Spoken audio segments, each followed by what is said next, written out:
Out, huh?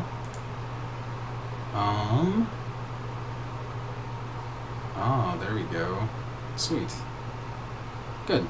Okay. Let's get this going, huh?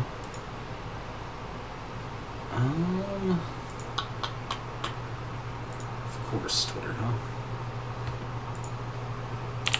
How's everyone doing tonight?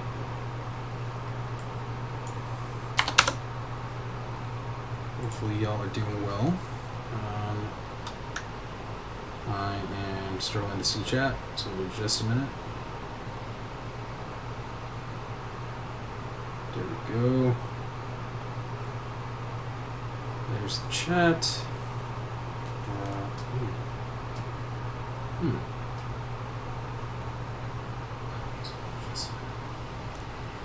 Okay, let's turn this one down here.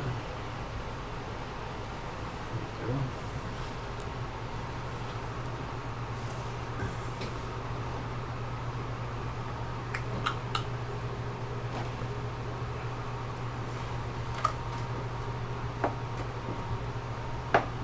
That's a little too heavy. Alright. Let's see. Hopefully I got this all set up and figured out now, at least in a better mode. Okay, I looked at my chat. That's edited properly now tonight. It's been kind of a weird struggle, because like I've been needing to get a second monitor, but I just have no room in here anymore. I guess I could hook it up to my TV. I say that every time, but I don't know. Maybe I should just do that. Maybe that would be easiest. Now that I think about it. So, okay. Looks like we're good to go. Yeah, there's actually quite a bit to talk about tonight, and then I'm going to be drawing. So I have my drawing tablet all set up, and I'll pull that over here soon, because I have to draw a few new characters for Forgotten Havens. So if y'all have seen that at all. And we'll talk about that in a minute, though. But, you know, just to kind of give like a small update here, we did fund Parsons Nominal City, so that's exciting. You know, it hit our goal, which was great. Went a little bit over. If people are still interested in wanting to purchase Nominal City, now is definitely the time. Don't know when it will be back in stock after we ship these out, so that's just how the ball rolls. Because the way Indiegogo works, we haven't opened anything up for that, but to like late pledge essentially. But if you would like a copy, please let me know, and I will figure that out for you. So there's that. And then, yeah, the Smunchy Games website. I actually have a couple things to update on here. We do have the new Fray coming, so you can actually get Fray. So if you go to smunchygames.com or .shop, it'll be the new Cradenton Cartels. And then you may have seen some of these new announcements here recently about like Forgotten Havens and Grave Titan. And if you haven't read them, I would say you should. It's a very small read. Small read? Can you measure time in small? I guess you can. Yeah. So small time read. Take just a few minutes. It kind of explains to you what Grave Titan is, which I'll tell you all here. It's essentially our dark fiction subsidiary. And then we had officially announced Forgotten Havens. Yo, Marine, what is up? Welcome to the stream. I thought I'd do like a last minute late night stream and just draw, because I'm kind of celebrating the launch of my first episode of the Forgotten Havens webtoon, the comic. So that's really cool. And I'm just making a few announcements before I jump into it. So yeah, this explains, you know, kind of what Forgotten Havens is a little bit. We touch on it a little bit. It is going to be third-party compatible for Morkborg. So you're going to start seeing a lot more of these things show up as we are leaning heavily into our dark fiction subsidiary as well. So I've been talking about Grave Titan games, I think, for, gosh, a little while now. And Grave Titan Games is finally at the point where I can really market it, but I can also talk a lot about it. And there's a lot of stuff coming for it, just like Smunchy Games, as we always do, right? So, Forgotten Havens, Rift Shifters. I'm actually illustrating Rift Shifters as well. I am also, there's going to be a new title coming up, so you heard it here first, called Son Wander. I think others on the team may have heard about it, obviously, because they were there helping me create it. So I'm not sure who has seen it. Vivillian, hey, welcome to the stream. How are you doing? I think I said your name right? Mavellian? Did I pronounce it right? But yeah, so these are just kind of the newer announcements. I haven't done like an announcement, like anything on a stream in a while, just because I've been so exhausted and tired, which hasn't changed, to be honest with you, but I felt that now was the time. So yeah, go read all that. You're going to see a lot of like the website's changing a lot. We're kind of moving into store mode, but still like talking about, the games overall, and they're, like pages are going to be changing. I'm really excited about the Creighton cartels from Frey, so all that stuff's coming as well. And then, so we were just talking about Forgotten Havens, so that's the new announcement, or one of the more recent ones. I actually launched a webtoon recently for Forgotten Havens, and I am going to log in here. They may actually just make me go through Gmail, which, yeah, that makes sense. Okay. So this was such a fun experience, and I am not going to like go through the entire story of it because I don't want to spoil anything. I actually had my wife like kind of upset that I started talking about some of the lore for this world in the story, and she was like, do not tell me anything because I actually want to read it. And I'm like, okay, which is not that she hasn't supported me on any of that. She's extremely supportive. She's like the co-founder of all these things that I do. But I've never had that reaction in that way. So that was really nice to have. But this is Forgotten Havens. So I'm going to link to it in chat real quick. Y'all can go check that out. Avellian says, good. Saw the Twitter post and came to see. Welcome. Thank you so much. I appreciate it. I know I'm always kind of random with my times, so it's hard for me to like stick to a schedule, especially because there's just so much that I do. But I really enjoy seeing y'all and updating you, but also hanging out too. So that's kind of what I'm doing tonight. But yeah, so I appreciate the support for sure. But this is the webcomic. It's really neat to see like there's people subscribing already. There's already views on this, which is really cool. And this was definitely, so here's the warning. So this is the thing. Okay, so they build in, this is actually really why I like webtoons. They build in like warnings ahead of time for anyone who may have an issue with like horror or violence or body horror, trauma, dark fiction, whatever. And Grave Titan is purely dark fiction. So anything Forgotten Havens related, which is what this is, it will give you this warning, and it will say this, notice series contains adult themes, viewer discretion is advised type of thing. So it's going to be up to you. But I really like that about webtoons. So anyway, all that piece said, this is my first comic I've ever drawn. Like, ever. I've always been a part of the comics industry. I've written comic books. I've even inked comic books, like, traditionally. But I've never drawn one. Or illustrated, I guess, would probably be another better word for it. And this was a really big deal for me. So, I would appreciate it if y'all did give it a read. And just a look. I don't want to scroll through this because I am so afraid to give spoilers. People on the team have seen it, obviously.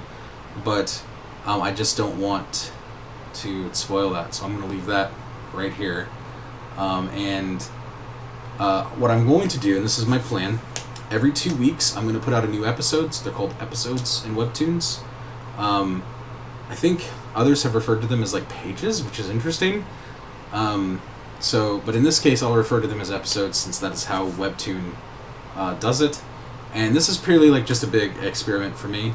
You know, I know that Webtoon is all about like propelling the audience of bigger names. Like even DC is on here, which I found really interesting. I think Marvel's on here too. So I found that really cool. But for me, this is like a passion. This is something really fun for me to do. And I kind of just wanted to prove to myself that I could do it, and I did it. So, so yeah, go read it. Tell me what you think. This will pair with this book. So this is the Forgotten Havens tabletop RPG, like I just said. And for those of you who are just entering, because I saw a few more people pop in, the comic will coincide in parallel with this RPG book. And that's not to say that we won't do like other modules or things in the future. Like I guess we could, but Forgotten Havens as a setting hack, I think is what it's called for Morkborg. It was meant to be very vague. Forgotten Havens was. And the comic is kind of my own rendition of it, so this is my story that I'm telling. Like if I was a GM, this is the story I would tell. And then instead of pulling in player characters, I actually made my own player characters and put them in the story. So that's the one really fun thing I think about Forgotten Havens overall. And you can kind of see like the artwork is much darker. Very different than like some of the other Smunchy game stuff because I'm illustrating it. So, anyway, just want to take the moment to celebrate that before I dive into drawing here. And I want to make sure I still got the scene set up properly. So we're going to see if I did this right. So let's go on ahead and switch the scene. Did it work? Oh my, I hope so. I think it worked. And this is cool because now this gives me a chance to use my big screen here for like reference art and all that too. So I'm going to show you some kind of cool things. I actually haven't done a lot of too many crazy things lately.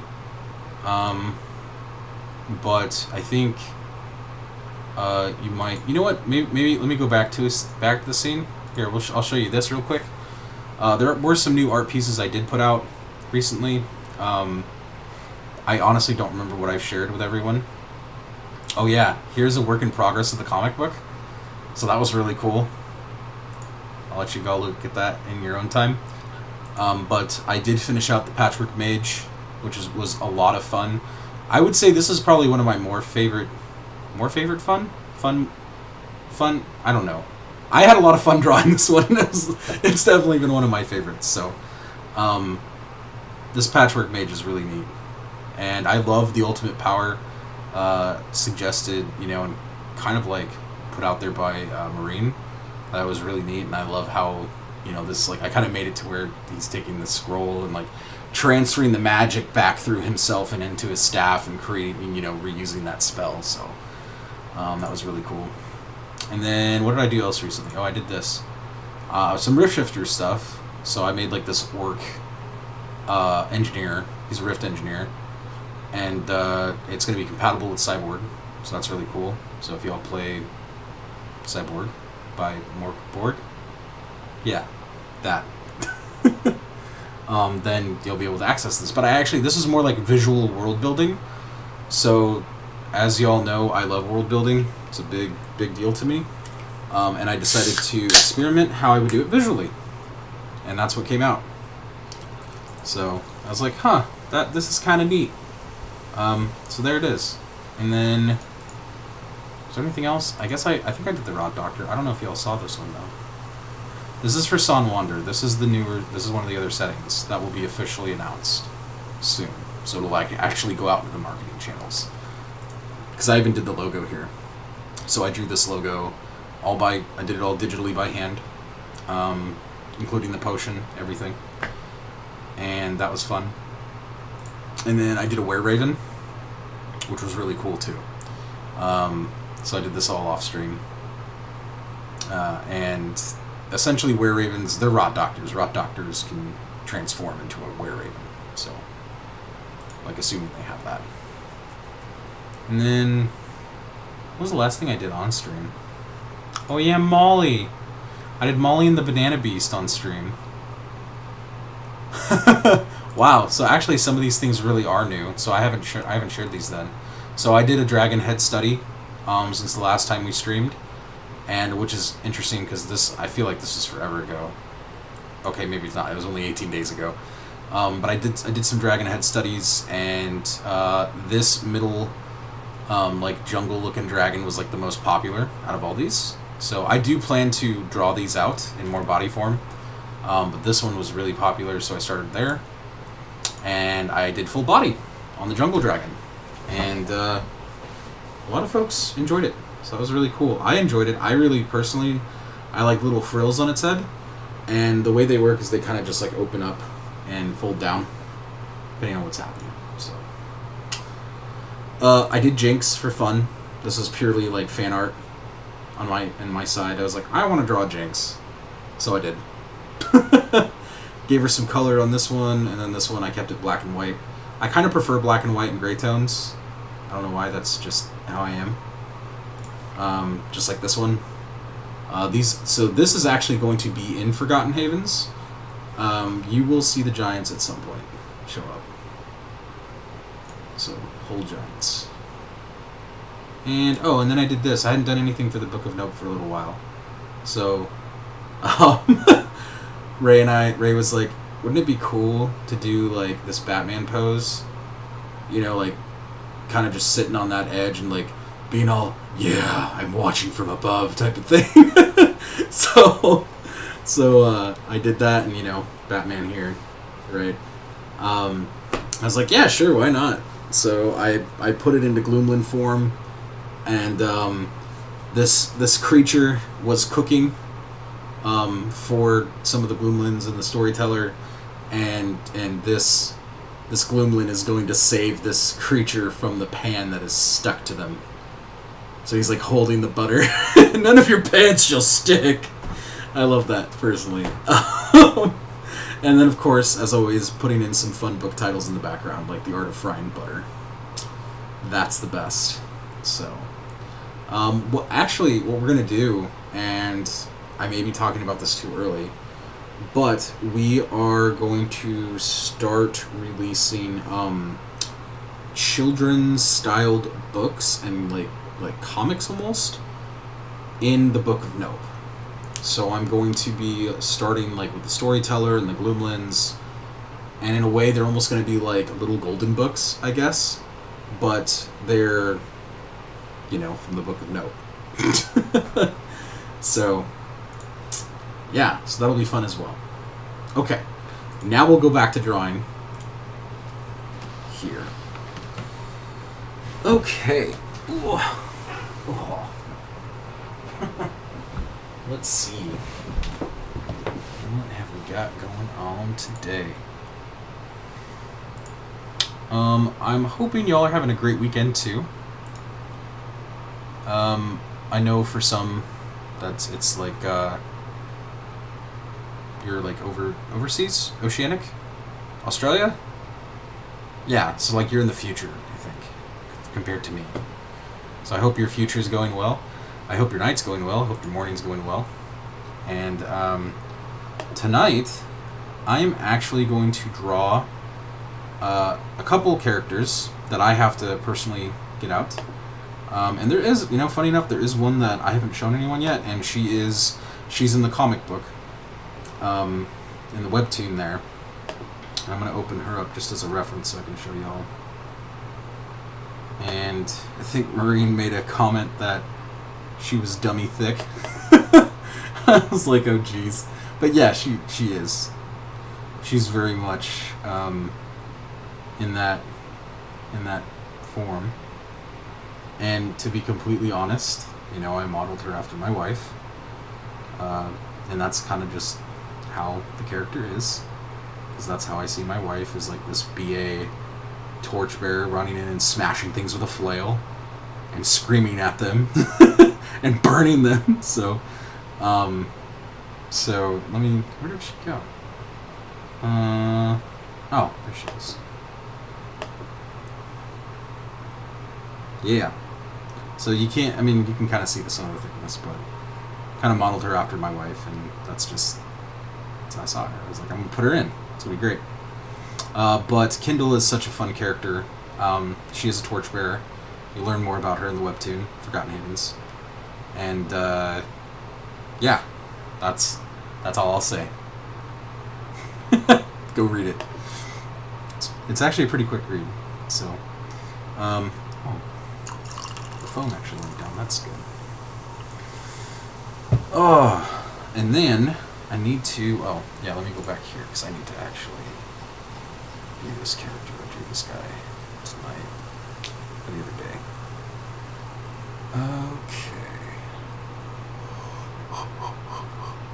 Ooh. Right.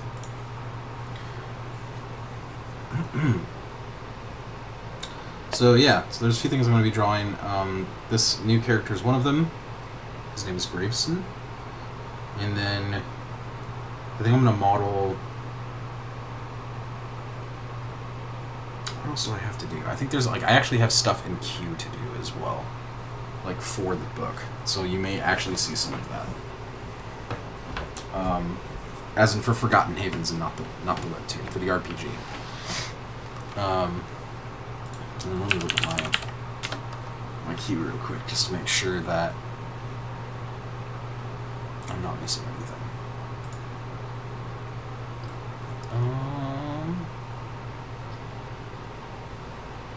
Oh yeah. Oh yeah. Oh geez. Oh, I might actually draw that tonight. So there's this thing that Fen came up with. He helped co-create Forgotten Havens. Excuse me. I was just so excited that I choked.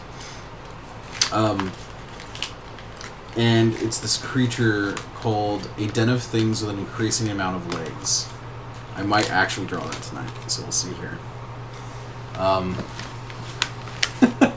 It's gonna be a fun night, as always.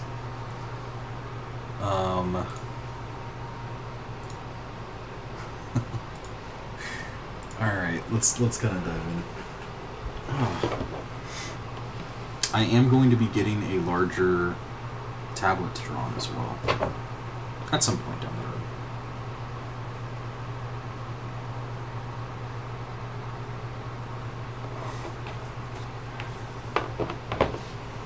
Also, too, if anyone is messaging me on Discord, I won't be able to see anything because, all of my devices are being used. So, well, all but one. But that one, I don't have on at the moment. This is another reason why I need to get another second screen. Or just plug my TV into it. But okay.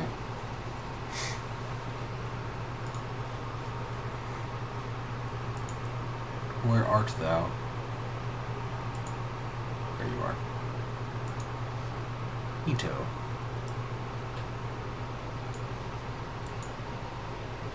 Okay.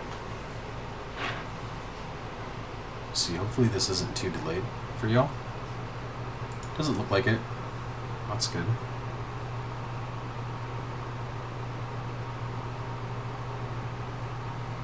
Should go to 10 point tonight. The other thing too, I just haven't had a whole lot of time to experiment with, but I bought a really cool brush kit from Friendin's stuff, and I don't know if you all know who Friendin is. Awesome artist, he has a community too. But there's hundreds of thousands of brushes, it feels like, that it was in this pack, and I love it. It was so worth the cost. If you are an artist, you should go check it out. It was only $15, so really, really neat. Really thankful for that too. I just haven't had the time to experiment with it though. So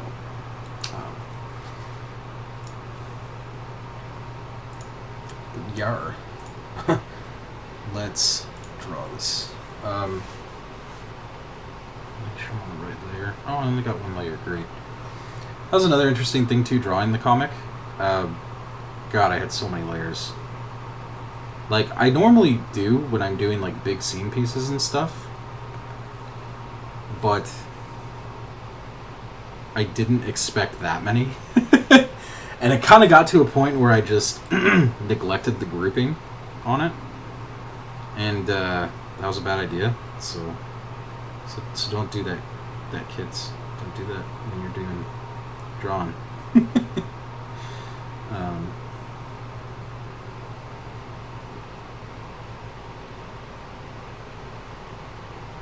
This pen is weird. What's going on? What's going on with you, pen?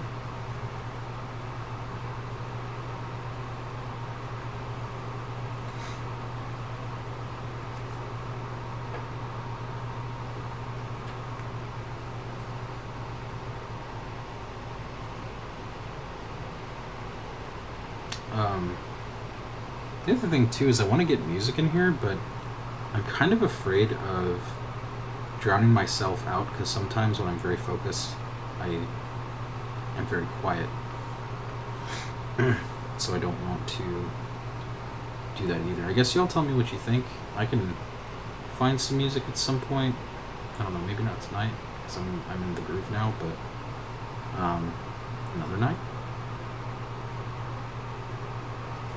Also, I know I'm just like throwing so many things at y'all, but I will be not here in the next week or two. Actually, in the next week. Yeah, now that I think about it, because what's today? Today's the 14th. So I'm flying out to Oregon to see my family out there, and I wish it was on a better visit, but my grandfather is in hospice, and fortunately I don't know how much longer he will be around, so this may be the last time I see him. And you know, if y'all need me for any reason, because I know there are some folks who do watch that will ping me regularly, or ping me every so often, that may not be on the team directly. If you don't get a response from me right away, that's probably why. But I just wanted to let you know kind of what's going on. So.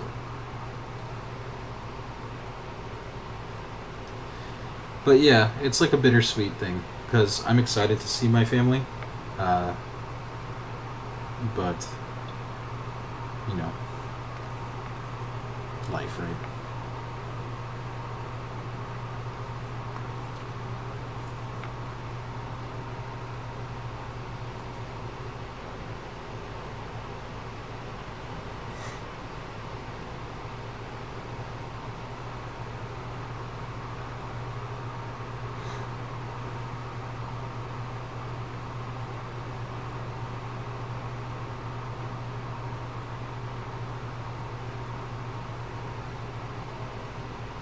To be honest, I'm totally surprised that like I'm even like awake and doing this tonight. Just to be totally honest with y'all. Man, I was up super late, and I definitely got up earlier than I thought I would. Thank you for the follow. Appreciate that.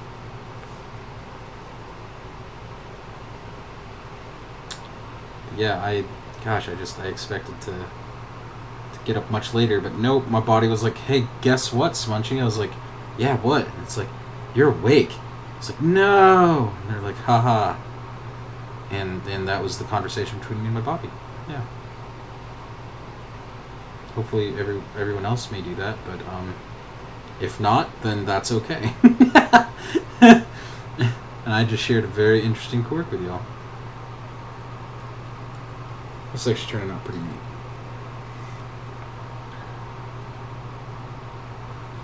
I think, though, I need to make this just a little bit pointier.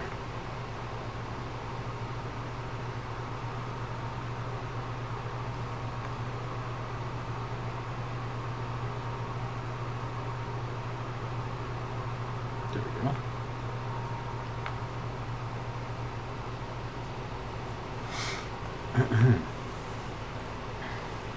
And he has this kind of interesting armor about him. So something about, and I forgot to mention this, but I should talk about this. Forgotten Havens is a lot like something like Dark Souls or Elden Ring, Bloodborne. Like, if you like those types of aesthetic and feel, you're really going to enjoy Forgotten Havens. It's all about that, for sure. Things of that nature. I would definitely consider it more low magic. And for that reason, not to say there aren't a couple of things that could be, I guess, considered high magic.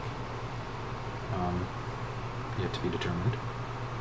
But the truth, and I guess the gist of it, is that this is kind of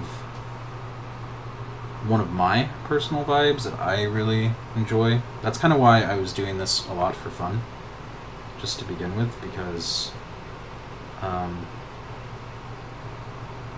something that I know a lot of people know, but I just don't really share often on streams here, is that I am actually a huge dark fiction fan. I think recently I've been sharing that a lot more, but I always have been, and I think it's because a lot of people know me for, like, Adia, or, you know, publishing Parslings, or something really high fantasy, right? And I do love high fantasy, so don't get me wrong. Like, I really do love that. I would say it's pretty close to being number one here. But the one game that really set me into playing games in general was Diablo. So Diablo was the first, and then came along everything else. So, like, Warcraft was a huge influence for me. You know, and I read a lot of, like, other things. Like, I guess I'm a very diverse styled variety type of gamer and reader, and what may you call it? This flame is not doing what I want it to do.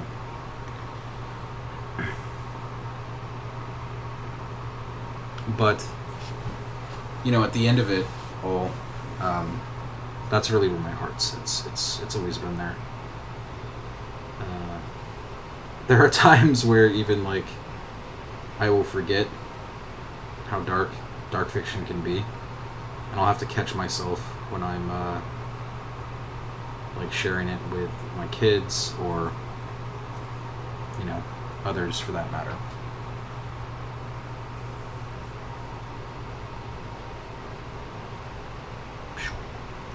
Fire.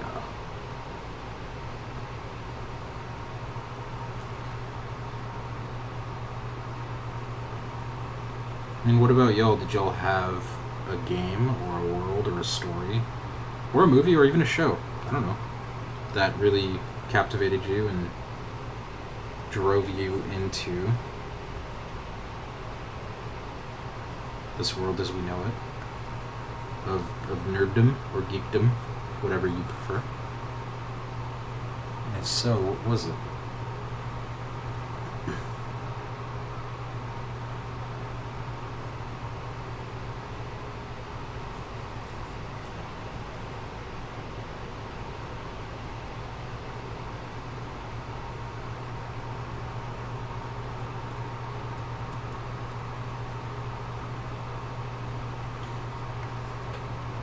Almost two hard lines here.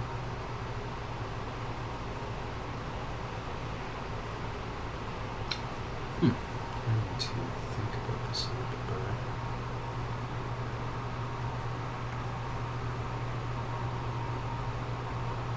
Now, it was interesting because I gave some examples on Facebook tonight of things that, you know, people might enjoy when it comes to Forgotten Havens, or something they can relate it to. So I was actually surprised at how many more modern things that I was able to relate it to. versus some of the older things that like I enjoyed and I grew up with.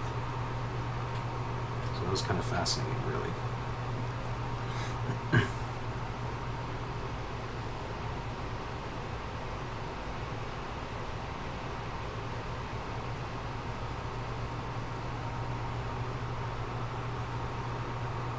Oops. That needs to come out there.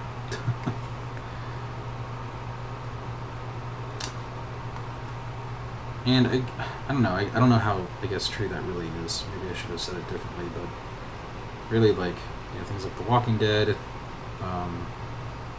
Diablo, Warcraft. I guess Warcraft is kind of a stretch, but there is like a lot of undeath, dark fiction stuff in there too. Let me move this head down.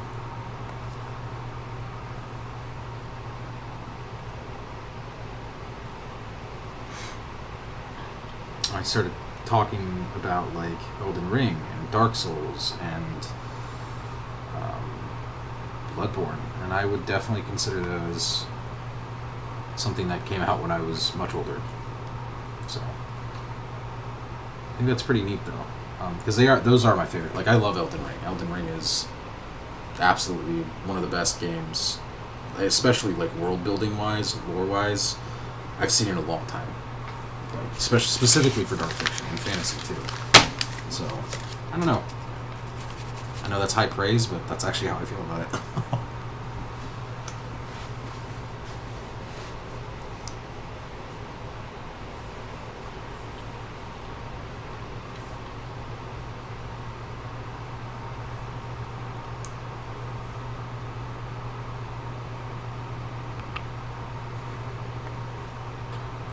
It's almost like a crown of flames.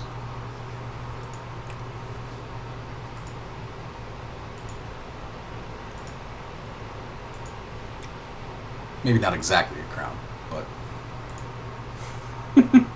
his head's definitely on fire. If you got some Ghost Rider vibes, that'd be accurate.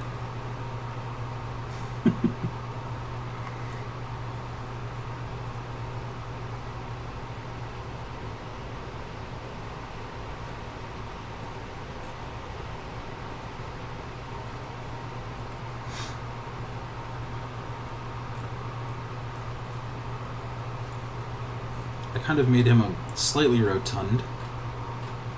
Kind of interesting for a skeleton type of design and style, but it felt necessary. So.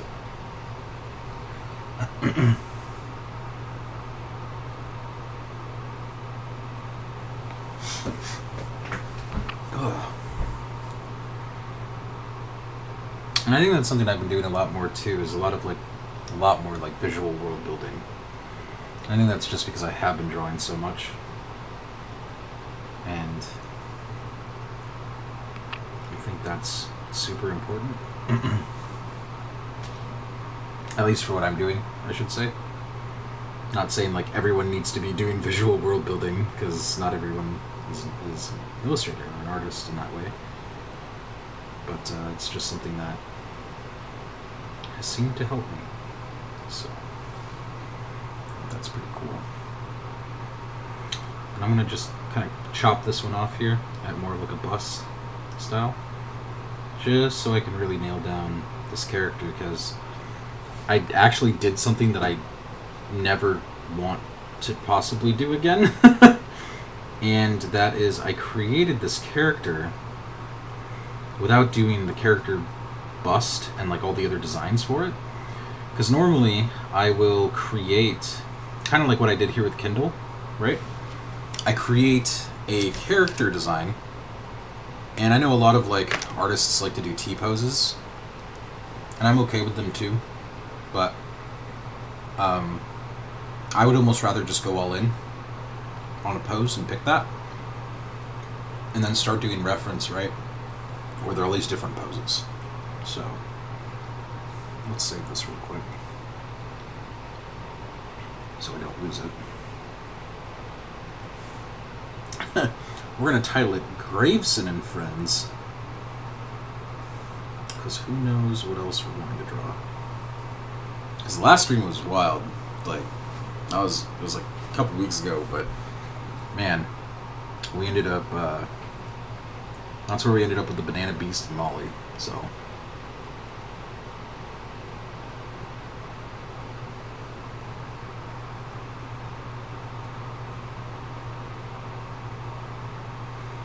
You know, typically I would do streams earlier in the day, but I usually want to take that time to spend with my family. Just because during the week, like, I'm slammed with work, and this is the only time where I really get to hang out with them. And then, oh, I guess that's kind of a lie. I do hang out with them sometimes during the day, during the week, especially. Because I work remotely, I work from home. But the thing is that, like, we don't just get to chill. It's always like, when we're hanging out during the day, it's more like go, go, go. Or like the kids are fighting, or someone's in trouble, or someone needs help, or what have you. Where today was just a super chill day. There were a couple things, you know, as all families, that I had to help with. As in solve, I should say.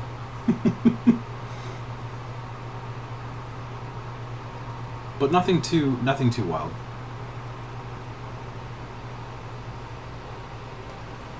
Now I'm drawing with a thick pen. Very thick. There we go.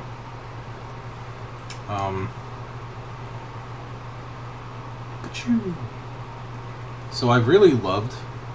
I really love the OSR style RPGs, especially as of lately. Which is probably why I'm like really into Mork Borg right now. I'm super into it. And I mean, outside of the aesthetic, which is very metal, and that is absolutely my aesthetic. I am metal. I think it's just one of those things that Mork Borg OSR style games make it easier to play. And actually it makes it easier for me to get others to play with me too. I also feel like the mechanics don't get in the way of the story. And while I wouldn't say I'm some expert game designer, I am actually a UX designer, an architect, outside of all this, professionally.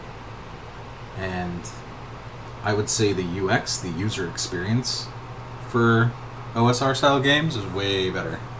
I totally prefer it at the end of the day. Oh, Red! Hey! Welcome! Evening, how are you doing? It's good to see you.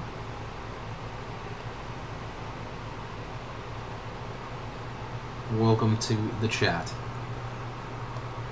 I'm drawing a character by the name of Graveson, and I actually released a webtoon this morning about Forgotten Havens. So, yeah, you can find that there. I think I put a link in. Put another link in the chat. Let me see here.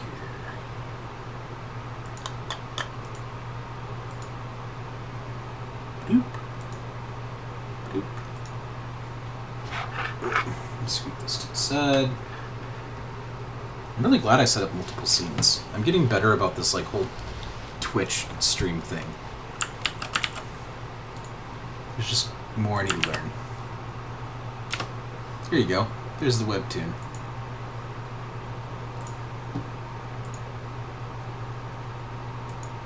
So if you're interested in reading it, go for it. It was a lot of fun to draw. Like I was saying this earlier in the stream, this is my first comic I've ever illustrated. I've been in the comics industry in the past, so I was actually in the industry for probably a good 5 years, 5 to 6 years. So I did a lot of like comic book writing and inking, like traditional inking, back in the day. But today was the first day that I really released my own comic that I illustrated.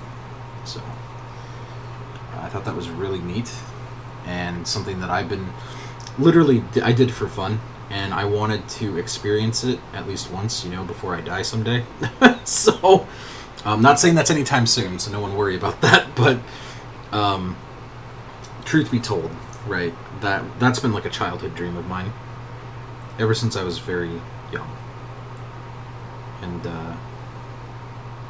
yeah, so there it is.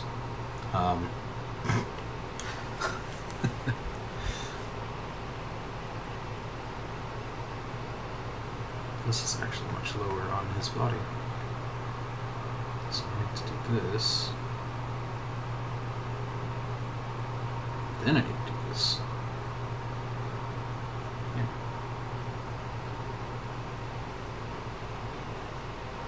I'm still drawn with thick brush. Or thick pen, really. I'll come back and switch that up soon. But, like I was just saying, I'm going to cut this off as like a bust. So then I can kind of look at some other poses that I want to do with him. Because the way I'm kind of imagining Graveson as this character, he's I would say extremely masculine in the way he portrays himself. So very masculine presenting, but not something of like the ideal masculine, I guess. I think that's a right term, right?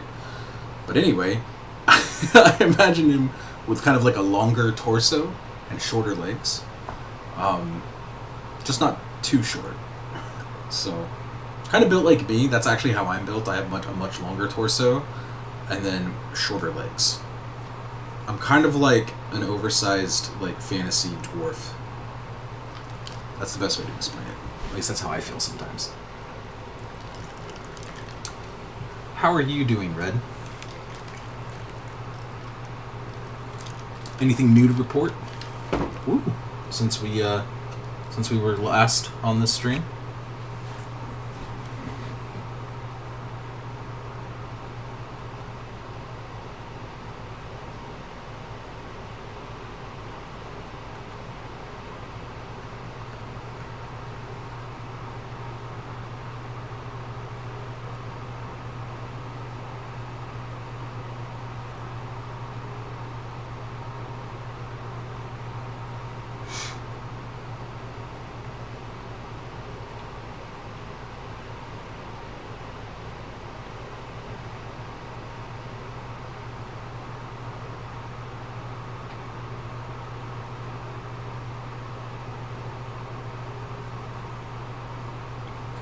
Red says, I'm doing okay. Busy. Very busy and tired because of it. But who isn't these days? Yeah, I totally understand. Yeah, I'm in the same boat. It's been harder, for sure. And, I mean, for me, it's been I guess maybe slightly more emotional on my side than just busy, but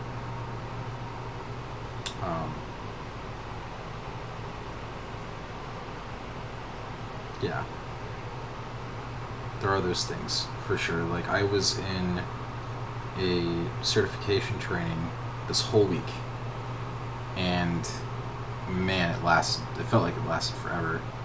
But I also really enjoyed hanging out with those people, so at least, most of them, for sure. And if I would do it again, yeah, I absolutely would.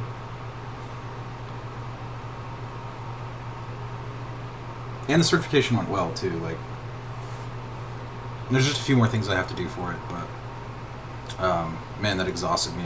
Like, I would get up at, like, I was already getting up early anyway, but I think what ended up happening is it was just, like, non-stop. There's just, like, had to schedule bathroom breaks sort of thing. Marine says, I'm big chillin' in Lag Spike, playing Outward with Cody and chatting with Fen. I love all three of you so much.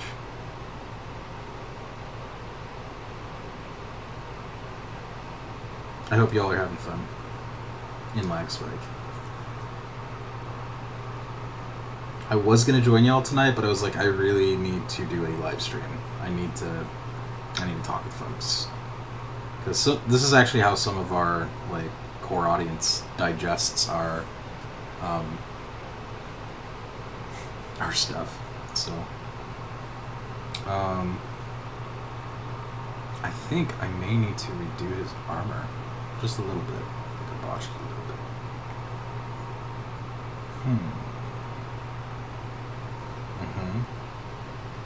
Yep. It happens. Okay, let's try this again. And we'll come back and redo this other one on the other side. Britt said, oh, believe me, there's emotion here too. Got it, yeah. Just don't necessarily belong in the live stream chat. Got it, yeah, totally understandable. Yep. Yeah, I'm all about sharing mine, so you will all hear me share my woes and my things often. But I definitely want to respect others, so do not feel obligated to share anything of that nature if you choose not to.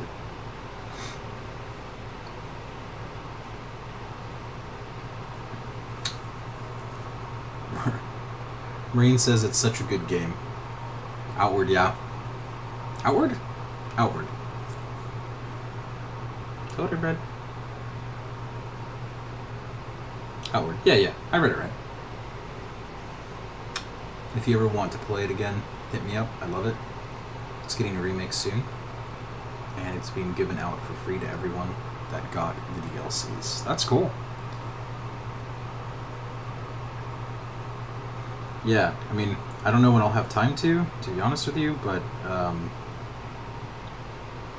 some point, that'd be great. I think what's happening, actually, you know what? It's really interesting because it always is around this time for me. Like, I never understand, because, like, from November to, like, March, it's, like, dead for me. There's, like, nothing happening except for, like, holidays and other things like that. So when I say busy, I never really mean, like, fun things. I mean, unless I guess you count drawing, right? Or doing games or stuff like that.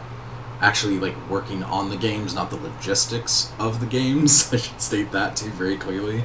Because, like, I'm going to have to fulfill all this parceling stuff here soon. But, man, you know, when April comes around, that's when the ramp up, the build up, I should say, starts happening. And then I just get slammed from the end of April until September. Like, just, I almost feel like a fist has, like, come out of the sky, and it's just, like, plated in, like, stainless steel, and there's freaking, like, metal spikes on them, and it just comes out of the sky and just punches me into the ground. Every year it happens. And, like, that's the best way I can describe it. And I wish it wouldn't, but it does. And it's no one's fault exactly. It's just how things work in my life, it seems. And that's pretty fascinating, to say the least. You know? Red says, I didn't enjoy it as much as I hoped I would, at least when it launched. Oh, Red, are you referring to Outward? Or are you referring to another game? But yeah, either way for me, like, man, I don't understand how I just get so smacked hard during those months. And this year, I even tried to, like, mitigate it, and it just didn't work. Like, Ray and I even, like, we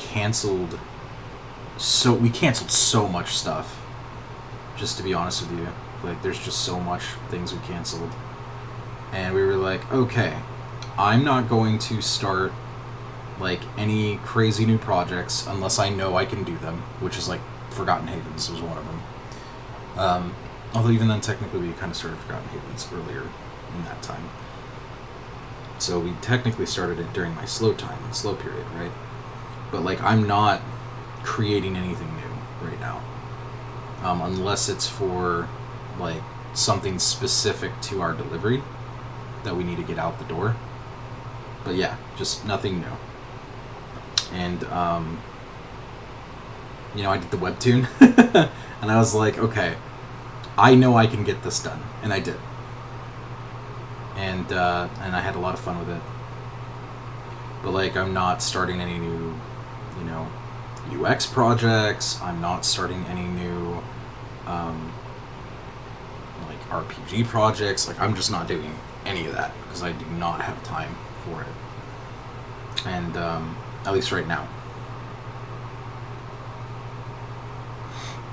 because of that fist coming out of the sky and just punching me right into the ground. So,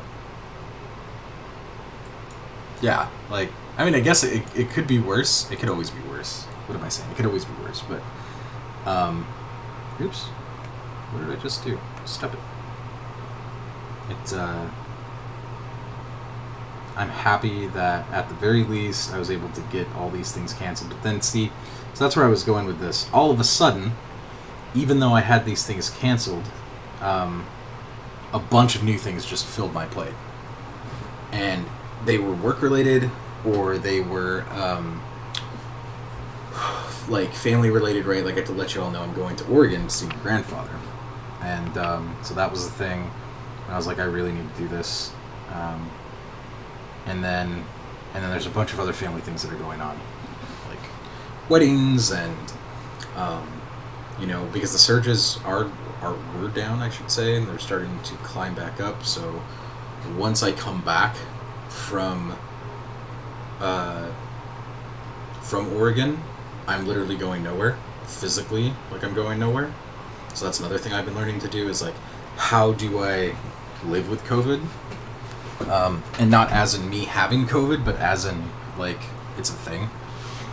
So I have to now replan my whole schedule and thought process now that everyone else has finally kind of started to accept that, infections suck, and we need to find a way to understand that's a thing. And for me, because I am autoimmune, and I talk about this a lot, I'm such a high risk when it comes to that stuff, so I have to be very careful. Which is why, like, to be honest with you, I'm legit nervous about going on this plane. So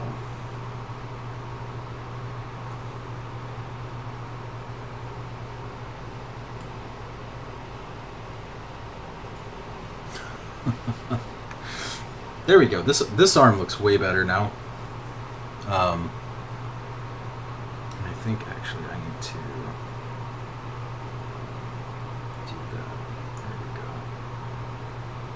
That's feeling a lot smoother. Like, I miss conventions a lot. I don't know if any of y'all have gone to a convention in the last year or two, like one in person. But I haven't been able to.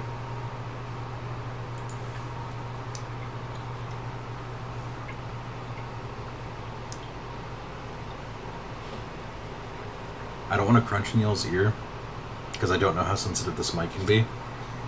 Because when I'm on Discord, sometimes it's just fine and doesn't pick anything up. But other times it, like, picks up everything. So I just never know.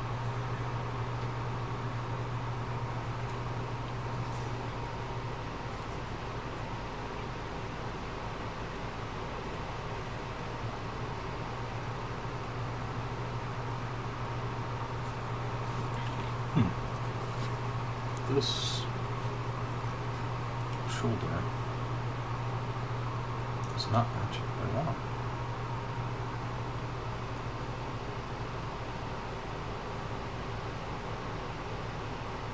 Let's try that again.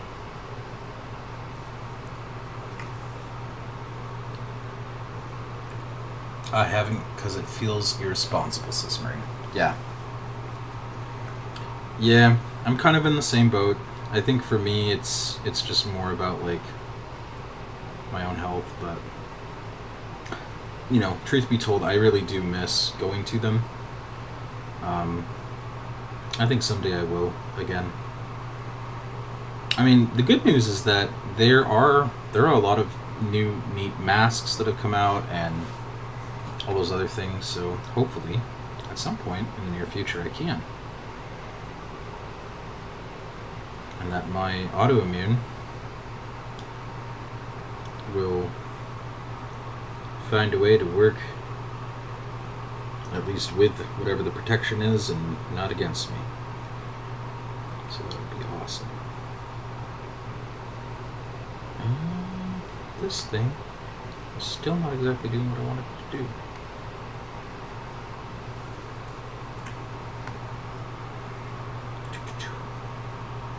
Hmm. Okay.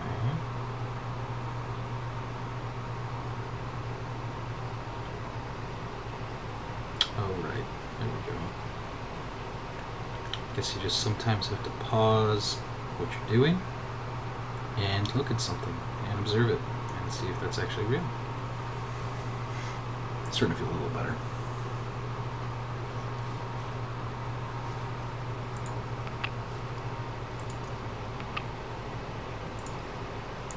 So, out of all you old folks here, I know Marine very well. I've basically known Marine forever. Practically like my sibling at this point.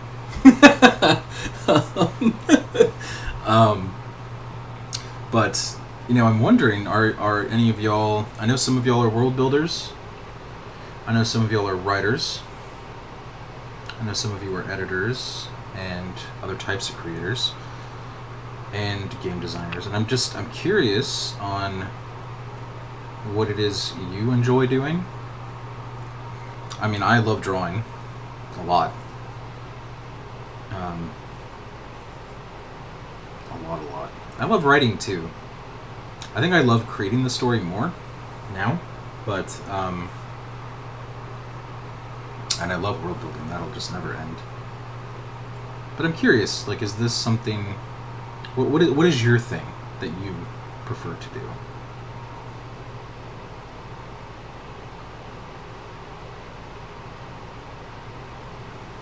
For me, specifically, I haven't like not found myself drawing probably in the last, gosh, how long has it been? Probably the last like 60 to 90 days for sure. I'm literally drawing in almost like everything that I'm doing. And it's interesting because I thought my hand would get worse because I have carpal tunnel, but it has not, which is awesome. I think it's just because I know when to not do it and when to do it. But I am drawing so much more, for sure. Oh. This isn't quite right either. I'm so close though.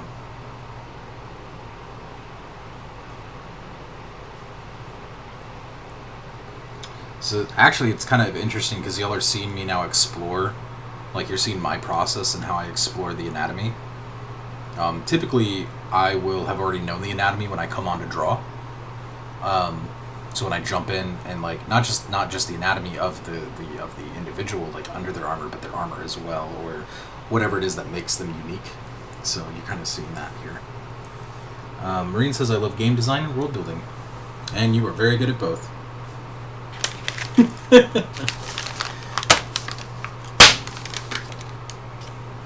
And what's your favorite part about them? For me, I think now more than ever I really enjoy the visual world building.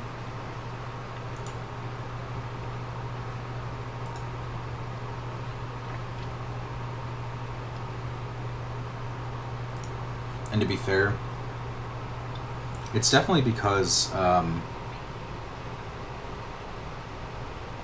I was never really able to back in the day, or at least let me say this differently. I had some pretty good teachers recently to help me in drawing. But I think I just didn't have confidence in myself is what it was, because it's fascinating. Like, I have confidence in usually everything I do, but this was one thing that was like a very serious weakness for me. And there was some trauma behind it, for sure. Especially from like past art teachers, which is that's something we can go into soon. Actually, I don't mind sharing it. But for sure, there was some past trauma there for me, and more emotional, almost like lies that you tell yourself because someone else told it to you. Marina says, my favorite part of world building is the way the world slowly comes to life as all the pieces come into vision. Yeah, agreed. That's definitely one of my favorite. It's kind of weird because I almost feel like I live there sometimes, and I've talked about that in the past too, but yeah, especially as of recently. Like, that's something that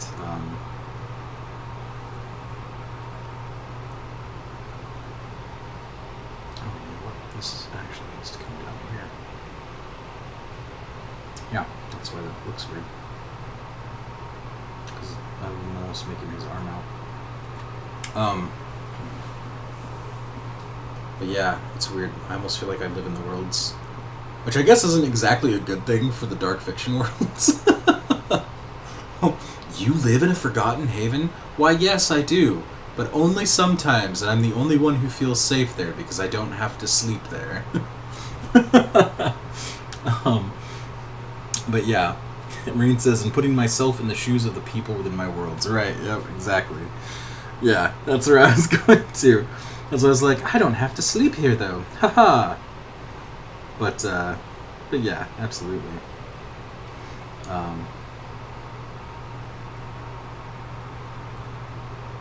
There we go. Okay, that's feeling a little better. Because I'm just making him just like kind of like a standing pose. Nothing like too wild. Red says, I edit and write and program and doodle on occasion. Oh, and film sometimes. I'm all over the board. That's awesome. Yeah, no, that's good. I mean, out of those that you listed, what do you find yourself doing the most? Or even something that you just enjoy the most out of all those listed.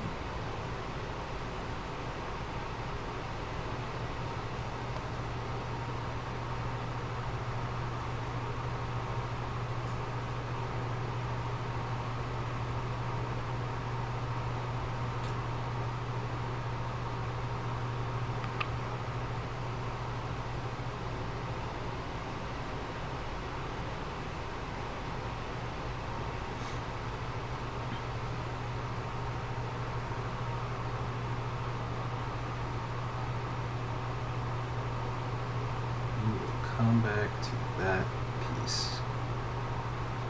Yeah, there we go. Okay, that's feeling much better, actually.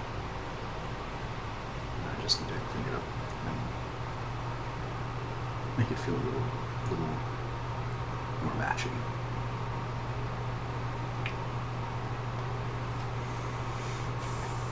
Mevelin says, I love copywriting, writing, and world building for the campaign I GM. That's awesome. What's the theme? What's the genre? What system are you playing? Are you enjoying it? I have so many questions for you. What's your favorite part about it? We'll start with one though. You pick your favorite, your favorite topic there. I'm always interested in it. I love one of my favorite things. I don't think I actually ever told Marine this, but one of my favorite things is when we jump on like one of our chats to hang out. Like there's a group of us, and Marine will be like, "Oh, so I've been trying this new campaign thing, and we're kind of doing this new stuff here, and all these things." I love listening to that. It's one of my favorite things. And that's because Marine has a lot of ambition, but inspiration, and It's very inspiring to me. So I love hearing about like campaigns and what others are doing and things that may have worked for them, you know. And I love hearing about Fens as well, and Cody too. Cody actually was talking about something really neat the other day in 5e. I honestly forgot what it was, but it inspired me to... Oh, that's right. It was like a one-off, like a home campaign. Like a one-shot, I think, not a full campaign. But I think it was Fen's, like, Jinn character. Was it a Jinn? I don't even remember. Something. Like, they were like an oracle, and I don't know. It was really neat, and I was like, man, I want to start drawing, like, Jinn now and stuff.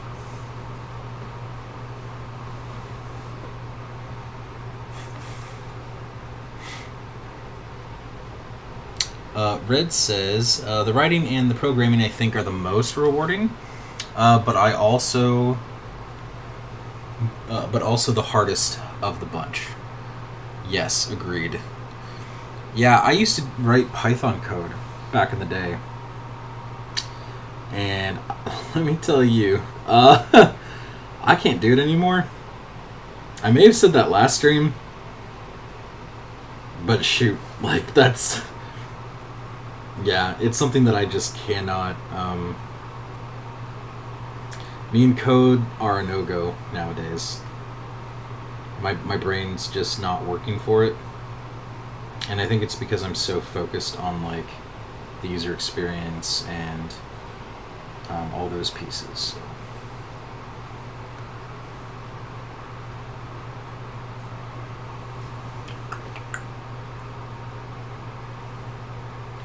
Red also says, I like the editing side quite a bit too because I like helping others tell their stories.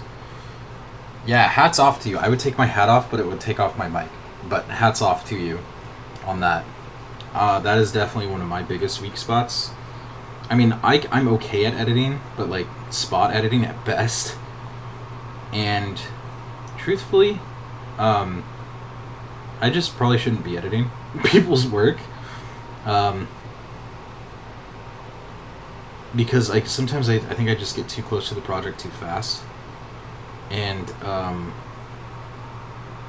Matt was saying the other day something, I don't remember what Matt was saying, but it had to do with editing and about that, like being too close to the work and like, you know, needing a proofreader and all these other things. And I was like, oh man, that explains why I just keep on like messing up my things. So I thought that was really good insight. But yeah, I appreciate all the editors out there, big time. And I know I will be needing a lot of editing help with my comic book and like my comic things and all that, so I appreciate that you exist, and I will do my best to like send cookies or something. Marine sent a heart. I love you too. Marine says I have a lot of campaigns. Yeah. No, I feel you. You know, and that's one thing. You know, that's something I was even chatting about the other day. Actually, I think was it yesterday? Last night? I don't remember. I think it was actually with Fen, but like, I was just talking about like, yeah, you know, if I had more time of my own, I might run campaigns, but I think the facilitation for me, because I already do so much of that, is like draining, and I just get so tired. Like, I love people.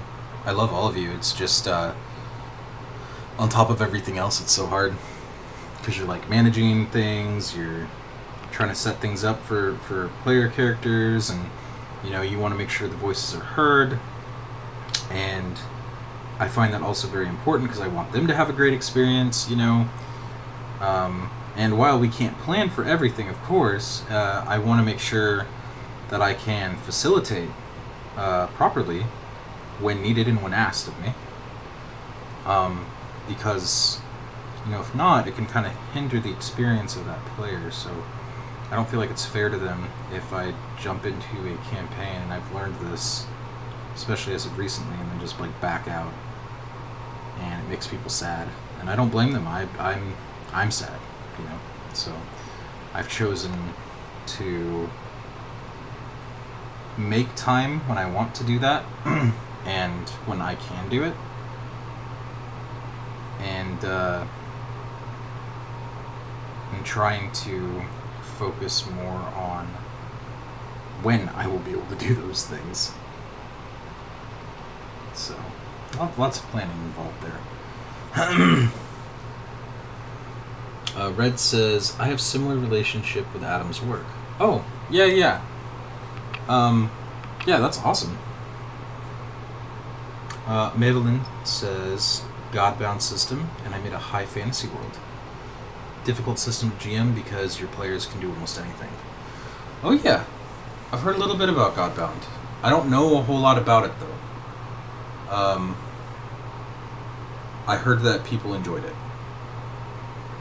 So, I don't know too much about it, but I mean, feel free to share, like, what you like about Godbound. I'll give it a look-see.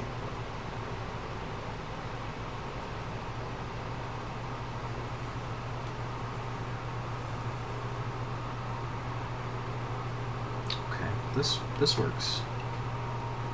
This is looking really good. Yeah. Okay, and then I think, what did I do here? I gave him... Oh, you're not really going to be able to see this from here, though, from this angle. And that's okay. I think I gave him a blade. I gave him a sword. But it would be sheathed and not here. So this is a good bust, I think. And did I add anything else to this character specifically? I think I did. I think this was actually it. It was that simple. Big lock on his chest.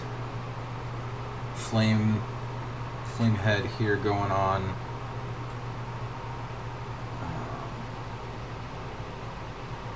Let's see. Connect that a little bit better.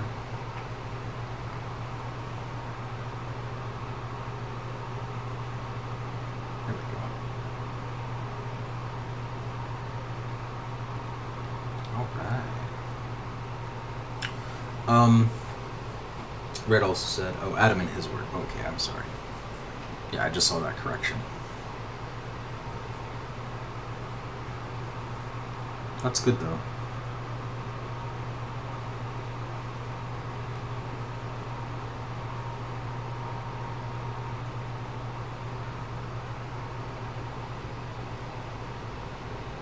Okay, yeah, I think I finished right there. That's good. Nivelin says, I like coming up with consequences for my players' actions. Oh, yeah. Yeah, totally. For sure. Having godlike abilities doesn't mean you should use them. Yeah. I could see that for sure. It's interesting because I don't ever really play characters that are like godlike abilities and style. I think that's just because I'm not, I don't know, as like I'm not that type of person who would play that character, I guess.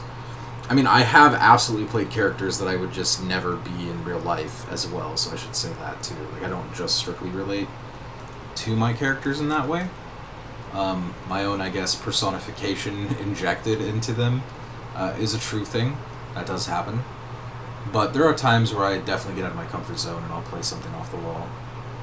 That, for me, like, I'm naturally off the wall. Like, Lakota as a character is just wildly crazy. But, for me, off the wall would be, like, a very cruel and serious, like, dictator of mindset of sorts, like, power hungry. That would be a very, very different thing for me. But I could roleplay that, and I would do that. If the character called for it, of course, and the setting and everything else. But typically I don't. So I've never really understood that.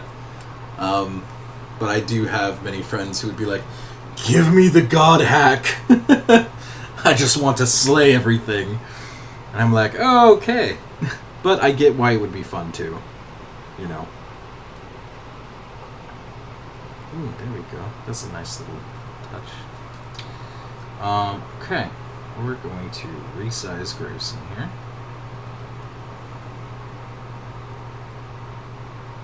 Nice,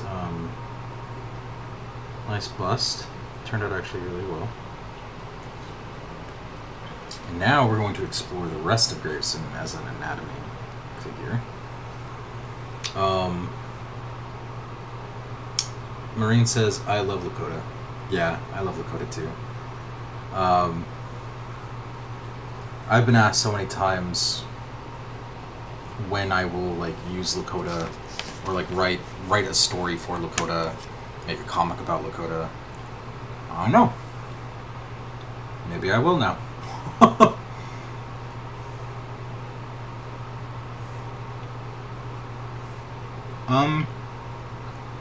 Marina asks, does anyone realize what his name means? I don't think so. I think only the select few know. And where that came from. So, Lakota is a character that he's super fun and silly. He also has his tender heart moments and can also be actionable, I guess. Like, not afraid to get his hands dirty in a fight. So, but he's also very young. He's a young type of character. Mentally young. Not because he is someone who may have special needs, but he is someone who is in a grown man's body and still can like function like a grown man can, but still thinks in some very childlike ways because he was created. And I guess kind of born, but truthfully created in a way. So he's a fun character, for sure. But Lakota Irish is his full name, and in Parslings you have spirit magic, that's a dia, sorry. You have magical tattoos. I can't believe I did that, but yeah, so you have magic tattoos, the word magic. And it's on your body, these words are. And Lakota has a word over his cheek here that says lucky, and it's tattooed on it. And he's big, tall, green, has like orange dreadlocks, has a goatee thing going on, wears a purple suit. He works for essentially a gang who is called the Folk. And maybe more mafia. I mean, mafia's still a gang, but you know what I mean. And his name, Lakota Irish, is actually a play on words. When Marine and I were going back and forth and we were creating our characters, Marine brought up Luck of the Irish, or Luck of the Irish, and then it kind of transformed into Lakota Irish, and Lakota was born. So that's pretty neat. Red says, my big thing lately for one of the worlds I'm building for writing is finding coincidences in real world history, mythology that tie together better than they should. It's making my job super easy. Gotcha. So I mean, is there anything in any particular example that you could give from that tie together, like history and mythology, and what would work better together, like those coincidences? That's kind of neat.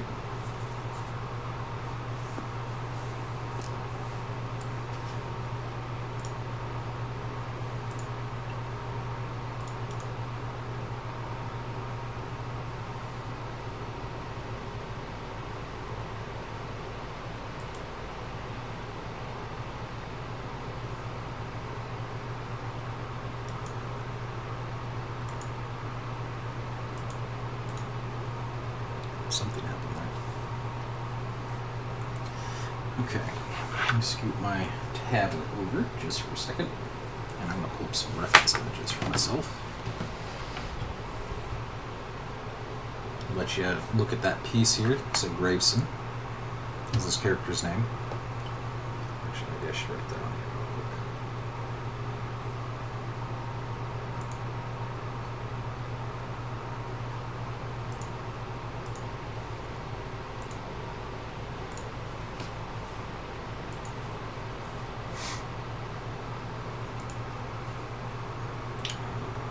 Did I make a new one?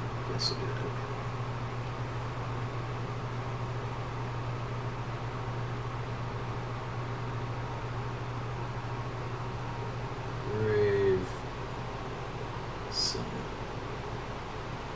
And I will pull that down when we begin the next piece.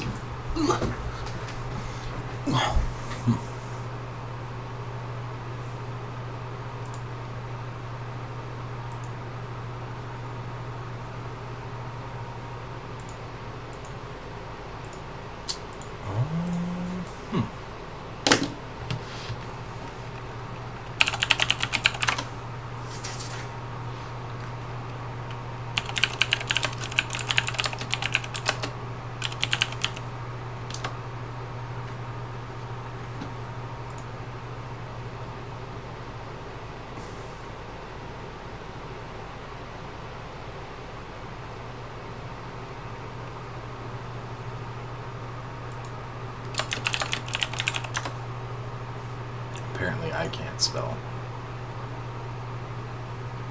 I mean, I can. It's just, what's wrong with me tonight?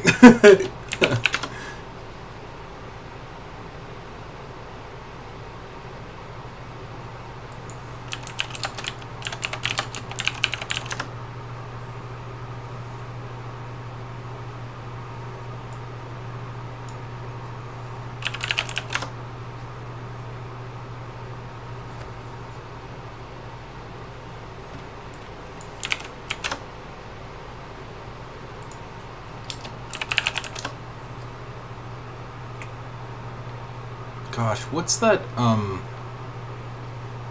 shoot, how can I forget his, like, the knight's name? What's the knight that you play in in Dark Souls?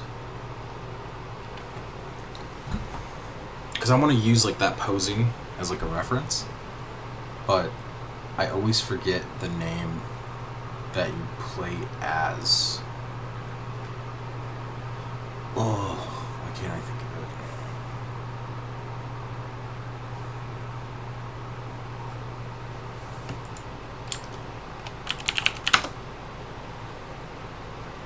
I think it might even be an armor set that I'm thinking of. But there's very specific poses with that one that I'm looking for. And it's because of how they hold their sword.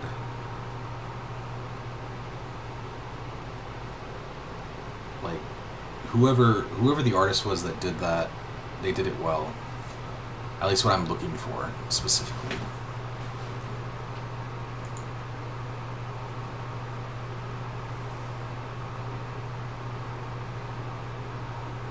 Oh, maybe this could work, actually. Close.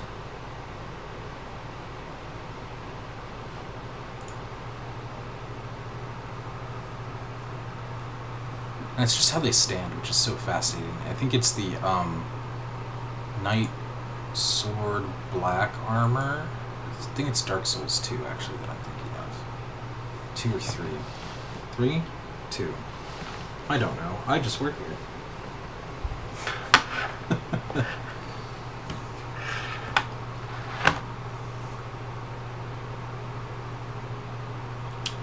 Red says, for instance, in writing Jeanne d'Arc, I think I said that right, as a witch, or Jeanne d'Arc, maybe? I don't know.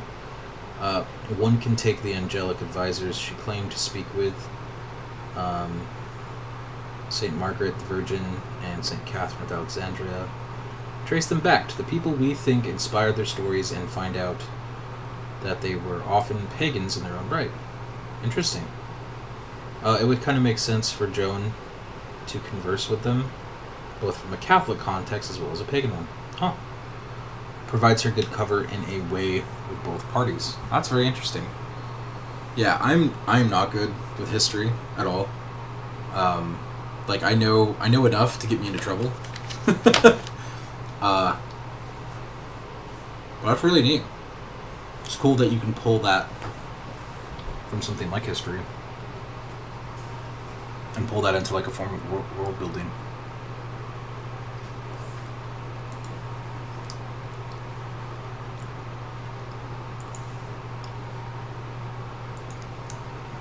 Yeah, because typically whenever I do world building or anything like that, I rarely ever reference history. It'll always be like things I've interacted with, or games, or comics, or stories, or something like that. Not to say that some of the stories I have interacted with haven't been like myths or things in history, because that's totally a thing. It's just, yeah, I don't know. All right, let's try this pose here.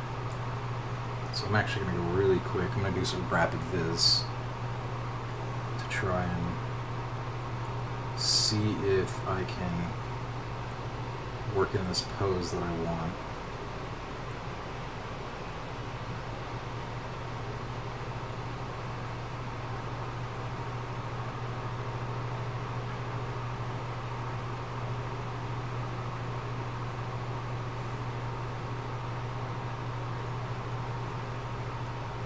Boop. Oh, now I need to pull up him as a reference again. Shoot. See, this is kind of why I don't like doing, I don't like drawing the comic, or like any paneling, or even anything for a book of any sort, until I figured out that specific reference art. Because sometimes I change it. Sometimes when I'm like drawing these poses, I'm like, that didn't really feel right. Like right now. Shoot, that's one of them. So I need to go back. I need to do this. This is why he's going to look kind of silly. In a weird way. Because he's going to have this like, kind of like I said, it's going to be kind of fantasy dwarf-esque in a way. Just not as bearded.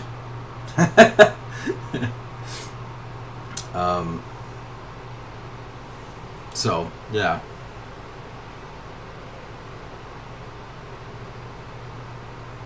Oh, so Red says another one, less of a coincidence and more cause and effect, is that after the Black Death, the world's belief in the supernatural declined immensely, and we moved into more rational thinking. Yeah, I can see that. That makes a lot of sense. In my story, magic ceases to work on Earth because someone uses the Black Death as a slow-burning pseudo-mass sacrifice to seal our world's ties to magic. Oh, that's fascinating. Which explains why fairy tales and claims of supernatural events and such decline in our history from that point forward. Wow. That's very cool.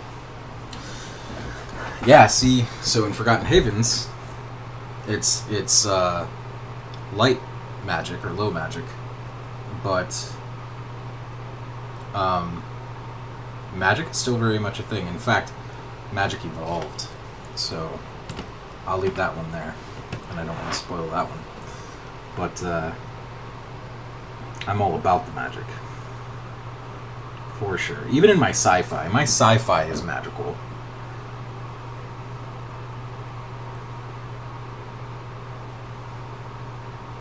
I think I need to make his chest here just a little bit. There we go, that's better. Cool. So looking at this, we'll split here, and then I think, oh yeah. So that's gonna have like a draping effect. This is where this will get fun.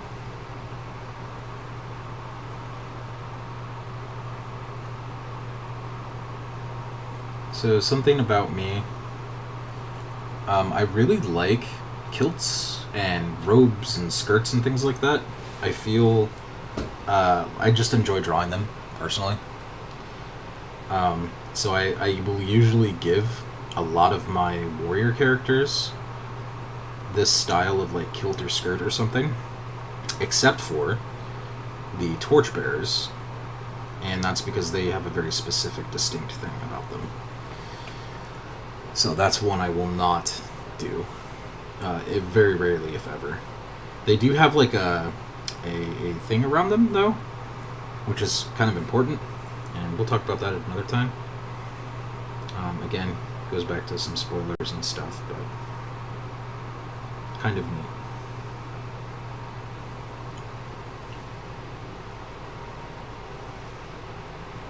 Big sword.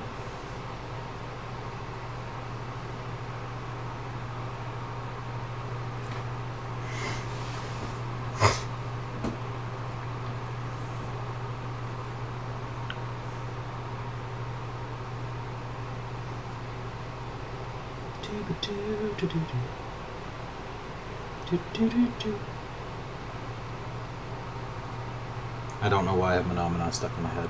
Sorry. Red says, in quotes, my sci-fi is magical. Yes, my sci-fi is magical. Same. Love it. This thing I'm making is a bit of an everything in the kitchen sink sort of monstrosity. Oh yeah, totally feel that. That is absolutely something I would do. Everything in the kitchen sink monstrosity. Did I make this on a new layering? I mean, I hope so. Yes, I sure did. Good. Red says there's another world that is not trapped in the medieval era.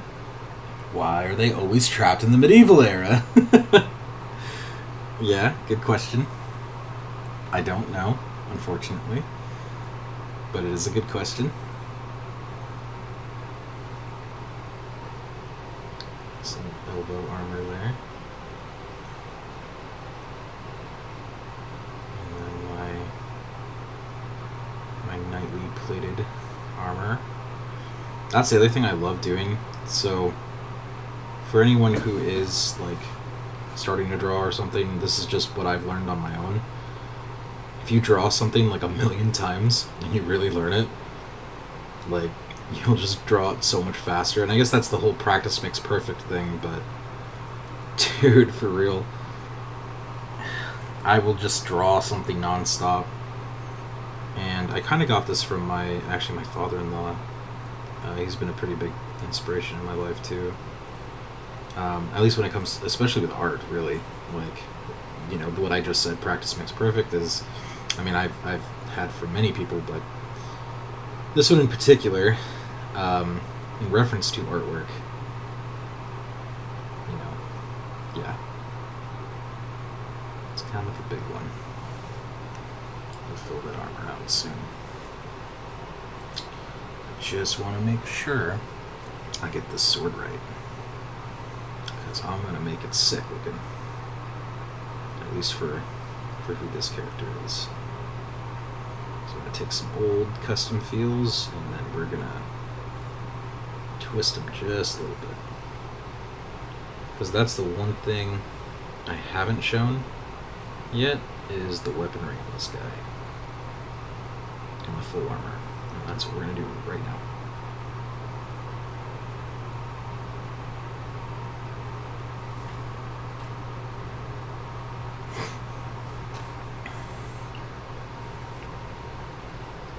Red says it's solar punk, because that's where a world might be if it was on a different scientific path splitting off around the Black Death. Interesting. Their world loses magic too. To be cut off from ours, magic works like blood in a way. There's a flow from one to the next to work. That's super cool. Personally, I really like that. I am super interested to see where that goes for you.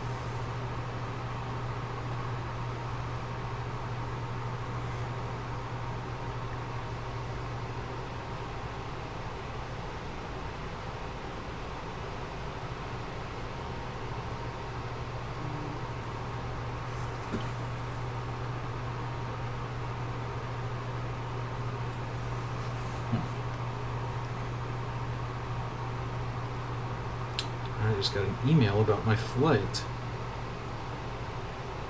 that is supposed to be coming up soon.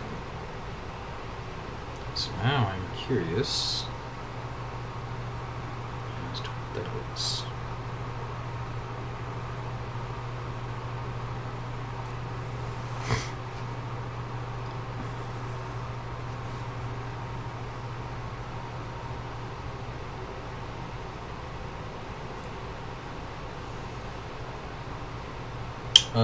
Red also says, I miss CSP's sale. Last sale, and I feel like a fool. Affinity Designer is pretty good, but I feel like Clip Studio Paint may work a bit better for me. Oh, for illustrating? Yeah, I won't use anything else. When it comes to illustrating specifically. Like, I will probably never use anything else. Just because of how awesome this has been. This didn't match. Let's do go there. Let's still do that.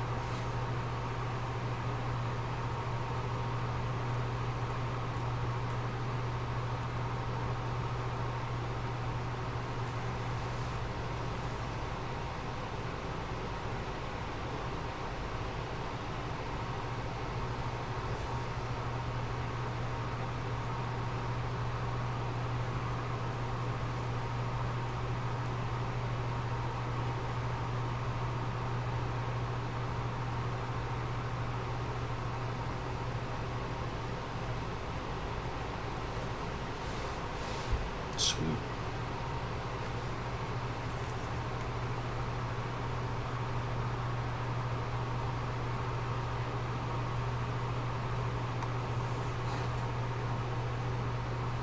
Yeah, I think for something like Affinity Designer or Photoshop, even, because like those are kind of in the same vein.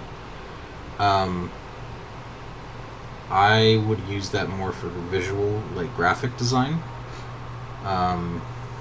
or anything in that nature, personally. And I think that's just because I know how it works really well. I mean, you can use anything, obviously, like for anything you enjoy or you prefer more. I think that's my take on it. It's much harder for me personally to draw in or even paint in, because I am exploring painting as well. And I've found a lot of hard things that I want to do that Photoshop does not help me do. Or Affinity Designer, as an example.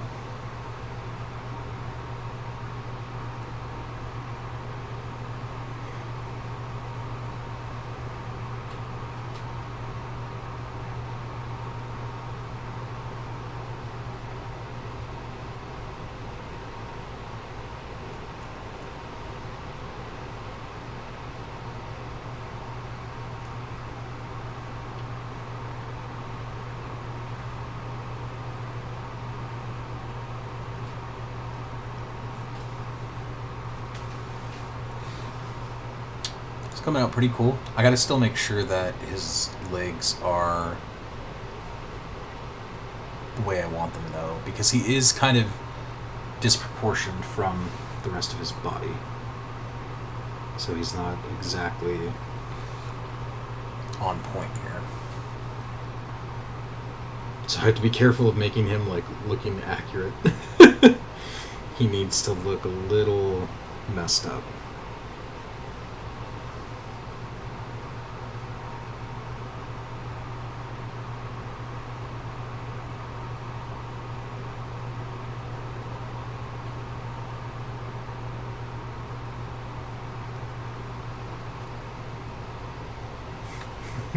There we go. That kind of helps. Neat.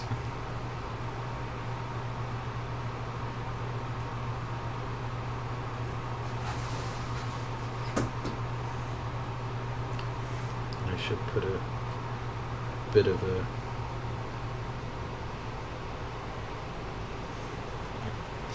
That's not what I want. No.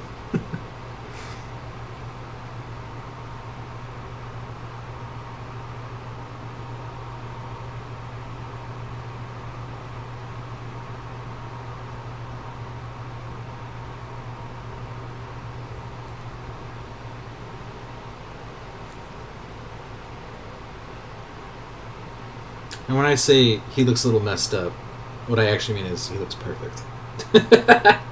So, for what I'm wanting to do with this character.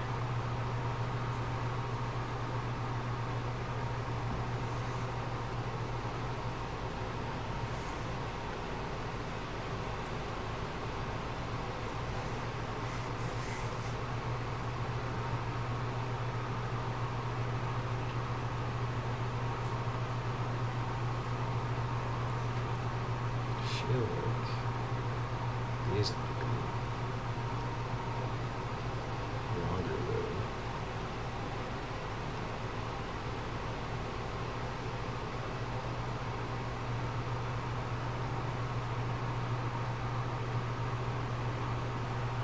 Be longer.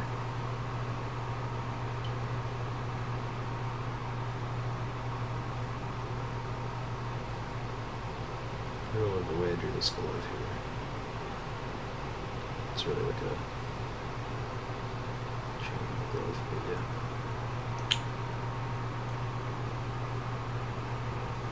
Still neat.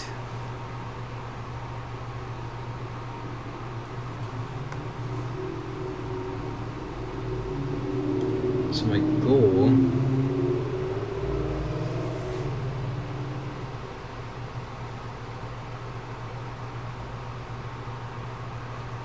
is to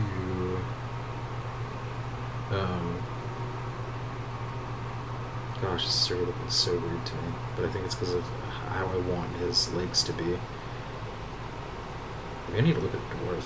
Look at some dwarf proportions here. So I don't want him to be super dwarf though. That's the other thing. Like he should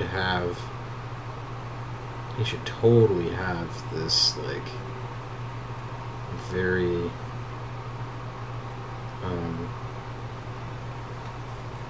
very specific feel.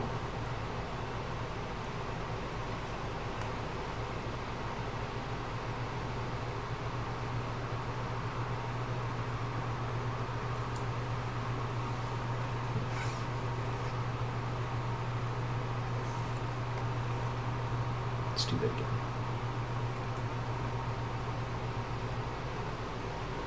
And it's gonna feel weird because of his feet and legs. It's gonna feel weird purposefully.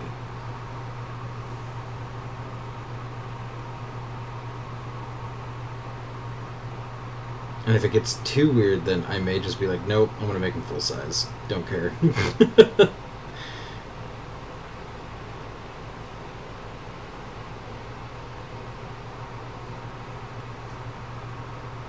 Ugh.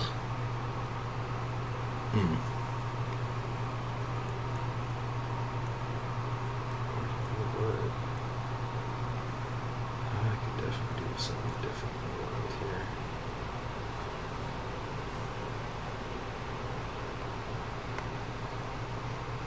Let's do this.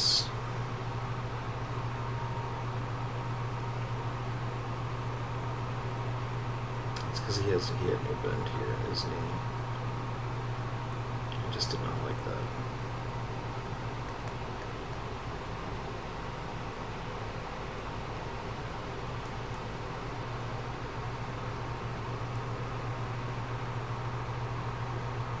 I promise I will not keep him on stumps like a My Little Pony. Although maybe I should. You know what, maybe I should do that. Like give him these My Little Pony like hoof feet things. Oh no.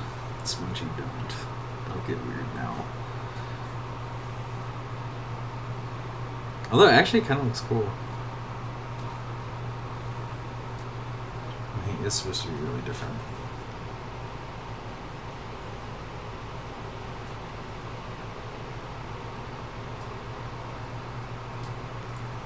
He is looking a little top heavy.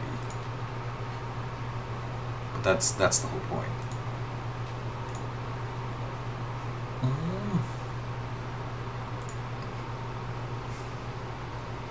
Oops. What the heck? Oh, there we go. I thought I lost my reference for a second.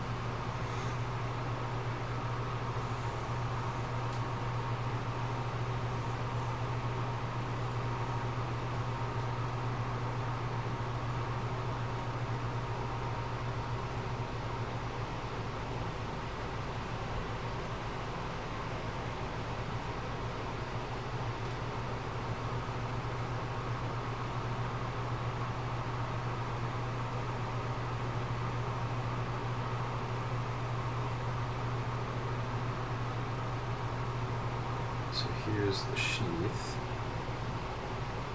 It's kind of holding on to that sheath.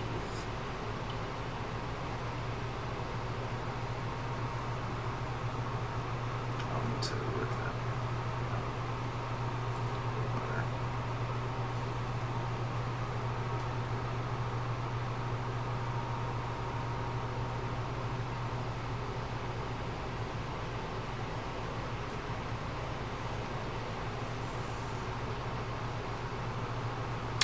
Red says it's midnight and I'm still darn tempted to have a slice of this chocolate mousse pie I've got. Dude, that sounds so dangerous to me. Like, man. Yeah, I've cut a lot of sugar. Like, I'm eating this, like, candy bar thing, but it's not real sugar. It's no sugar. But that sounds really good. Although, to be fair, they have stuff like that now, too, nowadays. I guess I could go get one like that. Nope, don't like that there at all. Let's erase that.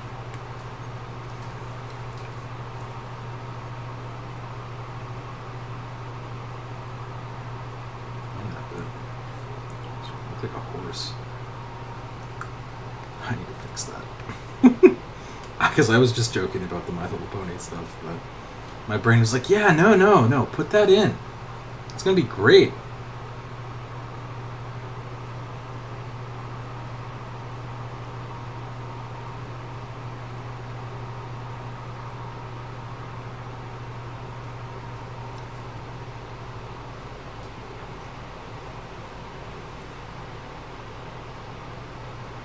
That's what I can do, though. Let's make these thumps really thick. Really, really thick. We'll come in and clean them up in just a minute.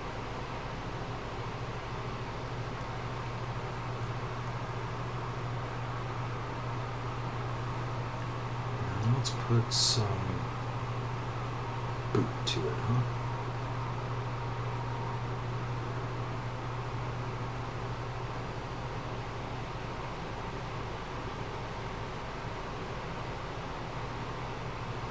That's feeling a little better, actually.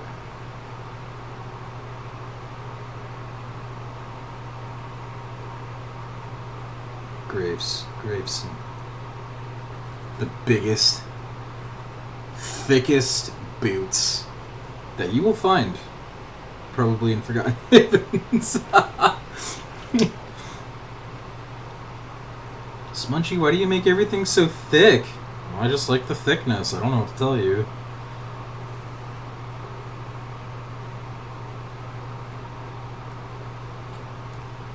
It's just a part of my life. All the thickness. That's me. I'm thick.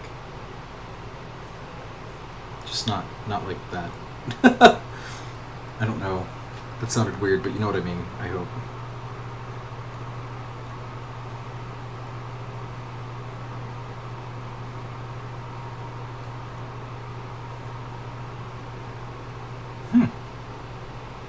Sort of worked out.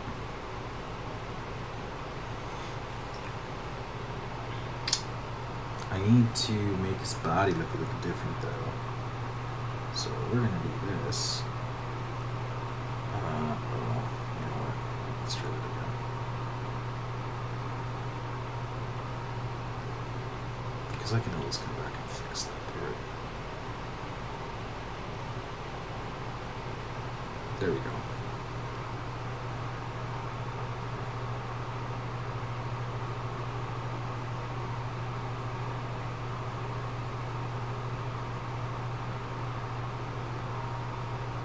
Sweet.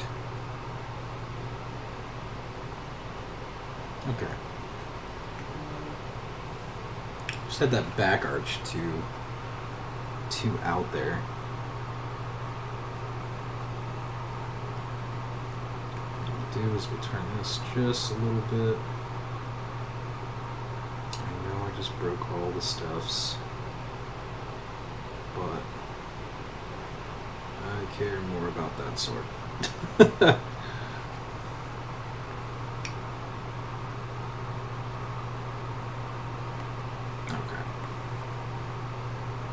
Let's fix this.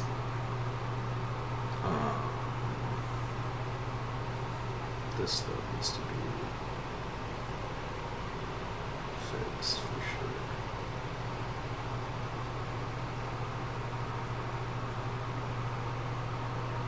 There we go. Cool.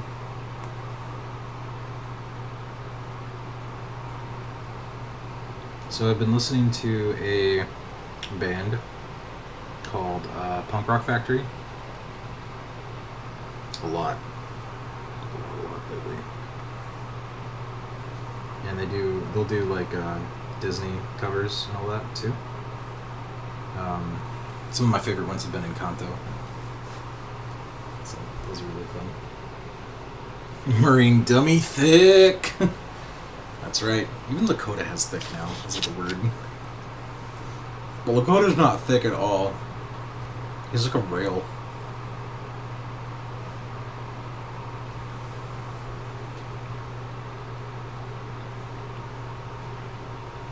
Red says, I do think that thick is easier to draw than thin intrinsically. Anyway.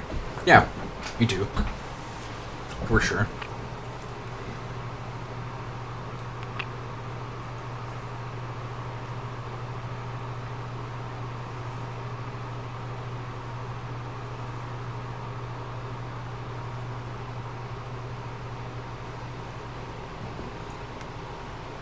Jeez.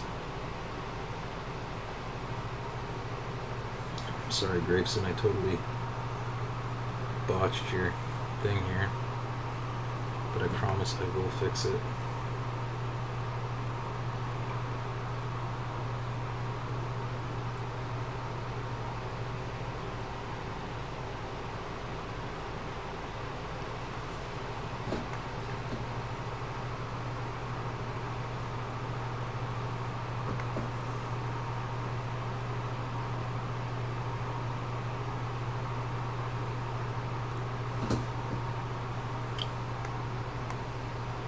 This would be color just more of a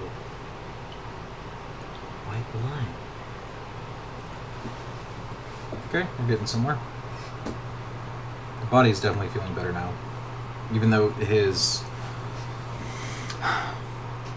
kind of deceiving because his legs now feel correctly proportionate, but I think what I wanted was just the thickness over the weird, like, because if you look here, right, it's like that's his kind of torso, and his waist is let's do this thing.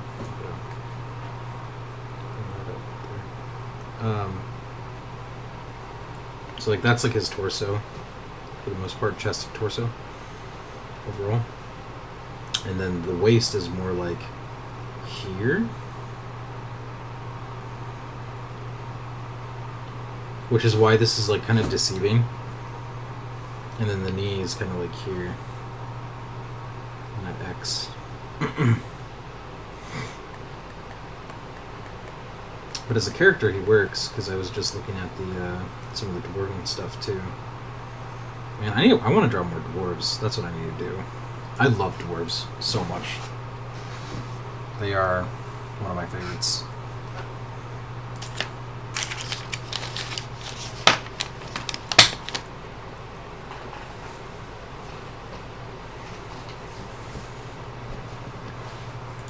Holy smokes, there's actually a lot of people in here. Hello, everyone. Wow. And I should say a lot for me on a... What time is it? Midnight? 12:21? Timeline? So thank you for joining me tonight. Appreciate that. As I work through drawing Graveson here.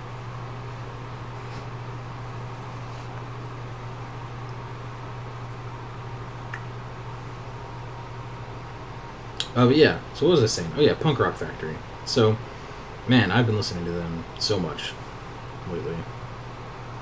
And a lot of the Encanto stuff, especially, from them. I do not like the way this hand is turned.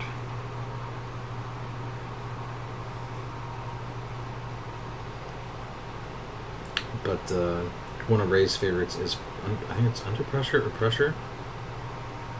And then I really enjoy, I mean, I love that song too, but of course, we don't talk about Bruno. Love that one a lot. Sure, because this is way too high.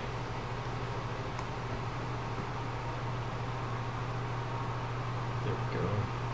We'll come back and fix this shape because this shape is still very off from what I want it to be. I love the way I did this hand though. This hand actually worked out really well. That's what I was hoping for.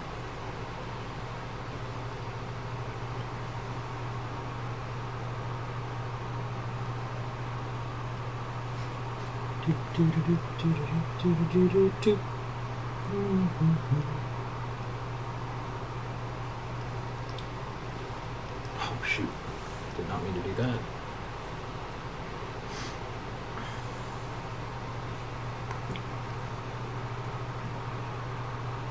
Let's fill in this black more. I would not want to be kicked by Graveson.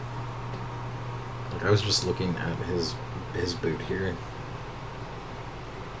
That would hurt so much.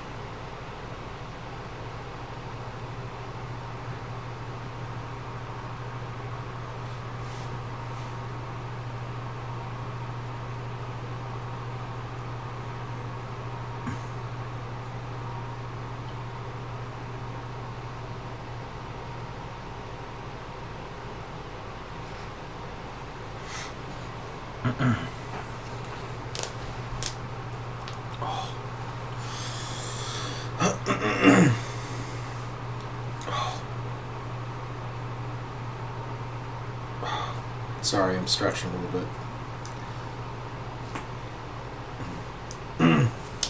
I need to do emojis. That's something else I should probably do. I think that'd be a lot of fun. I just realized I'm drawing with a 30 size pen. What?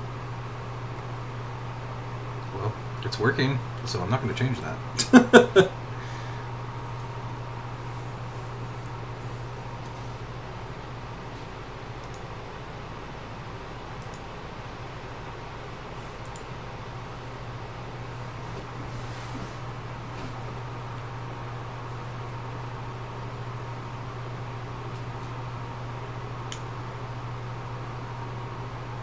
I think I want to do...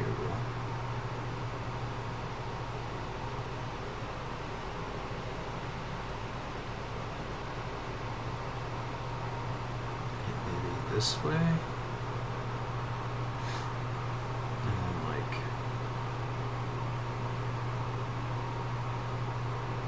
this...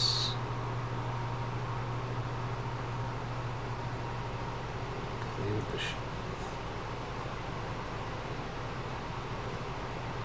I don't really want it shown too much.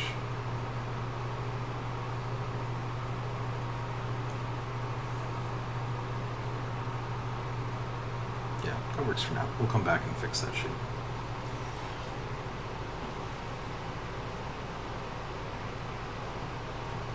Okay, so I need to now go back to my comic.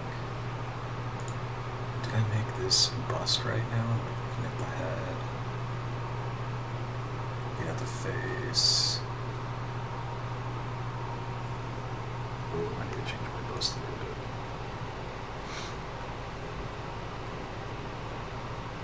Alright, so what am I changing here?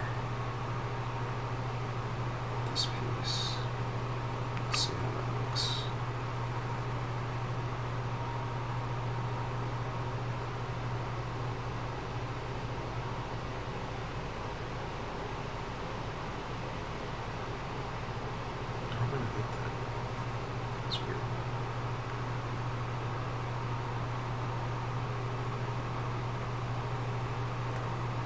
Let's try. Let's do this at 10.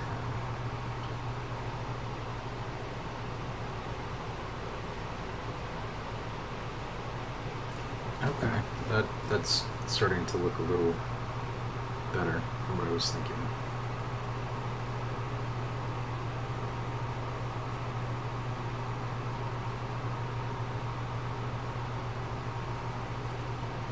So you can kind of see like I'm regularly all over the board when I do these things, and I will absolutely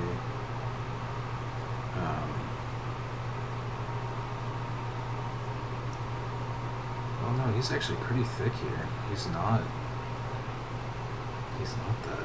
He's super thick there. Like, especially in the lower half of the face. So let me rework this a bit.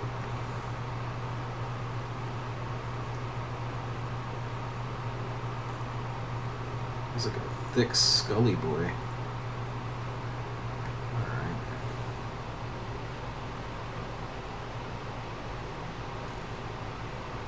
Yeah, okay. That's starting to feel right.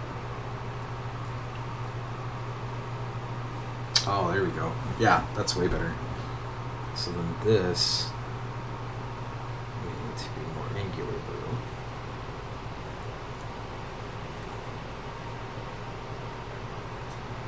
Because the thing with Graveson is he's not exactly someone that would be a sprinter. Like if he's running toward you, you should probably run. Unless you know him. But I'd look again at the head and the neck, and it's almost more like a square. Because his neck is actually covered by this piece here, this metal thing.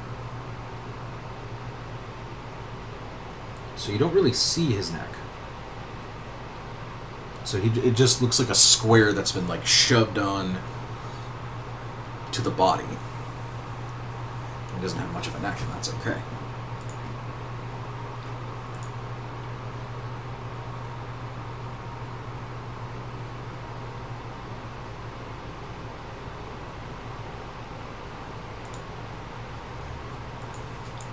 Okay. So I did that right. For those of you who may have read through that first comic episode by now, you will probably know who this character is. Well, a little bit. Oop, wrong layer. I'm doing it again. Okay. So we got ourselves a thick Graveson, which is what I wanted.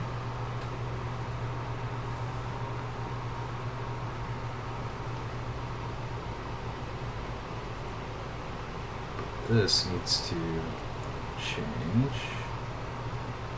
Come down a little bit.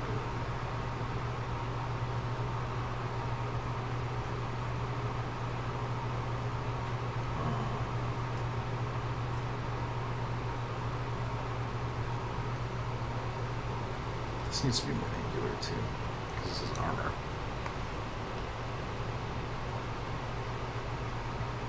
It's kind of the one thing that I had learned with drawing.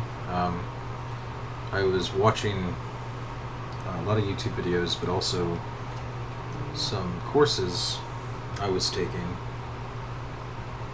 on the side And when you do draw, and again, I am by no means like some master or whatever.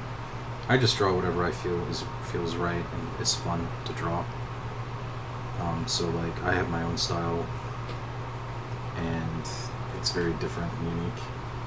But the one thing I've learned is that angles. So like if you're drawing a circle, like if you're purposely meaning for it to look soft, then don't use edges. But if you want it, like your circle to look rough, then make it cornered. Right? So that's how I pretty much draw everything, is because I'm looking for that more serious tone, and I'm looking for something that, and it was just a very simple piece of advice that I decided to apply, and it worked really well.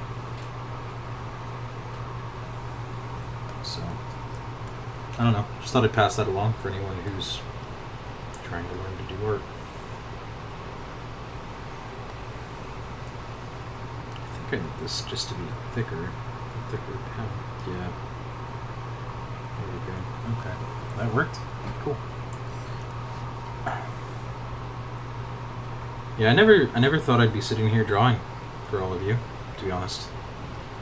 I thought I would just be focused purely on my marketing and business endeavors and my writing and world building, but here we are. And I think there are some of you who, even watching this VOD right now, or you may have known me for a long time, and I never thought I would reach where I'm at right now, skill-wise. There are way better artists than I am out there, and I'm very aware of that. And I'm thankful for them too, because I learned from them. But I would also say that I have grown very quickly, and I've noticed this. So this is me now taking the time to celebrate myself and my achievement, because I'm not good at that. But damn, it was hard. I still don't like this pose here. Or the way this hand is. I need to fix that.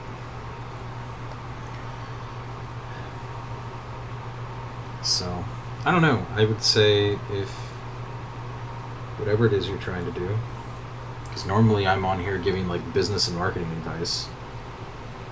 Like that's been the big thing for me, because I do that on the daily. So I get that question asked a lot. But I wanted to draw since I was very young. And I had, and so that's where I was saying we'll go into that story later, and maybe now's the time to go into it. You know, when I was younger, I had an art teacher who said that I would never be good at artwork, which is kind of an odd thing for an art teacher to say. Never expected that, and I wonder if maybe she was just having a bad day, or maybe I misunderstood her. I'm really hoping that's what it was. But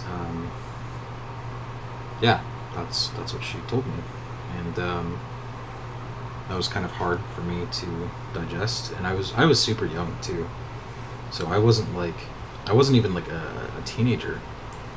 I think I was like 7 or 8 years old, and I was drawing a lot. I was drawing so much that, and I did it all traditionally, and my paper would just cover my wall. That's how much I ended up drawing, and with pictures and creatures and cartoons, and I really loved like these Sunday comics that would come out. I would make my own cartoons, and I had a few of them, and I kind of resembled one of them, or depicted really one of them after kind of like the personality that you see in the Gloomlands today. So that's actually something from my childhood that I created. And I just really wanted to be an illustrator outside of doing all the things I do now, like especially like because I love things like sports, or I did. I don't really do much of it anymore, but I really loved sports when I was younger. I mean, today I still like watch hockey for the most part and like football, but I don't really play it anymore. That's besides the point here. The thing here is that I really wanted to do artwork, and I had a lot of encouragement from like my family, even, and other people that I knew. But that art teacher really screwed me up, and I took it to heart because she was a professional in her field, and it seems to happen a lot to me when it comes to those things. Like I'm trying to learn something new, and then someone somewhere in that field just tries to discourage me from getting into it. That happened to me a lot in UX as well. And I was really bothered by that. And I really tried not to discourage others. I mean, there are things that I think that it's important to understand, like mindset-wise, before you go into something, but I think that those are things that are more quantitative than qualitative. In other words, meaning something like art can be very subjective, where something like marketing kind of requires you to understand how people think, especially not putting yourself in that, if that makes sense. I will come back to this fist, to this grip. Because it is not, my brain is not, for some reason, picking up what I want this thing to do. So we'll come back to that.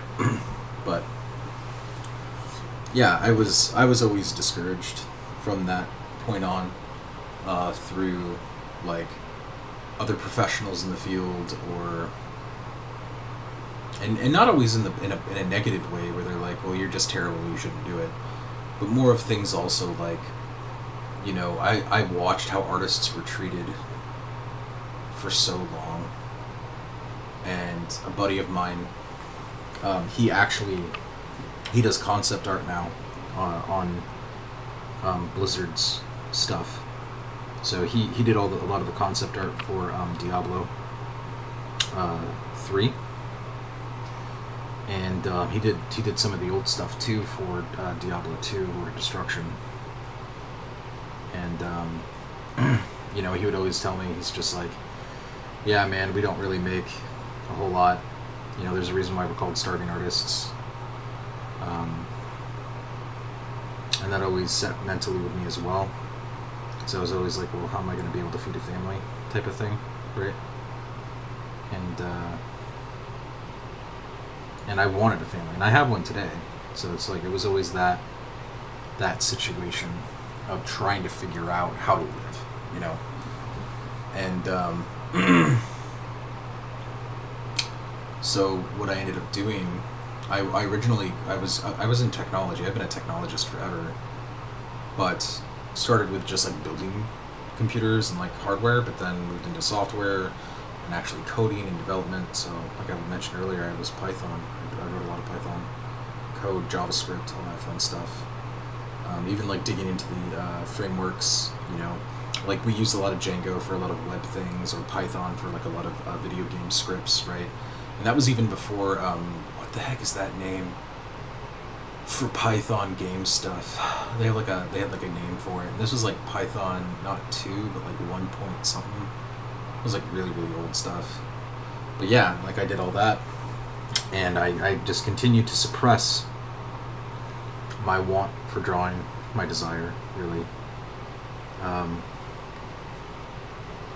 Because I just kept on either getting told that it just was not lucrative, or it wasn't something that I should like bother with, because my time will be eaten away. Now, to be fair, some of that made sense, right? Like, it is true. If I think I went into illustration first, I might be struggling more today than I am by like a long shot, but I think it's also true that it's very important to follow your dreams and your passions, because if you don't, you never know where they'll go, or where you'll end up. And you kind of don't want that to just like magically disappear from your life. And so what I did is, because I loved music as well, I switched from music, or from art into music, so I became a drummer for a long time. And I also did a lot of vocal, like singing, but specifically for like specific genres. Like, I'm not someone to do pop or any of that stuff. I'm very much more like punk, rock, heavy metal, death metal, doom metal. Like that's my thing, new metal genre. But I needed to express myself artistically, so I went into music, even though I really wanted to do illustration. And I think honestly what changed was 10 years ago. No, oh God. What year are we in? We're in 2022. So in 2022, not in 2022, what am I saying here? In 2009, 2008, 2009, that's when I met my wife. And I later learned that her entire family, most of them were artists and did artwork and like beautiful things, just things that I could only ever imagine doing. And her mom did incredible artwork. My mother-in-law, she's deceased now, but her work was gorgeous. My father-in-law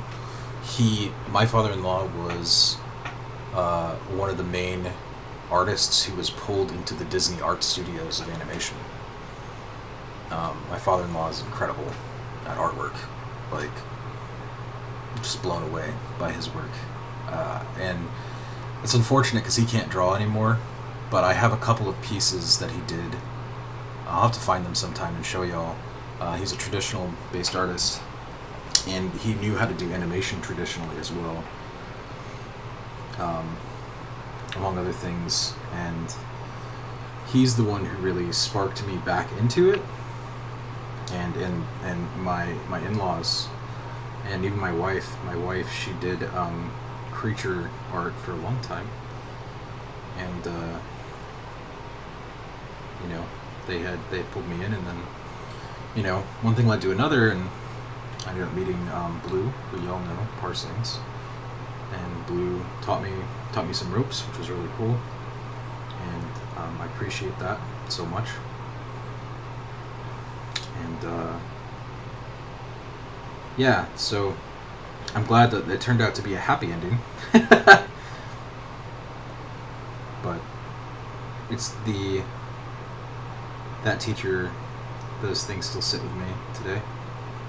I often question it, and then sometimes what ends up happening is, when people do not, or feel threatened or something, then sometimes that happens as well, where they'll lash out. And that's never good, right? You never want to do that to someone. But I think it's also hard because, you're watching something you wish you could be doing, or whatever the case may be. And that's even, like I said, for my past as well. It was just always a thing. Sorry, I'm like going super deep in all this, but I think it's kind of important. Red said, fellow hockey fan. Yes, I love hockey a lot. Hockey Like now to be fair, I haven't watched hockey this season a whole lot, just because I haven't had time. But I am usually glued to the hockey season.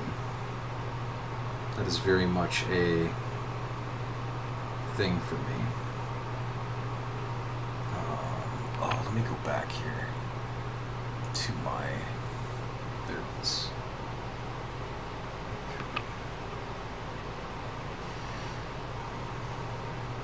Yeah, so my team is the Colorado Avalanche. I will forever love them. But I also like the new team they brought on a lot, and I know they didn't do too well, like their first season or whatever it was, but the Seattle Kraken. So I really love them too. I love their logo, especially, which I know is not like a reason why you should like a hockey team, but gosh dang it, that's such a cool. They did so well on that.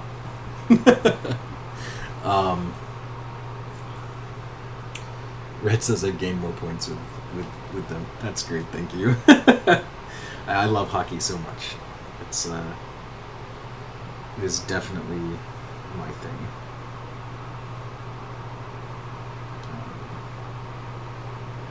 It's something my father and I will also heavily relate on.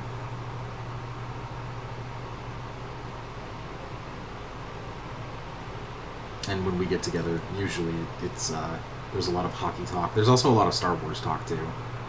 That's just because we're big nerds. So,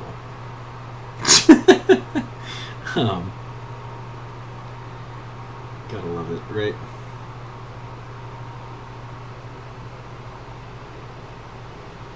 Red also says if I had any drawing chops, I'd take Don Bluth's traditional animation class. Oh yeah, it'd be so cool. And an Avalanche fan nonetheless, or no less. Yeah. Do you like the Colorado Avalanche? They're yeah, I love them so much.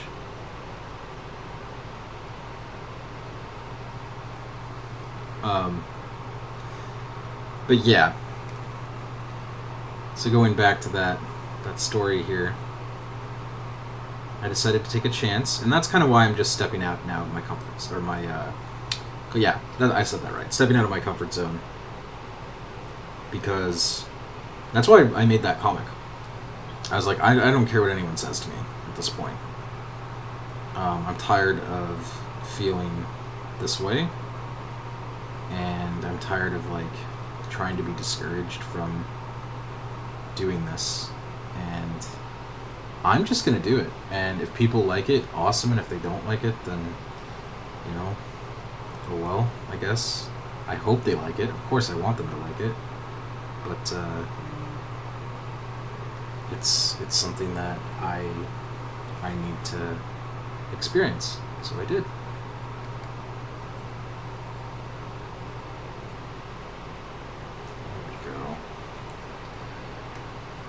Grayson's starting to look a little better here.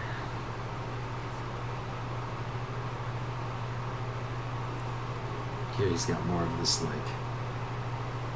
in the bus, it's almost like he's kind of, like, smiling. And in this one, he's like, "Don't talk to me, I haven't had my coffee." Is there coffee in Forgotten Havens? I need to ask this. I need to ask Fran. Maybe there would be Forgotten Coffee. Forgotten Coffee.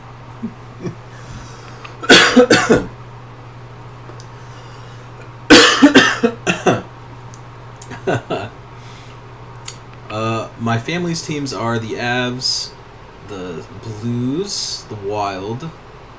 It says, Red says he also has a brother who likes the Red Wings, but we don't talk about that. Yeah, the Red Wings.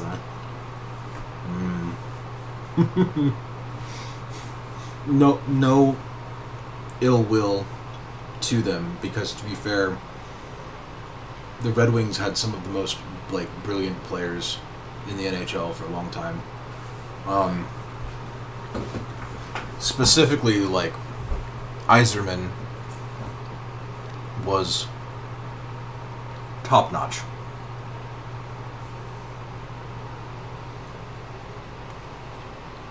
whenever I'd play like NHL, like 2002, 3 or 4 or something like that. I forgot which one it was. I would always pull Yzerman from the Red Wings into my like homebrew Avalanche team.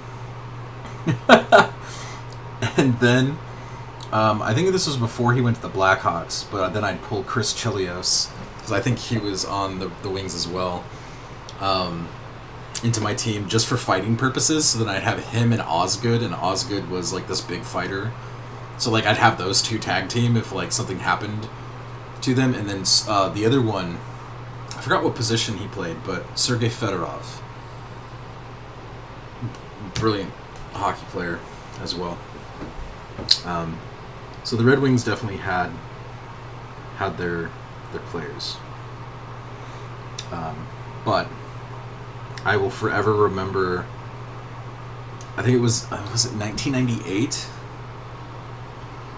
Oh. I don't think it was the year they won the Stanley Cup. Not 1996, but the one after. Because I was very young, and I remembered like there were parades in Denver and everything. I think it was like 11 or 12 years old.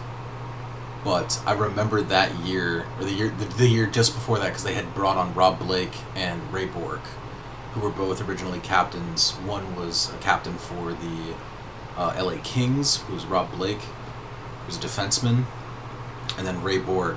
I don't remember what Bork's position was, but he was a captain for the Boston Bruins. And like the Avs had like this dream team. They had Patrick Waugh, who was like the best goaltender, period. Joe Sakic, Fopa, Peter Forsberg, and then they had Hayduk, who was still a rookie, I think, at the time, or like was just done being a rookie. And then they had Chris Drury and Gusarov,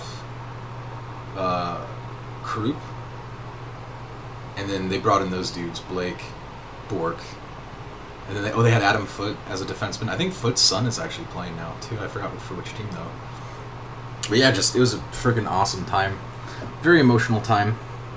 Sorry to all of those who don't watch hockey. Clearly, I'm very passionate about that game.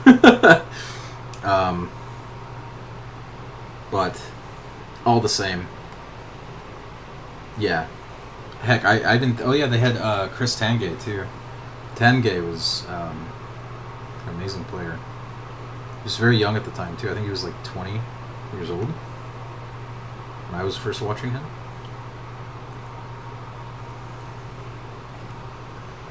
Your hockey talk is absolutely making my night. Appreciate that. The Golden Knights, Vegas Golden Knights for first season. Kraken logo is indeed cool. Yeah, absolutely. That being said, Red says it's getting late. I'm afraid this is where I must call it. Good night, gang. See you when I see you. It was great chatting with you, Red. Appreciate it. Well, maybe we'll talk some hockey another time. Thanks for chatting with me about it.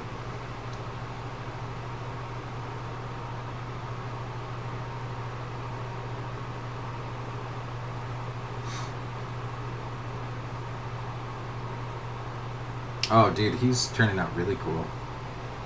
Shoot. Heck yes.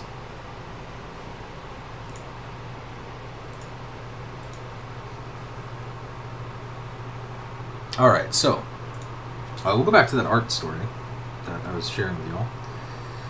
Yeah, so that was a situation, that happened, and I think it's super important to talk about these stories, because I think if we don't talk about them, these things get buried. And then I also think that it's important for others to know, like, the other person's journey. Like, I mean, for me to see what you're seeing me draw right now, this has taken me forever. Like, since I was like 8 years old, 7, 8 years old, maybe even younger, really, to just understand. And I think once I finally understood anatomy a lot better, I was able to really start putting my own spin on things. But I think the hardest part for me was that traditional didn't work for me very well. Traditional artwork. Like, I was great with inking. I could do, like, stupid, sick inks. Especially with light pencils. Like, I was just able to fill those in, and I think that's why I draw the way I do today. So, like, you can see that I have, so I'll use this white one here. Oh, actually, I'll use the black. So, like, this is, oh, shoot. What am I doing here? That's an eraser.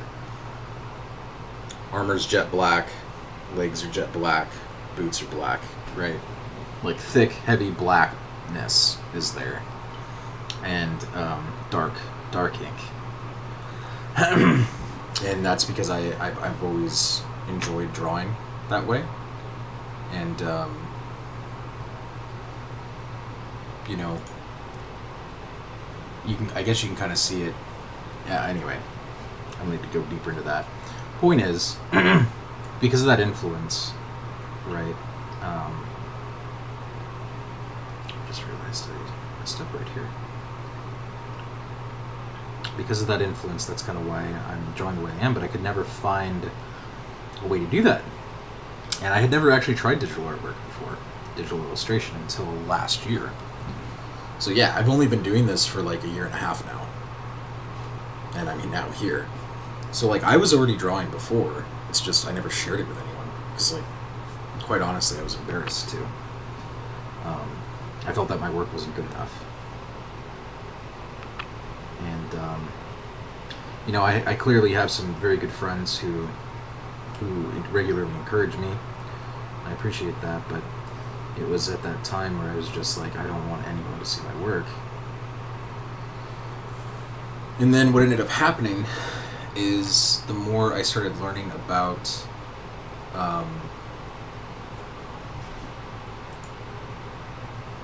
you know, the overall like work of its own and like anatomy and those things, then I was finally fine sharing that. Also, Discord is acting kind of weird here. Sorry about that. There we go. Hopefully that updated it. I just realized like the screen stopped showing the visual, so I went back. I just changed it. Rain says, I'm glad you've gotten a taste of reality and can now see the value of your art. Yeah, I appreciate it. It's helped a lot. For real. Probably one of the, I mean, outside of my other things in the past, this is probably one of the biggest hurdles that I've ever been able to get over. So, and to be fair, I'm drawing so much that like, it's kind of like when I was younger again. All of a sudden, it sparked and it just kicked up, and I can't stop drawing. Like, it's one of those situations. So, which I think is great.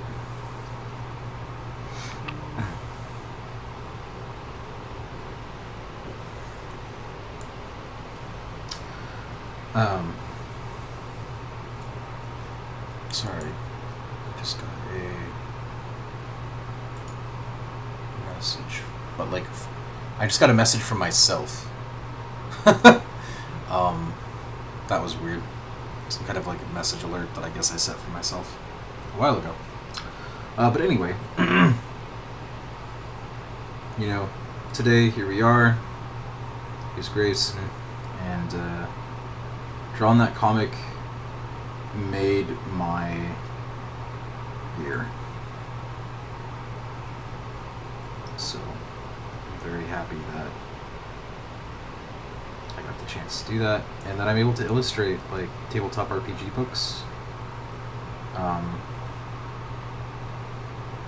in ways that I didn't imagine. I think the other thing too is like my aesthetic is very particular. You know, it's definitely not going to fit a lot of high-end painted work, right? Like, I am going to learn to do that, and I think it's going to take me some time because I don't naturally think in that way. But I think I'll get better at it, and I think at some point I will be able to do that more. But I naturally think in the way you're watching me draw right now.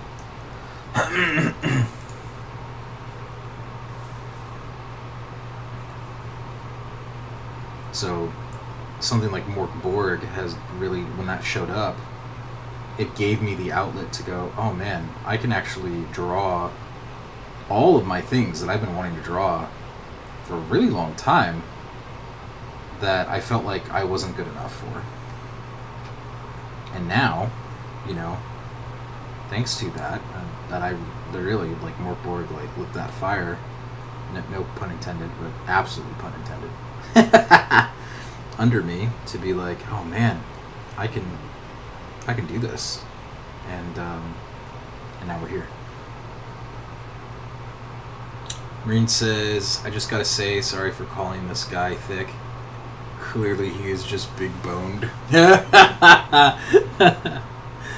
That's great. I love it. I think that's wonderful. I've been calling him thick a lot too, so I'm all about the thick.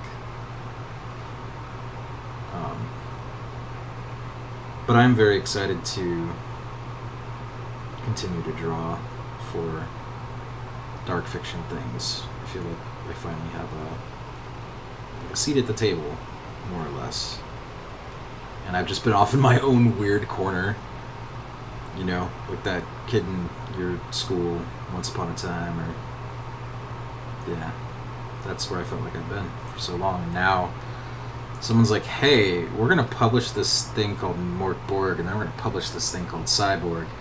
Oh, and then we're going to do this thing called Death in Space. And it's like, oh, dude, yeah, this is the stuff I would draw and then get in trouble for it in class. Like, absolutely.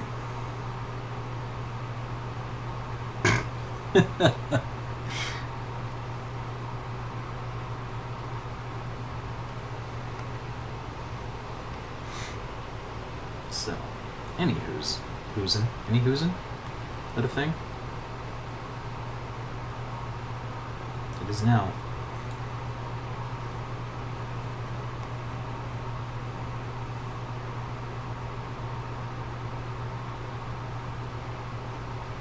Grayson almost has like this wild Saiyan thing going on.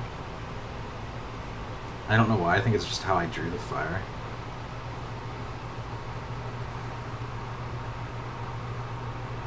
Which I could probably make it more swooped. Maybe I should. Maybe I should make it more swooped, because I do that in the comic. Okay. Let's change that. I don't know. Let's test it. Let's see.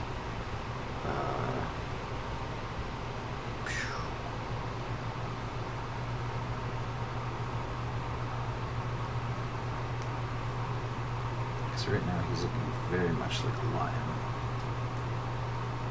Which is still cool, though. It's kind of got like this liony fur fire thing going on. I don't know. We'll pick which one we like more. Because then whatever I do, then I'll just go back on the bus and fix that.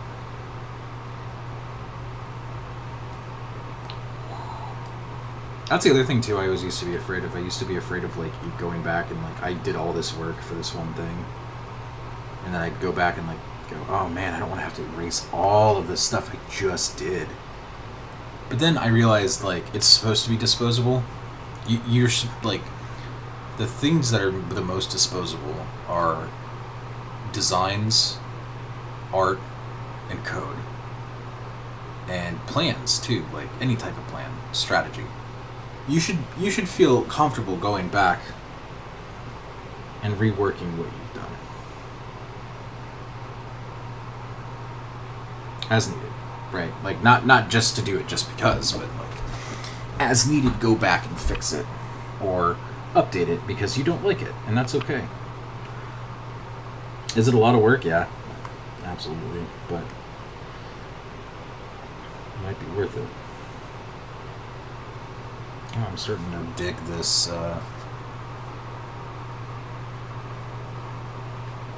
swoop more instead. I think that's why I put this in the comic book originally. In the webtoon, I should say. It's me and my oldness, I guess, talking. Well, I'm not really that old. That's another weird thing.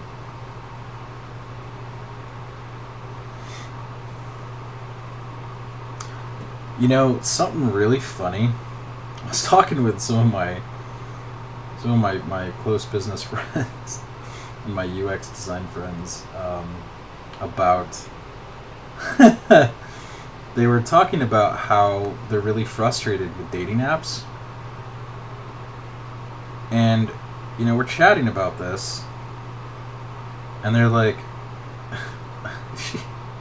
my friend, she goes, wait, I just realized something. And I was like, what? She goes, you're our age, but you've never experienced, like, a dating app. And I was like, I guess that's true. That's right. Yeah, I don't know what that's like. So, so people will talk about, like, all these things like Tinder or, I don't know, other stuff like that. And I have no idea how it works. Like, because I have to study this stuff for, like, the UI and all those things for the UX piece of it. And I'm sitting there, like, I'm looking through it in the lab piece and trying to get, like, when we were at this business thing, and I'm just like, oh my god, I feel like I'm 80, and I'm trying to use this app, and, we were all kind of laughing about it. It just made us all realize, like, I don't know. Secretly inside, I'm an 80-year-old man.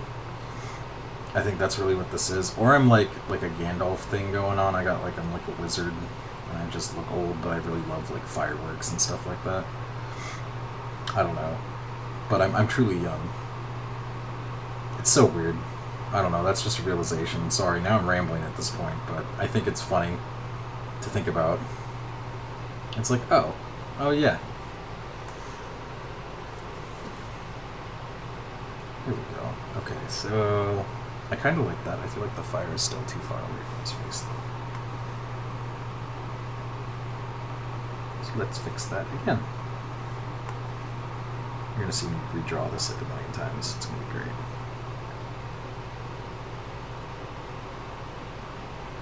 Here we go. Okay, that actually works well.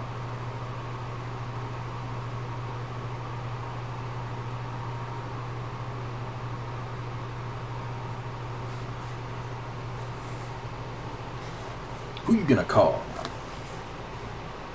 Grave Sin. That doesn't really work with that tune. Ghost Rider. Oh, jeez. I cracked myself up.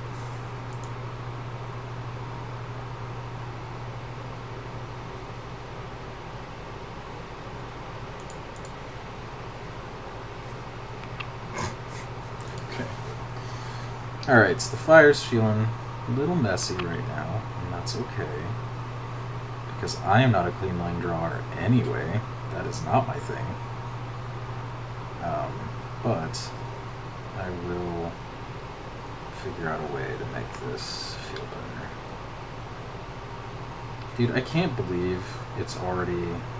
Today is, what, Saturday? And for you, some of you, Sunday? And the weekends just fly by. They're so fast. Yeah, there's my old man-ness coming out. Yeah, the weekends are so long. Or so short. Time is just flying by. I remember when I was young. I had all the pants I could want. 5 feet of licorice. And no one could tell me otherwise.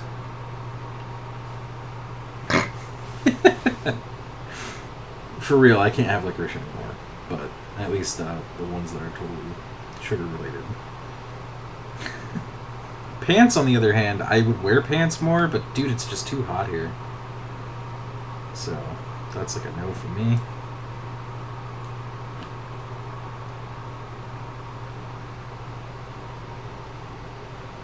Okay, that's feeling a little cleaner. Just a little bit. Oh yeah, we need to go back to this one. Yeah, that's gotta change now. Okay. Let's do that. Let's go back to this bust, change it up. Hello, bust. We're going to change you. Oh, maybe not too much, though. Like, some of this is still cool. Keep that there. Round to It has joined. Back in my day, we didn't have pants. Just licorice. Lots of licorice. Says Round to It. We just took all the red vines and wrapped them around ourselves very carefully, you know?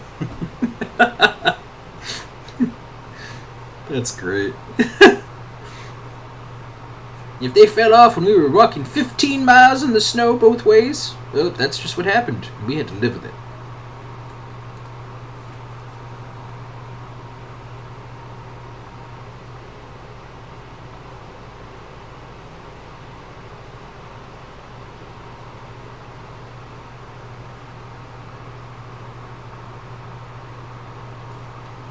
Graveson, the Super Saiyan. It's just fire, though.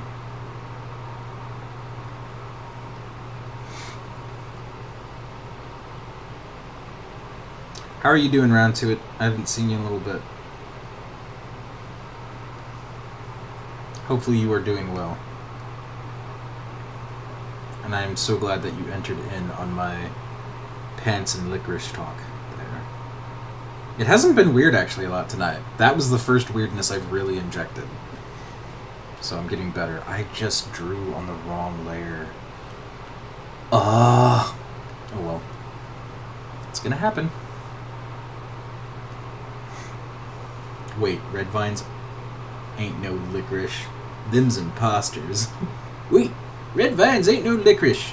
I think I'm like, for some reason that voice is reminding me of Master Roshi. I don't know why. From Dragon Ball. Man, I clearly have Dragon Ball in the mind tonight. Jeez, yeah. Or like Deckard Cain. Something like that. Some Diablo in there. Oh, dude, I just did it on the wrong layer again. No, what is wrong with me? Stop it, Smunchy. Stop. You're gonna make everyone cry. You're gonna make yourself cry later. Don't do that. Round to It's feeling sleepy. Just got back from playing board games at a local brewery. Awesome. Did you have fun? Did you win? Did you shake hands with anyone?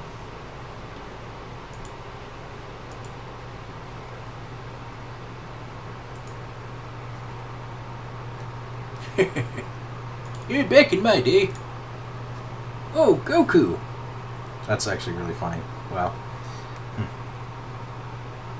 Diablo.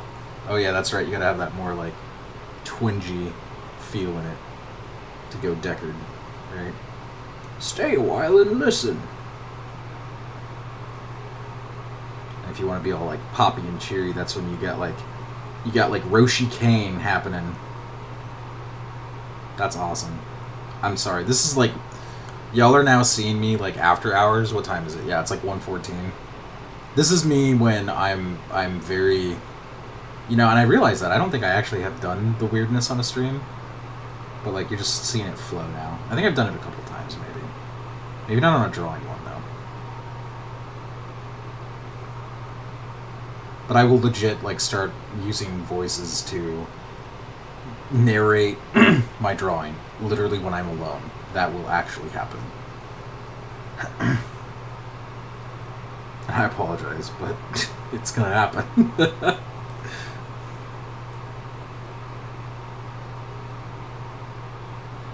And usually they're old men.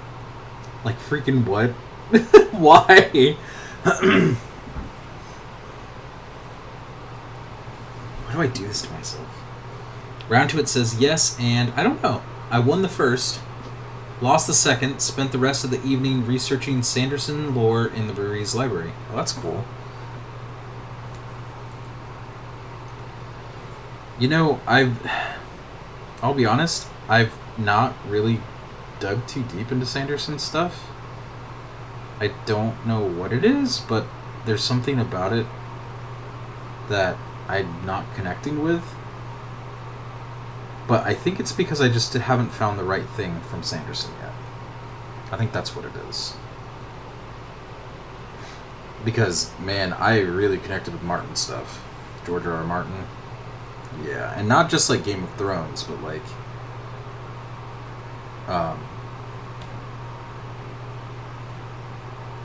definitely like Elden Ring too. I think Elden Ring pulled me closer to Martin than anything else that he's ever written. So, just to be honest with you all. But Sanderson, yeah, I've had a harder time with. And I'm not sure why. I feel like maybe I just haven't found the right thing yet from him.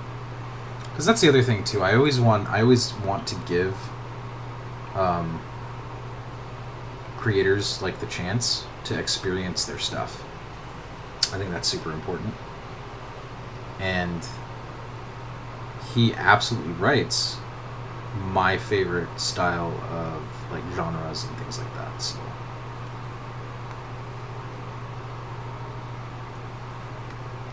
I totally just did this in the wrong layer.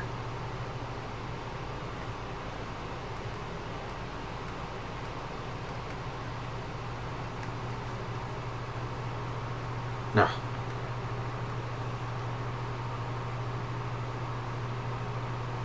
I want to do that, I think, for the rest of the night now, because like I'm realizing that I'm in such the groove that I don't even care about layers at this point.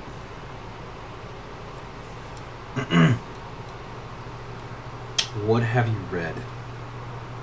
I somehow know more about Elden Ring lore than Martin. Oh, well, that's not bad. Yeah, I mean, Martin wrote that. Like, he wrote the Elden Ring stuff.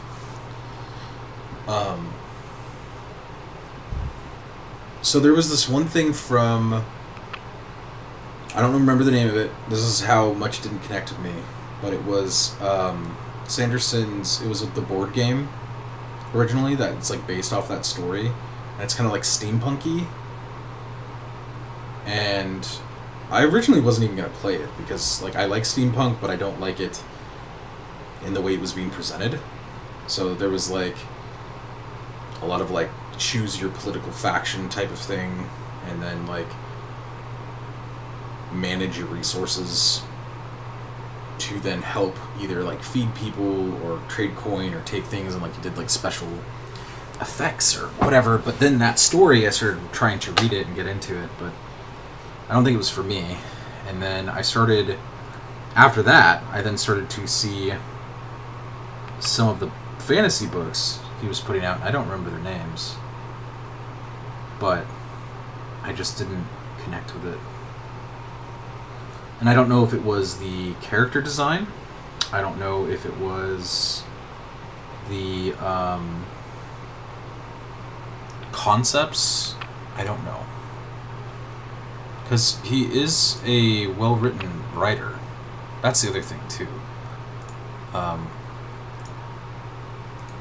Someday, maybe one day I'll be like that. But that's when I grow up. Until then, yeah.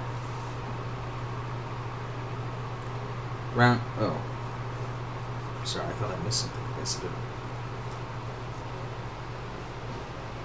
Oh.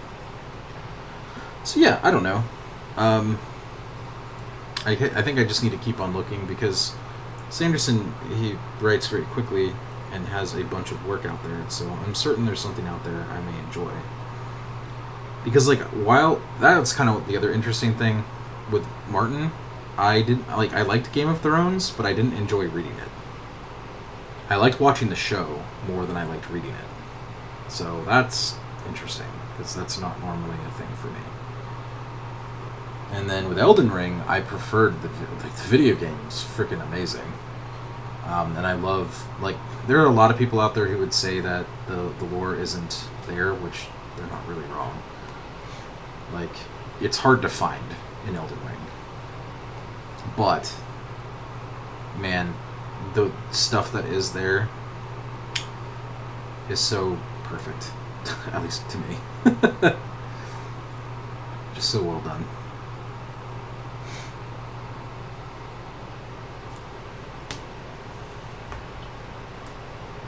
Graveson.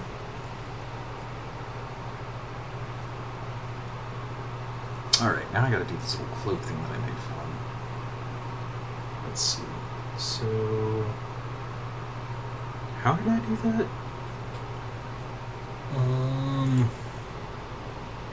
Kind of just put it down the back. It's not even like really a cloak. It's like a... what do they call those things? It's like a strip of cloth. It's kind of just like pinned to the back of them almost. At least that's how it feels. It's not exactly a faction banner, I guess. It's just there. It's like a ghostly...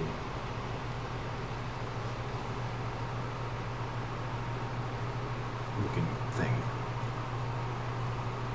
I probably should have put this on his silhouette and the other thing I did. But hold on.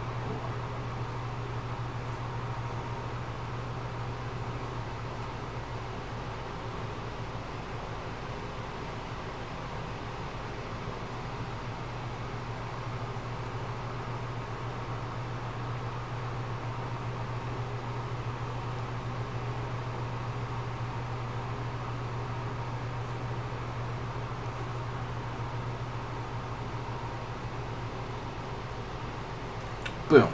Alright. I don't know if I like that. I may actually go back and erase it.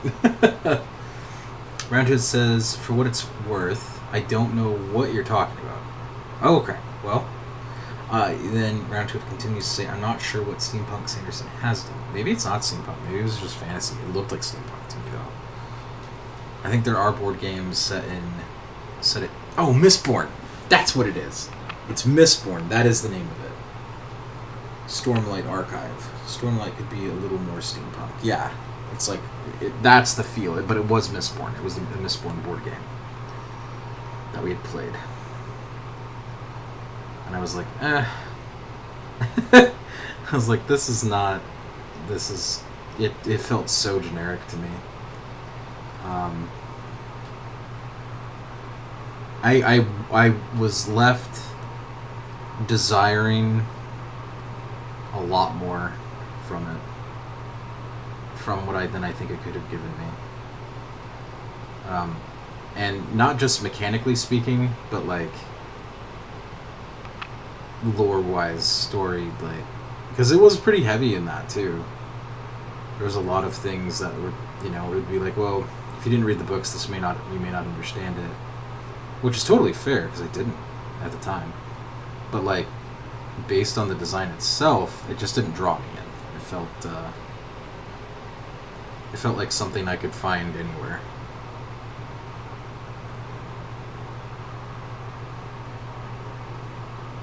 And maybe that's just not Sanderson's doing. Maybe that was the company that published it. I don't know. But then I did end up reading some of that Mistborn stuff too. I was like, that's alright. Although, to be fair, like, and that's another thing that I'm learning about myself anyway,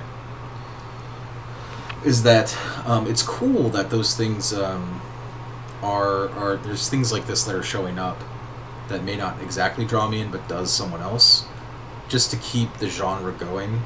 So I think that's really neat, and I like the fact that others can enjoy it in another way.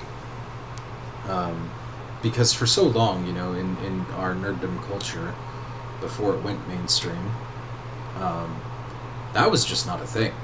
Like, I mean, yeah, we all had our original stuff, but I think the variety of things has really helped capture a broader audience, to the point to where I can talk with people about all of those things, and I think that's what has me more excited at the end of the day than anything else.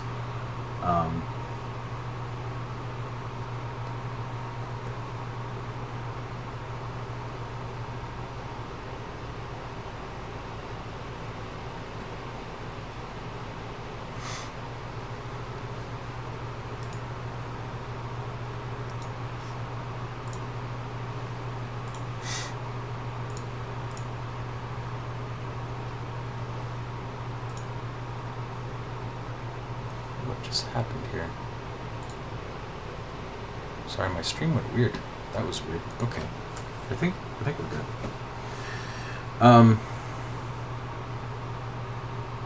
But yeah. Like that's what that is. And there's definitely much more to it. Let's see. Okay, I thought I missed something, but I didn't.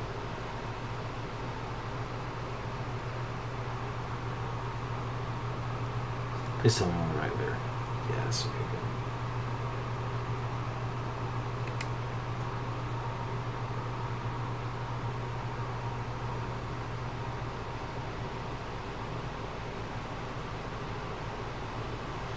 But yeah, I mean, I don't know. There's something about certain worlds that captivate me.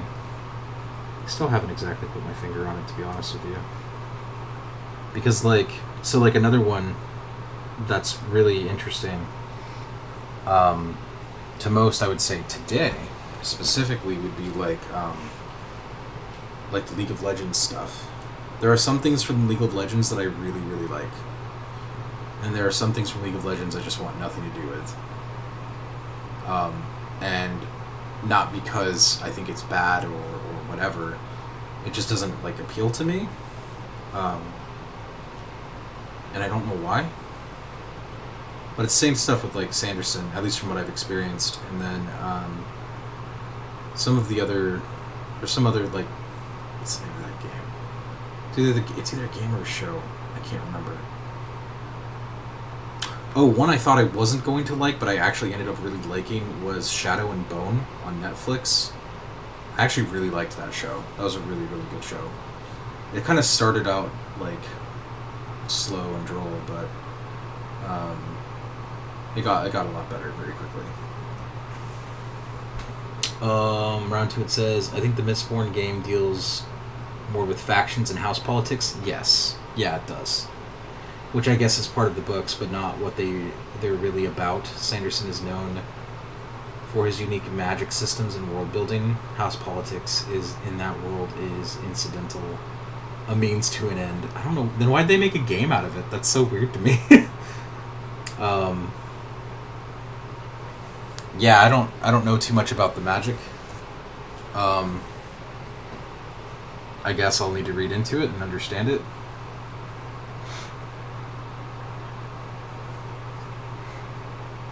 I think that's another thing, like, for me, like, when I did Adia and I made spirit magic and that whole, the way that works, I focused on it because it was a need for the world to work the way it needed to work.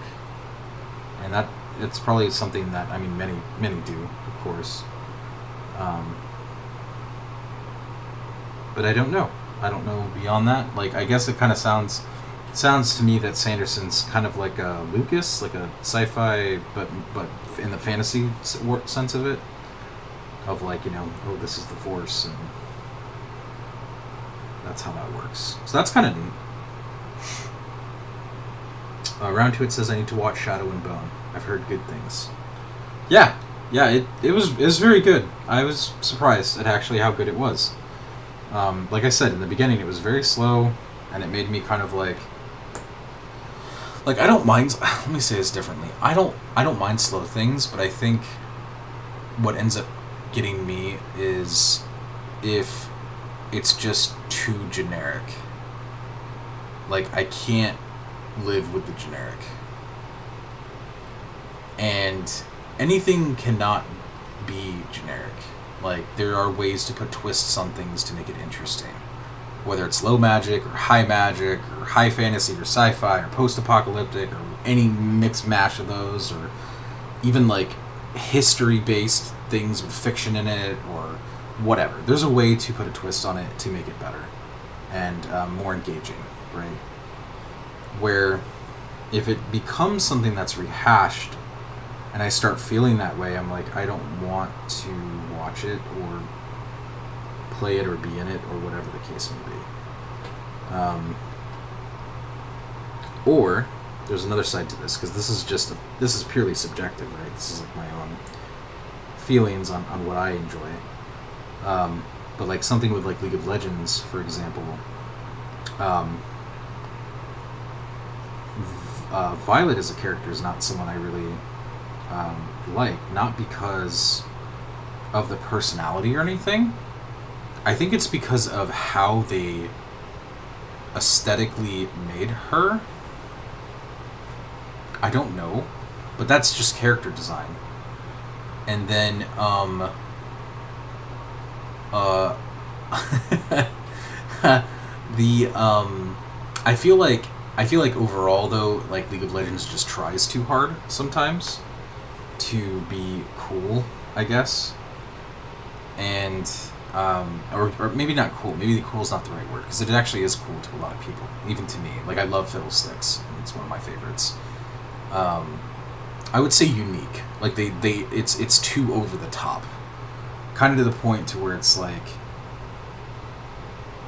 it's not. It's hard to focus, I guess. It's hard to really understand what the heck's going on.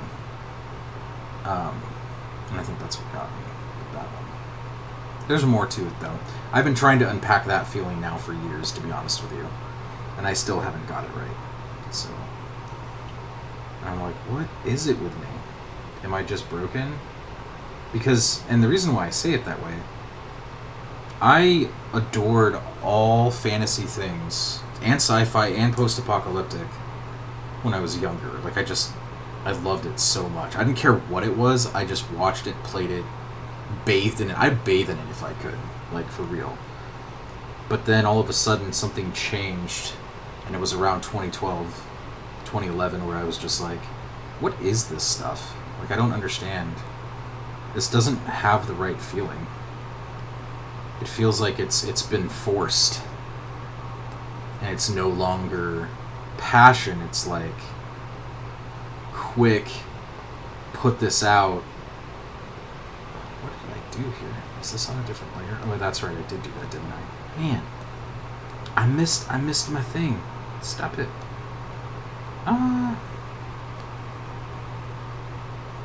Let's see.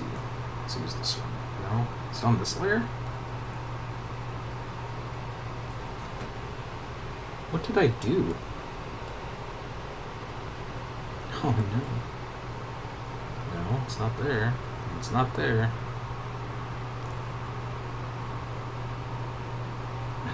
Oh crap. Oh, I'm using the pencil. Maybe that's the problem. Oh, yeah, I guess it would be. There we go. Fixed it.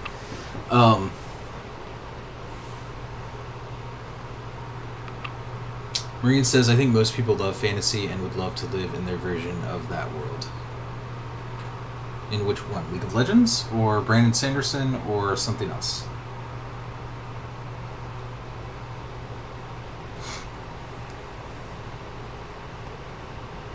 See, I love, with League of Legends, there were just some things I really enjoyed, but I think it really just tried way too hard to bring in too many aspects into it. And it started to turn me off, personally. It was no longer like...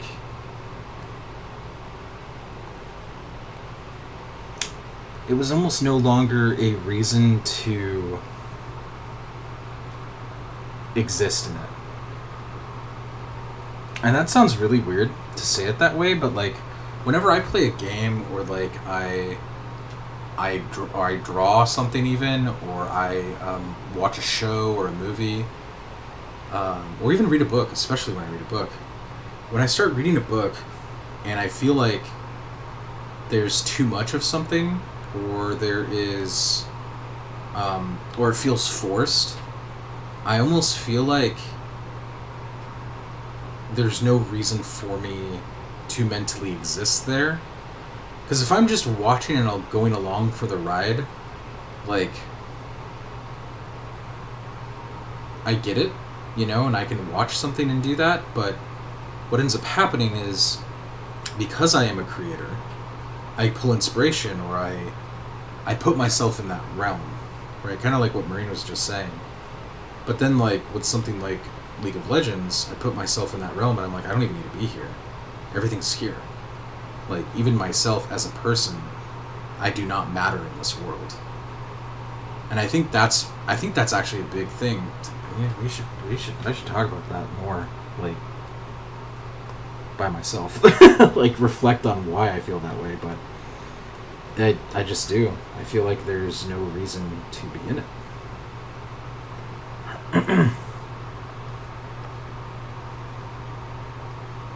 um, and I think it's because it's overloaded with too many different things. I guess that's hard to explain. Like, the focus isn't there. So we'll come back to that though, because I want to think about that. Oh, you meant their version of the world, is what Marine said. Oh, okay. Yeah, got it.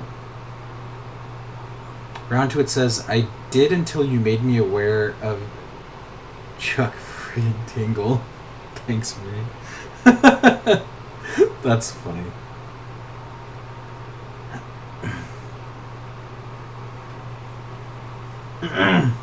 Yeah. I don't know, it's interesting. I think that's why, like, I was so drawn to some of these other, like, worlds and games and shows and movies and all that, because I feel like there is still room to expand in and be there, and there's still room to exist. But, like, if I'm just going to look at a mural of a beautifully painted work, or in this case, written work, and I'm just reading someone's story, like, I mean, which you normally are when you're doing those things, right? You're watching the shows and you're reading the stories and you're playing the games, but I can foresee myself crafting myself in that world. It's kind of what Marine was saying, like, I can see myself in it. But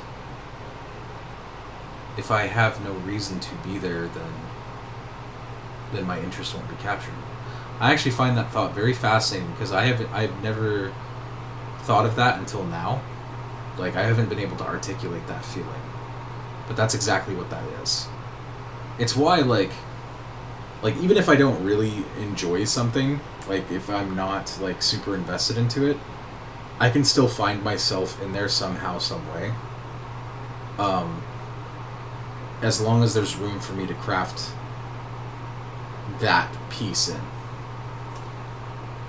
Because if there's not, then I feel like I'm just, I don't know, watching through the lens of someone else, and I was just there to experience that specific person's story. Does that make sense? I hope I'm making sense. It's hard. It's a hard thing for me to articulate. For sure.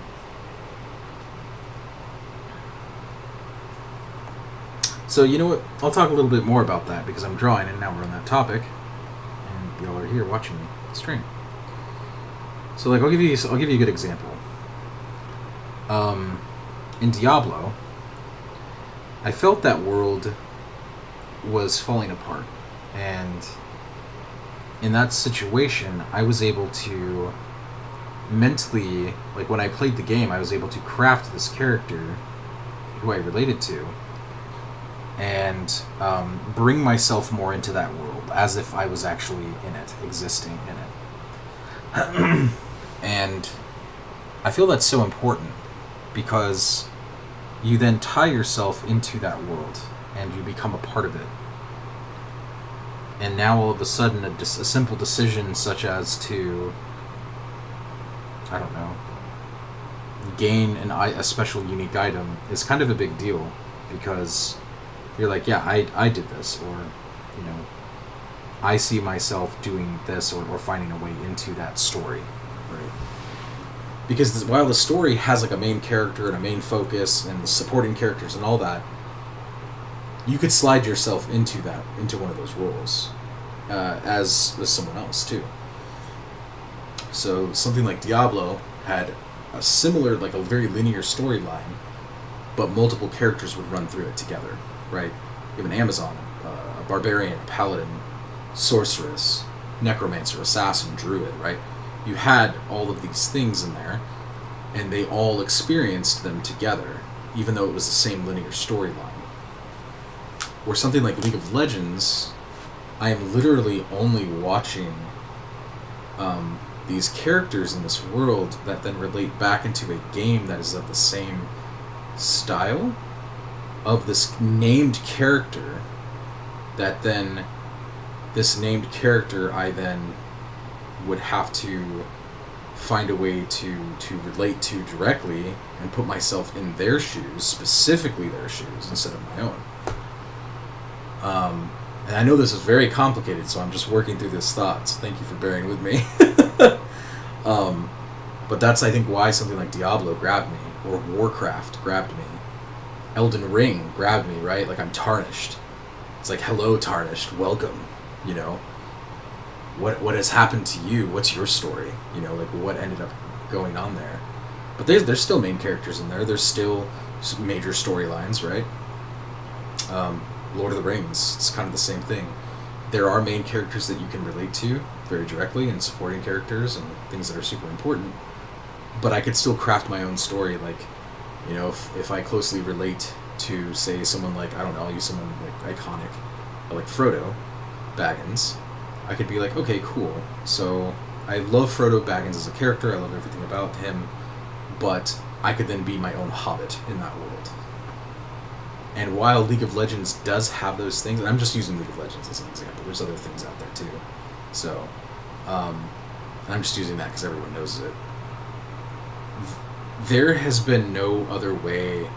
Like, I've seen the characters so much and the champions so much in that game that it's very hard to disassociate it from nothing more than a very well-told story, than a world. And that's why I think it's so hard.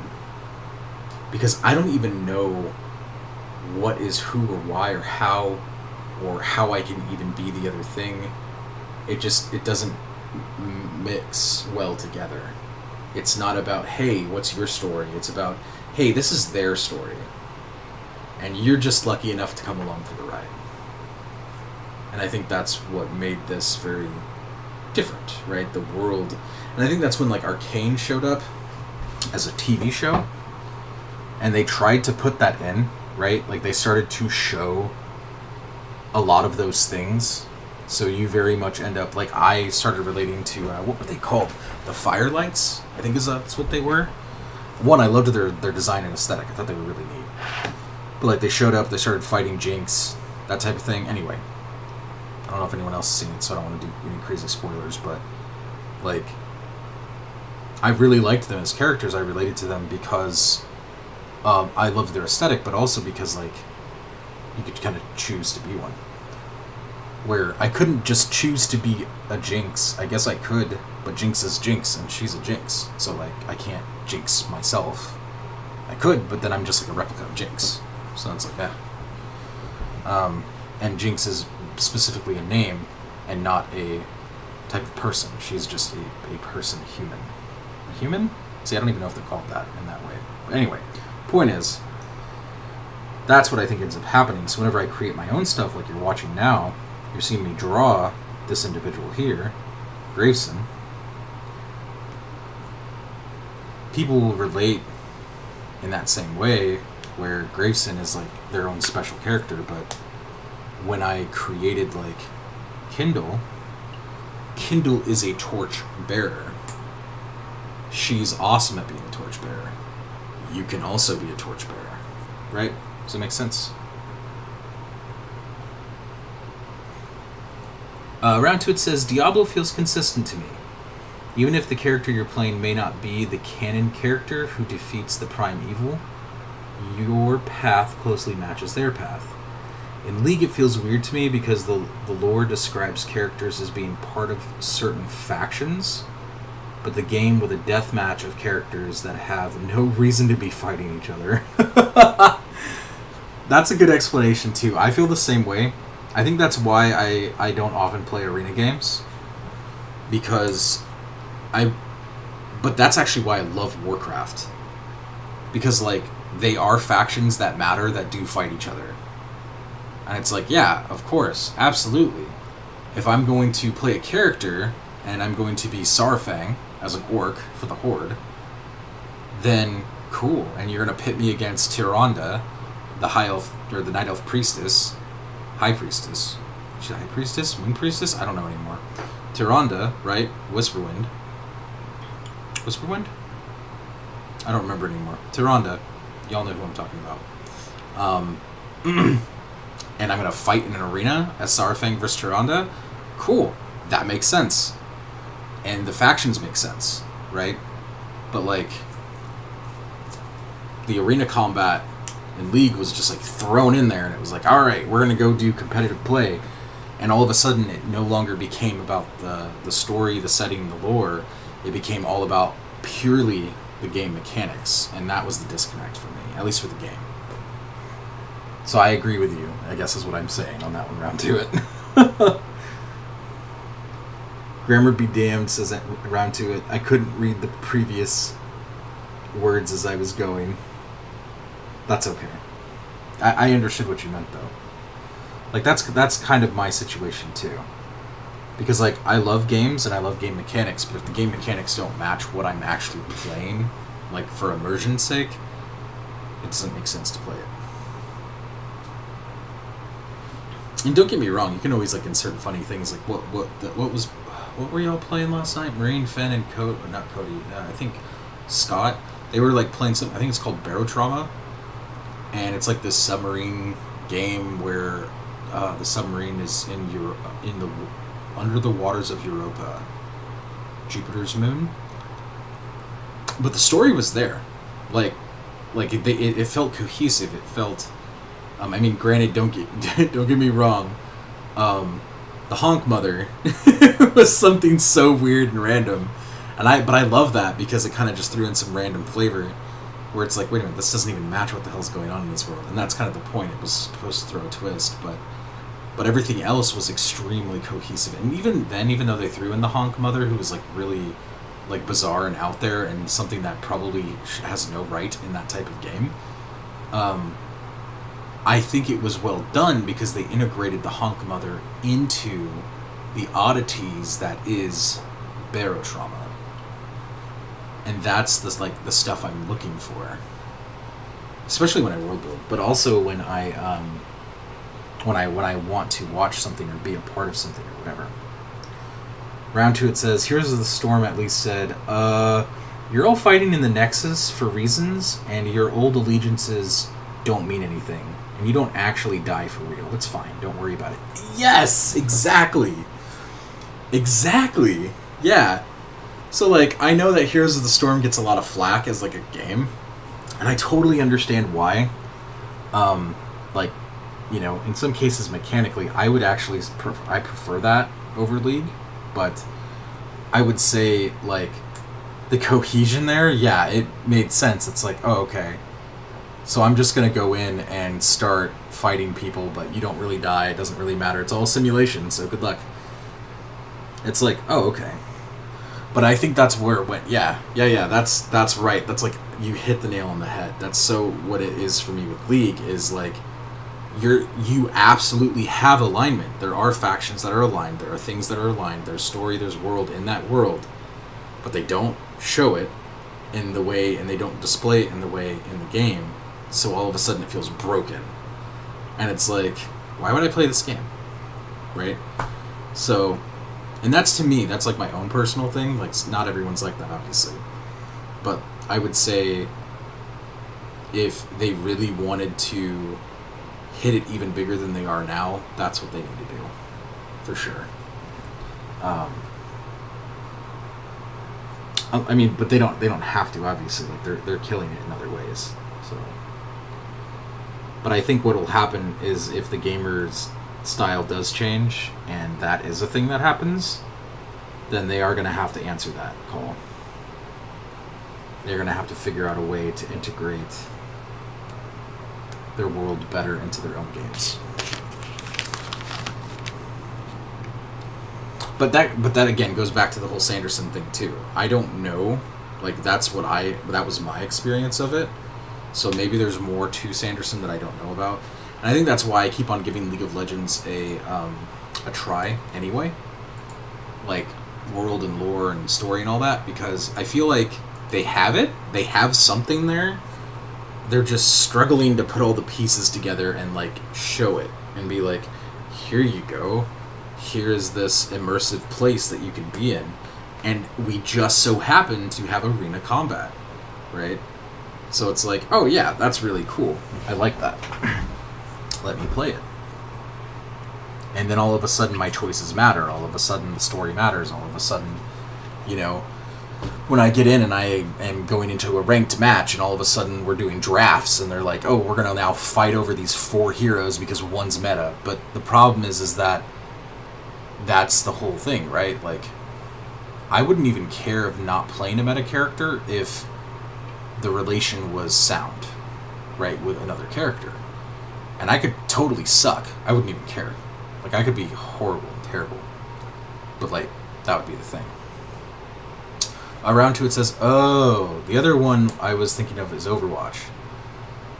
Oh, right. Yeah. So oh, shoot. Yeah, that's a great example, actually, too. Overwatch. So I played a lot of Overwatch, and I enjoyed the game mechanically, but that's exactly what started to push me away from it. So, the cinematics would always bring me back in, because Blizzard's really good about telling story in their cinematics, just like Riot in League of Legends, right? But the problem is every time I would try and stay in it, it felt exactly that, like, why is Winston killing Tracer alongside, like, Widowmaker and Reaper? I don't get this. Like, it just doesn't make sense to me. And I, too, I'm right there with you. I really enjoyed the story. I enjoyed the world building. Just like League of Legends. That's why, like, I can't knock it in that way. Like, they have something there. They can do something really cool with it. And then typically what I end up receiving is, well, you have to learn to split the game mechanics from the world, and it's like, that's not going to work for me, because that's just not how I work as a person. And what ends up happening is now all of a sudden, if I have to split something, that means the relation to it is now split. It's broken. And that's actually, and I know that's actually not me, because that's actually just how humans work. It depends on what you care more about.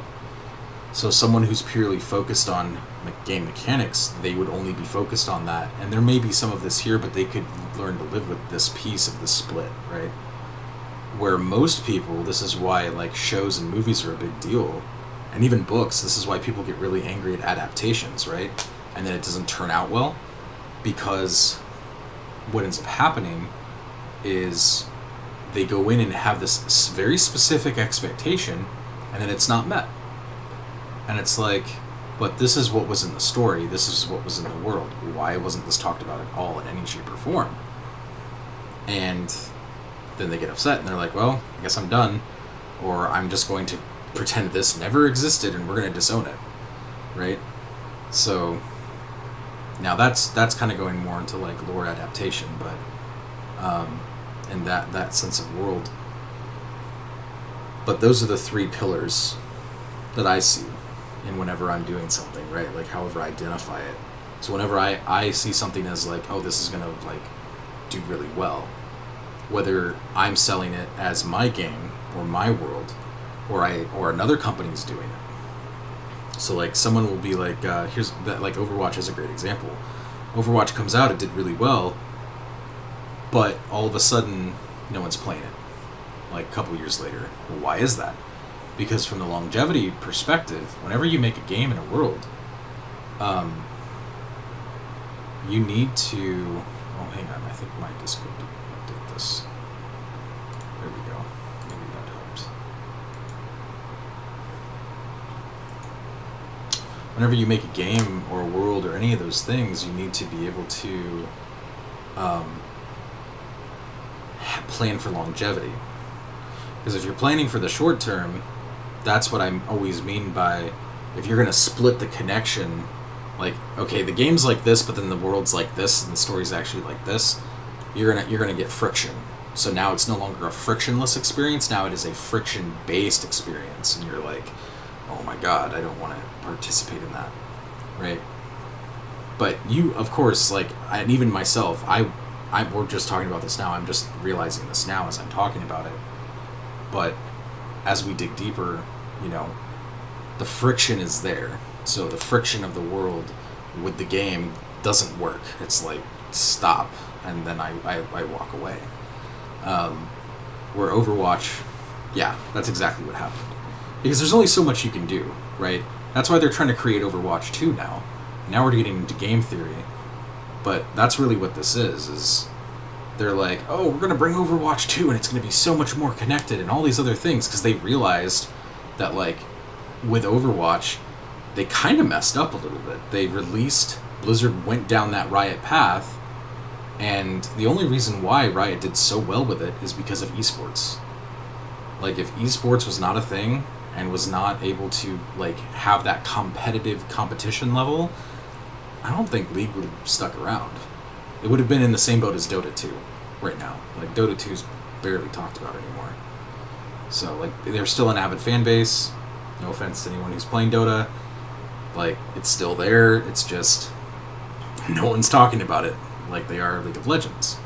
And that's purely because they do have that world. It's somewhere in there, but they're so focused on the competitive esports, that's what's keeping them alive. And Valorant's starting to do the same thing. So, like, Riot's really good at arena combat mechanically, but then, like, the split breaks. And I think that's what caught Blizzard. I think that's what got them into trouble, right? They tried to follow that same path. They're like, oh man, there's big money in esports, we need to figure this out. So they tried to copy that formula and then realized, oh shoot, it doesn't actually work the way we need it to. And now they're like, okay, Overwatch 2, let's bring that out. There'll be more PvE things that you can do. There's more connection to it. And now no one they don't care. They have no interest in it because they're expecting Overwatch 2 to be exactly like the first Overwatch. And it doesn't matter anymore. They missed their opportunity. Which is painful. It's painful because those characters were brilliant. The story is great, just like League, same thing. But, you know, and even the name League of Legends, like, if we really think about those two names, like Overwatch makes sense because Overwatch is tied to their lore. League of Legends, it's literally a League of Legends. It's talking directly to the arena combat, to the game mechanics itself. It is not at all talking about the world in which they are in.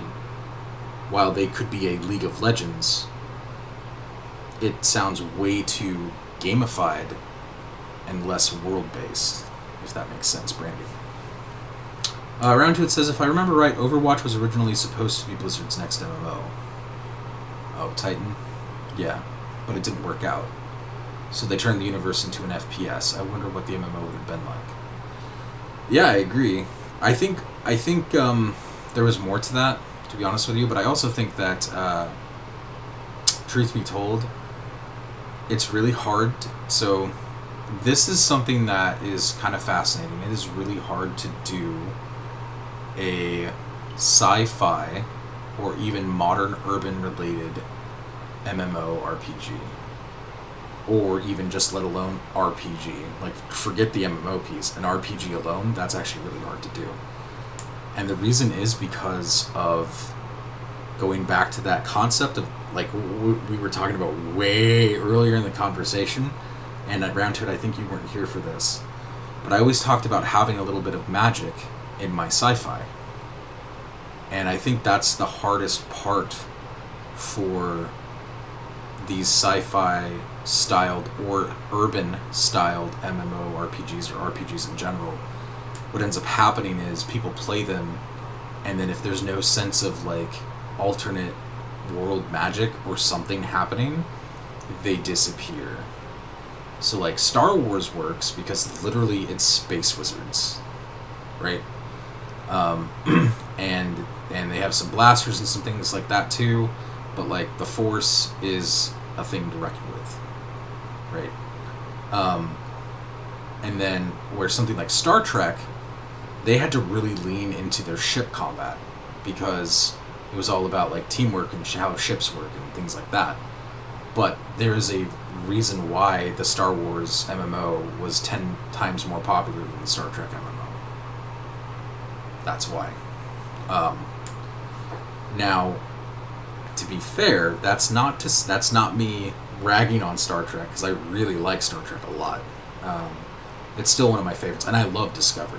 That show, beautiful work, so well done. and I love Michael. She's such a great main character. Um, but the reality is when we're talking about these things and how they work and all those things, like kind of what we're talking about here with Overwatch, that's probably one of the reasons why. And then they realized that the esports piece was so big that it was just hard to compete, right? Like, I mean, Riot, let's be honest here, Riot, they're really good at that stuff, right? They're really good at esports, and they're really good at arena games. And I think they did well with Overwatch as an arena game. I just think, and of course there's room for esports with it. It's just, it goes back to that base formula, that foundational formula of there's a disconnect. There is the game mechanic focus, then there's the world focus, and they split them apart. And they're like, okay, you get to play Winston and Tracer, and you get to work with the Widowmaker and Reaper. And it's like, frickin' what? Why? That doesn't make sense. Shouldn't I be, like, just killing them? And then it would be, well, it's about the mechanic. It's just the arena. You can ignore the skin on them. It's more about how they play. And it's like, then why give them a skin at all? Right? So that's where the friction comes in.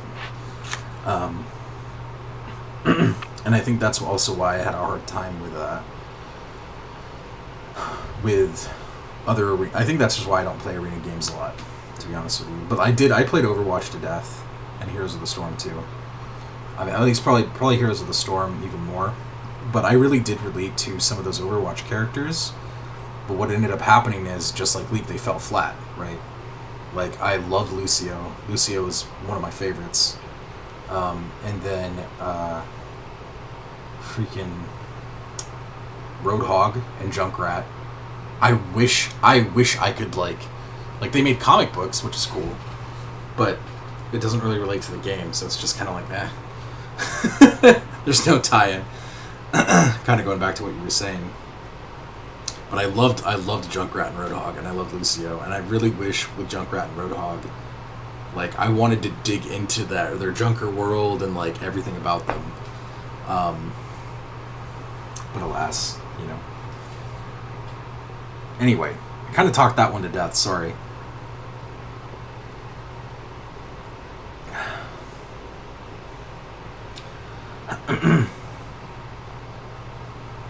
So I think Graveson's actually pretty good here. I still need to do something with his sword, though.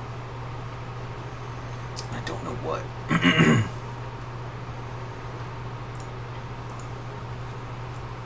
was thinking about markings of some kind. Let's see here. What kind of markings could I do?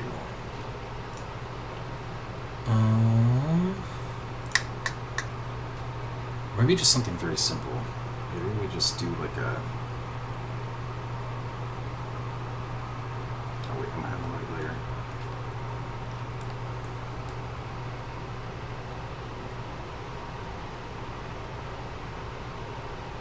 Here we go. Maybe I do this. See if it works. Probably not.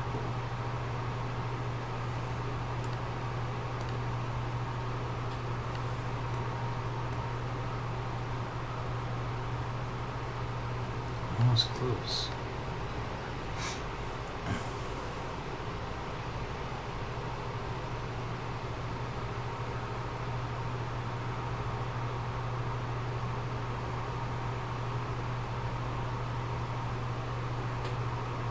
You know, and to be fair, too, that same train of thought could be applied to tabletop RPGs.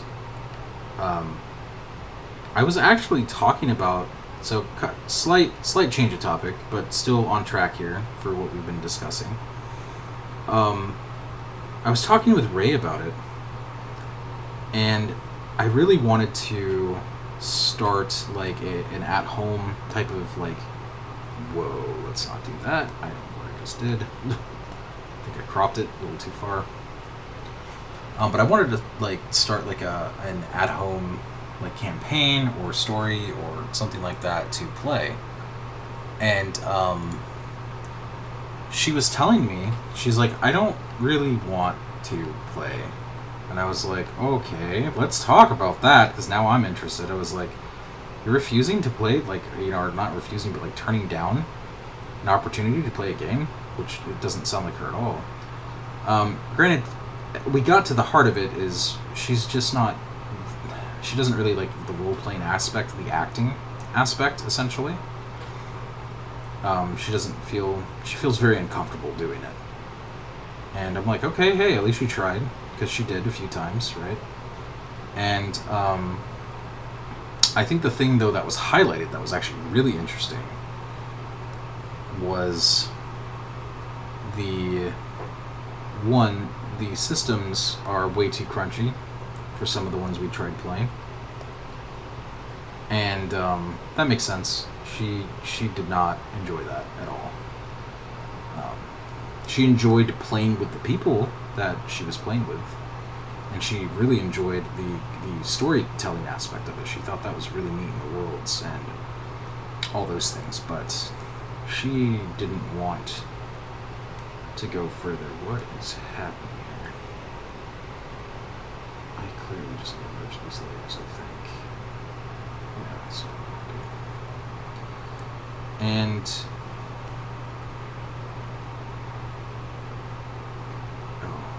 what? Oh, let's not do that. This one's supposed to be merged into that one. Yeah, there we go. Oh, so what I was saying is, she found some of these systems extremely difficult, but also that she wanted structure with the world, and she said that, you know, it makes sense that a lot of systems, like tabletop RPG systems, are trying to just play the system so the GM can make their own stuff, right? They're trying to make a tool for the GM to use. It's like, yeah, absolutely. But the problem is that if it's so crunchy and too crunchy, it's hard to tell if you should focus on the game mechanic or if you should focus on the story. And she said, as a player, that was a very uncomfortable experience. And I was like, oh, really? I guess I never thought about that, because like I'm a gamer who's always multitasking, so I'm fine with super crunchy stuff, especially when like I get to build my own class. You know what I mean? Like I love pulling those types of mechanics and like reading all the fun little bits of like, oh cool, I can make this thing happen, and this does this, and then I can intricately think about how the strategy works of this thing, and I love that stuff. But what she was pointing out was the fact that if she's playing a storytelling game where she's trying to focus on the story at hand and she has to remember 50 million things to do, then she's not sure if she should be doing one or the other, and then what happens is it cancels out both.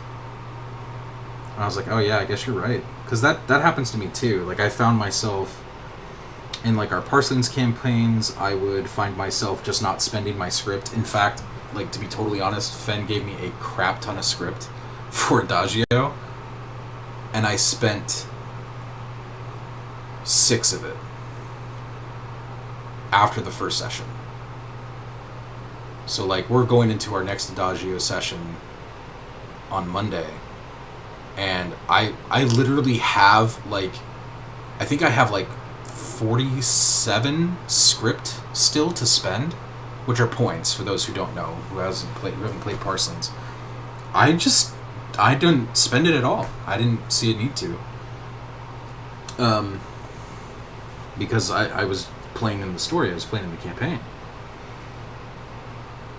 and it had made me realize that, you know, it's important to have those things. Don't get me wrong, because I'm not saying don't have them. I think they are super important. What I think it is that the mechanics of the other things, because like I love the building aspect. In fact, she does too. So it's like she loves to build her own character and she loves those things. But when you have to focus on understanding just how to play the basic rules and remembering those things, the building your character out part becomes now a chore. And it's like, oh, okay, cool. It doesn't really matter if I'm, you know, building this character to have a pet and then be able to make it do special things, and then me do special things, and then we combine those special things to do one big thing. Like I don't have time to focus on that. I have to focus on making sure my dice rolls make sense, or that I can remember to add like 20 different types of modifiers to this one thing. And that becomes too much. It's way too much.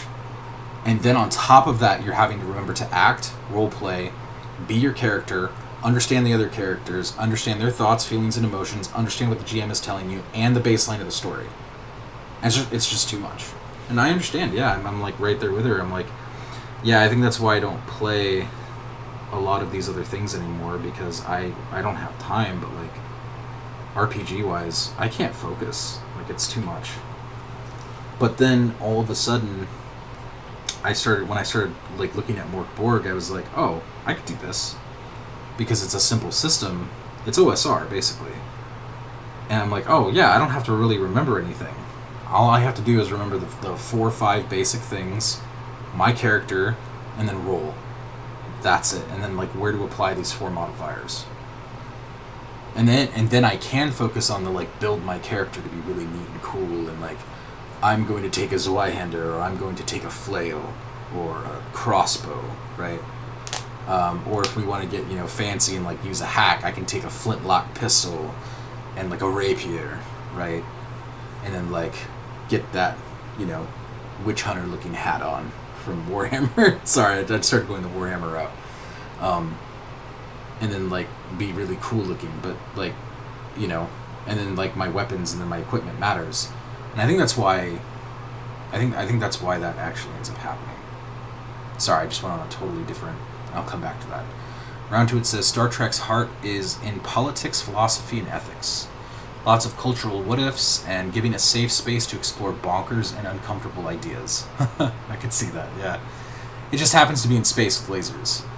It has space combat and ships and such, but I don't think that's where its premise thrives. I think Star Wars is better set up for gamifying, and that's not a bad thing. Yeah, it's true. I agree. Oh, and actually, I think that's why Star Trek Discovery caught my attention, because they found a way to do it. I was like, oh, this is really freaking cool.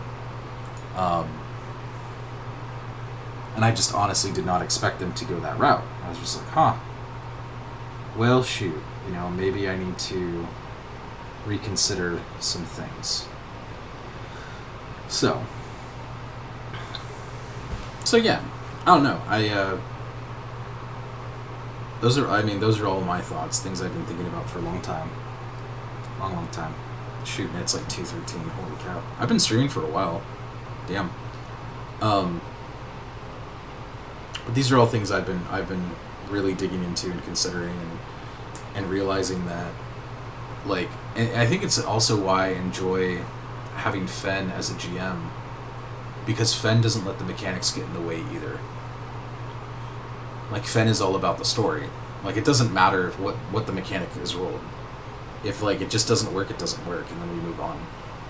And we cut whatever the heck is happening, right? Because you don't need it. It's actually hindering the story. And I think that's really, really cool. Which is probably why, GMs that do that in general end up becoming more popular at the end of the day, because they are captivating it. That's not to say they're not abiding by the ground rules, of course, but that's a whole other discussion. That's like GM stuff. This was more on topic of players, not saying the GM isn't a player, but player characters, right? And I just found that very interesting to think about.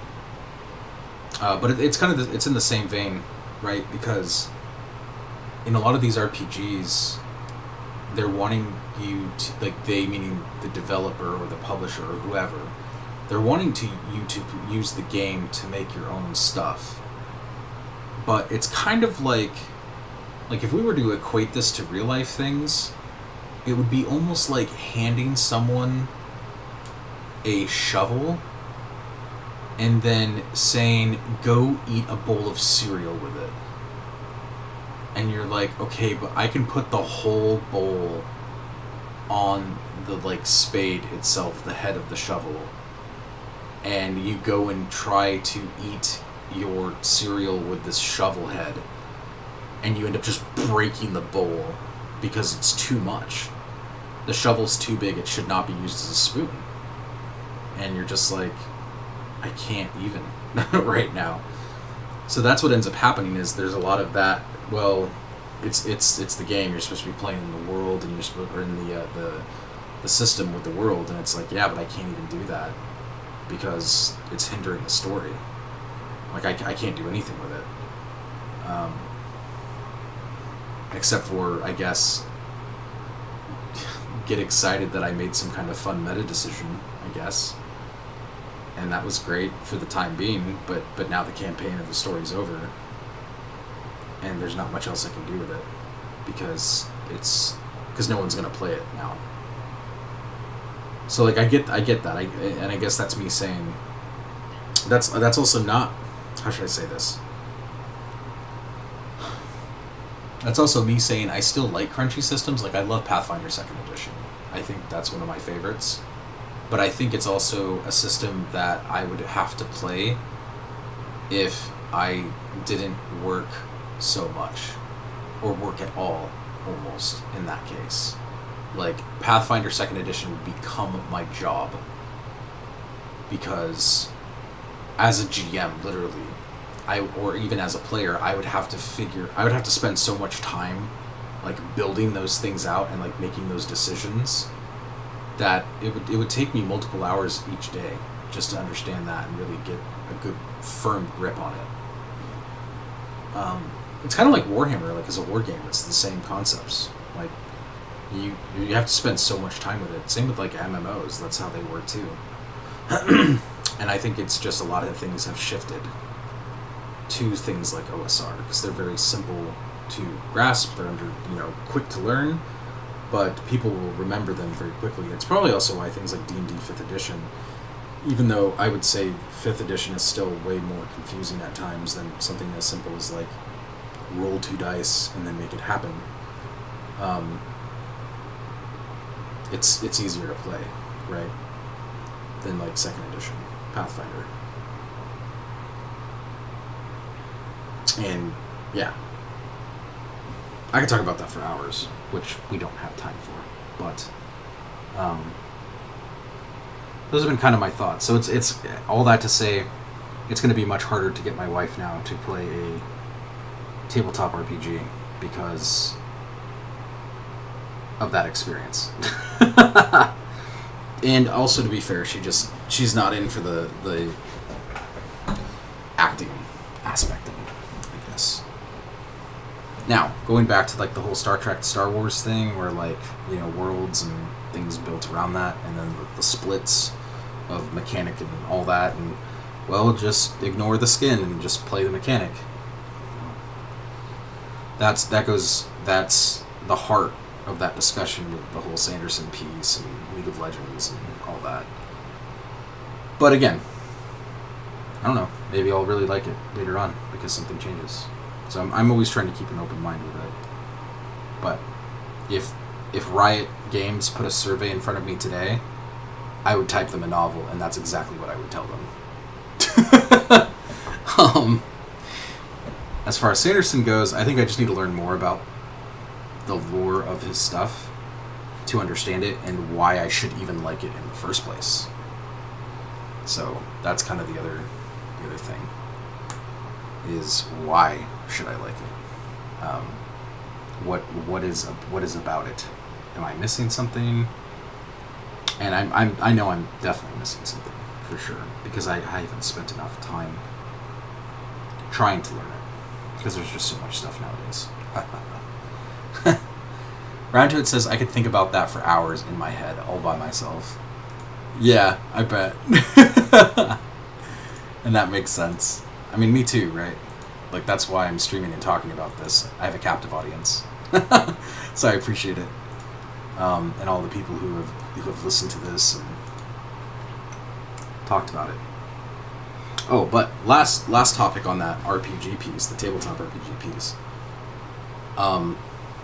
I now understood what she meant by she needs structure, like my wife specifically, because I actually feel the same way. I was just never able to articulate it the way she was able to. and that she wants structure. What she means by that is that she doesn't want to just be given a system and say, hey, go make your thing. Like, that's definitely a GM's thing, which is what a GM would do, right? But the problem is that, and this is what I'm learning as well in the tabletop RPG space, because we've evolved, right? Once upon a time, the story of a game master was to make their own world, and people play in that world, and some people have played in it for like 30 years or 20 years. But that's no longer the case. Like, there's still people who do that. That is not the main thing that happens, though.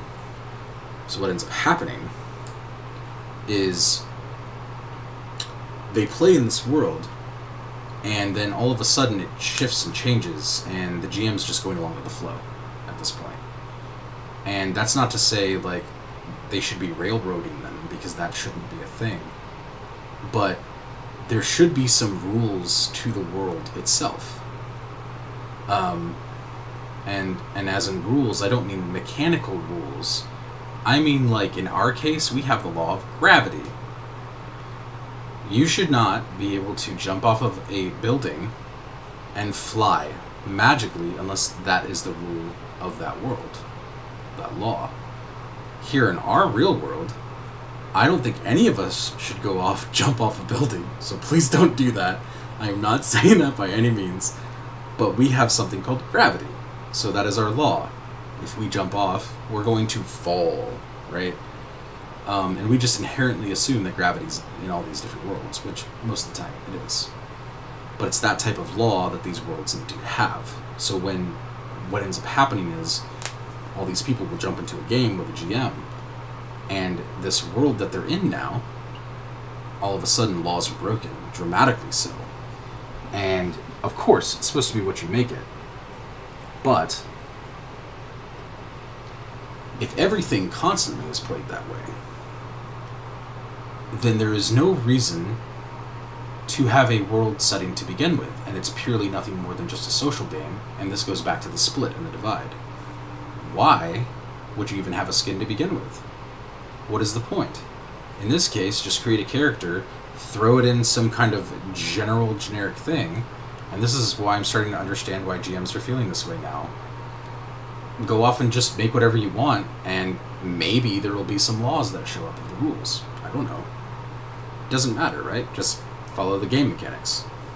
But that's the inherent problem, isn't it? It's the fact that there is no laws of the world.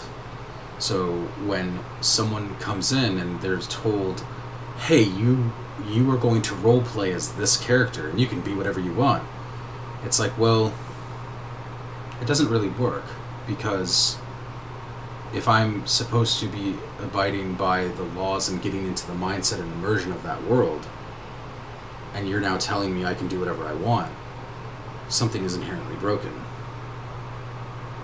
And that's where it becomes complicated. So instead of me creating a character to fit into that world, and still be unique and different, because you absolutely can be, and tweaking it to my personalities will be so different, you know? It's not going to be like everyone else. I'm my own person. My identity, everything about me will be different. But there are very specific things that would need to still be the same.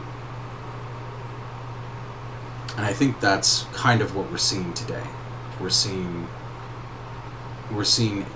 these, either it's a heavy mechanic system and it's like play by these rules and there's a rules lawyer, and then all of a sudden you have these like crazy crunchy systems and you have to remember all this crap, and then somehow a world is overlaid, but then it doesn't really matter, so then just the mechanics matter, and it's very loose and there's no law. Or you have the opposite, where there are no rules, like mechanically, which could be okay to some degree. I think you still need some structure, but then you have the same aspects of it's just fast and loose and you do whatever you want, and of course that's going to be up to the GM. So I can imagine all the GMs going, this is exactly why I still have to do some sort of something on the side to make sure that my players are kept on this thing. And usually that discussion then leads into, oh, well, This is why, if a player really wants to do this thing, I'm going to go set up something that is going to make them think twice about it. It's like, well, and that's good. Like, that's something that's important, because in a way you're kind of invoking a law, like, of the world. But if there's no real world then to have a law in, then really you're invoking in some cases an irrational response to a situation that may be based on something that is a little too close to our own real world. So then that's something that like has to be thought about. And I think that's why whenever I dive deep into world building, like I did with Adia, there were very specific, basic, foundational laws in the world that if you were to break them, you would literally break the fabric of existence. So like, in spirit magic, for example, that law, so going back to Sanderson here, it sounds like there's like some cool magic stuff he does. And I don't know what they are, but in Adia, with spirit magic, if you are to corrupt it, and let's say take it even further and be like, cool, I'm going to now inject this random piece of something from a completely different game in another completely different world because I thought it was cool, you are inherently going to break the laws of spirit magic. Then what ends up happening is the GM and all the other players don't know how to play now with you. Or the other way around, the GM could invoke that, and they could set that as a law, but now it's no longer the world of Adia, right? Now it's their world, which is probably the point, but that would have to be stated ahead of time, right? Anyway, those are the things that Ray was trying to explain to me today, my wife, because she feels that, and I get it, I totally understand. I think this is what has stopped me from playing in other campaigns too in general. There's no law, there's no focus of world, I don't know how to act in this world, I don't know anything about it. And like, it's almost like, imagine growing up, like I love the Honk Mother, but like, at least even the Honk Mother has laws, right? Sure, there's some trolling in there, but the Honk Mother knows that like they're clowns. There's a base to the Honk Mother. Her skeleton is turned into a submarine, and you can actually drive the submarine. And everything in that world still exists, even though the Honk Mother's a part of it. So there's still a law in there, and there's still certain ways things work. If that makes sense. So, anyway, and then that goes back to the last piece that I'll say is the structure piece. So when people jump into it, that is why those setting books are so crucial. That's honestly why, like with D&D, it was so important, really, what they did with Greyhawk and Faerun and all the other stuff is because they set a structural foundation for world laws. They were like, okay, yes, it's very generic. Here's a dwarf, here's an elf, here's a whatever. Here's how magic works. Here's the difference between a sorcerer and a wizard, right? They have very specific rules mechanically, but not just mechanically, world laws and world building rules that are set, that if you break them, you are now no longer in that world, right? And that's when they're like, oh, we should open up an OGL. And that's what they did. And people made their own stuff, right? And I think I think that's often lost in translation. So when someone focused specifically on a game design philosophy, such as PBTA, it's important to have that game design philosophy, but if you cut everything else out of that, and now you go back to that friction, like we just talked about with Overwatch and League of Legends, you're going to run into the friction with the people. And that's always something I always try to articulate, so now somehow I'm bringing this into marketing and business, and I haven't like drawn a single thing on here, so I apologize. Except for these two characters, or these two things of this character. But what I will say is that is the selling point. If you introduce friction into the segments of mechanics and world rules and law, and not just for RPGs, but like anything, any game that you do, if you introduce that segment, you better have a really, really, really, really damn good competitive aspect to your game mechanics. And people and that's why this is so hard with tabletop RPGs, because that doesn't exist. There's no sense of reason for it. Like, you can have the most killer game mechanics in the world, but the way you play the game is through a story. So what really should be happening is, if that's what you want to do, you should actually probably be getting into war skirmish games, or wargaming, or card games, or like Magic the Gathering, or something that allows for arena and combat play, competitive head-to-head play, right? And that's something we don't ever talk about, but I'm going to talk about it now. I'm going to bring that up. And it's like, you have to understand how the game is played. That's the user's experience. So the user experience is to storytell and be in the world and understand the laws of that world. So it doesn't matter if your inventory is 5 or 20, because at the end of the day, if it hurts the story, it doesn't matter what's in the inventory. What's going to end up happening is the GM or that player is going to be like, hey, I want to do this thing based on the world laws that you've set, but this rule in this game is telling me I now need to find a way to reconfigure it, because it was never designed complementary, because the design philosophy was never aspected in this way. And that's me saying a lot here, a lot of jargon for those who may not understand game design or any of that stuff. But all they want to do is play the story. So if you're introducing then game mechanics that then hinder them because you think it's cool, then it's like, well, they're just going to cut it out, just like they did with D&D, right? And we hear that a lot. People are like, D&D 5th edition, there was so much inherently broken with it, I had to go and fix it with all these things. When they mean fix it, they mean in their way, the way that they would play it, which totally makes sense, because that's why it's there. That's why it's there, but that's why they did what they did, right? So, but at the end of the day, it doesn't even matter, because it's the world law. Whatever you're doing in the world building, that matters more, because then mechanics will just be cut out. Same with this, right? Like, that's why with Forgotten Havens, I'm actually focusing. So I focus so much on this character tonight, right? And we're talking about Graveson here, and I wanted, and based on whatever we decide upon, because there are a couple of things outstanding for Graveson as a character that need to still be cemented in world law, and the world building aspects.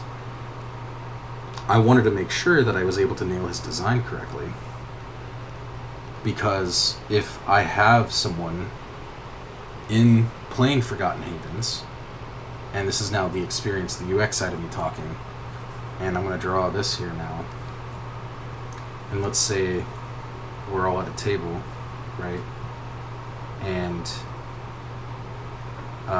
we're having fun and we're playing the game, and here's your GM screen and the other person here, or whatever. Maybe you're virtual, I don't know.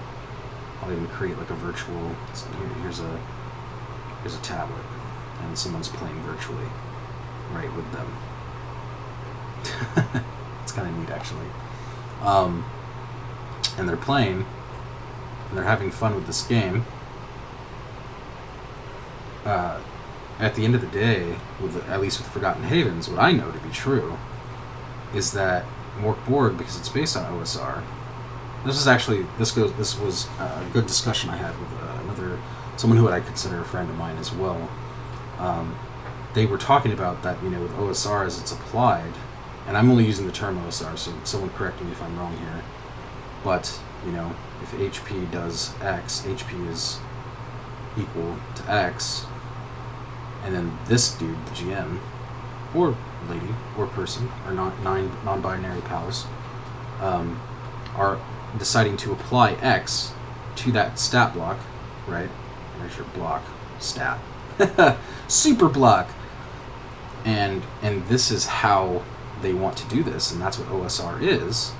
Then this is ideal, because what ends up happening is that from that game design philosophy that everyone keeps talking about, this doesn't matter unless this person says so.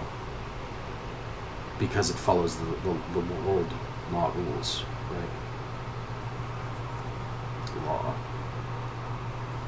And that means this is nothing more than a rough guideline, which is you get a star. And then that means both our virtual friend here and our physical friend who was able to join the game physically, both can now relate to this world, right, of law that was set based in this OSR HP setting that was then brought into this mechanic philosophy for that stat block for this creature. And now they're like, oh, okay, I understand how this works. Yes, I do. Oh, cool. Awesome. Yay. Right? But all of this changes the moment you introduce the crunchy mechanics and then the just do whatever the hell you want thing.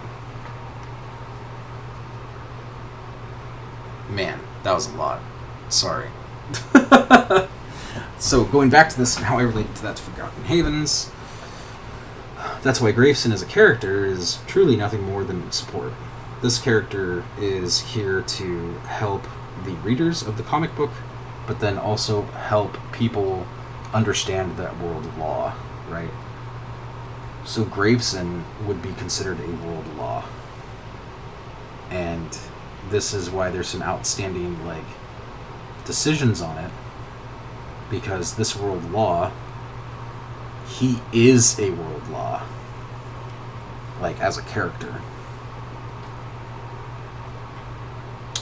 But Kindle here, she also abides by her own set of world laws, right? And this in particular, fire, that's a world law. And then this symbol on her chest here, armor, her chest armor, which actually that's not a good arrow point there. Here maybe. You see this flame? This also has a world law in it, as does this flame. And then her style of armor and then how it's applied also has a world law in it. And because we wanted to keep it low magic, right? I just all of a sudden got into visual world building. Sorry. And we're just going to go with this.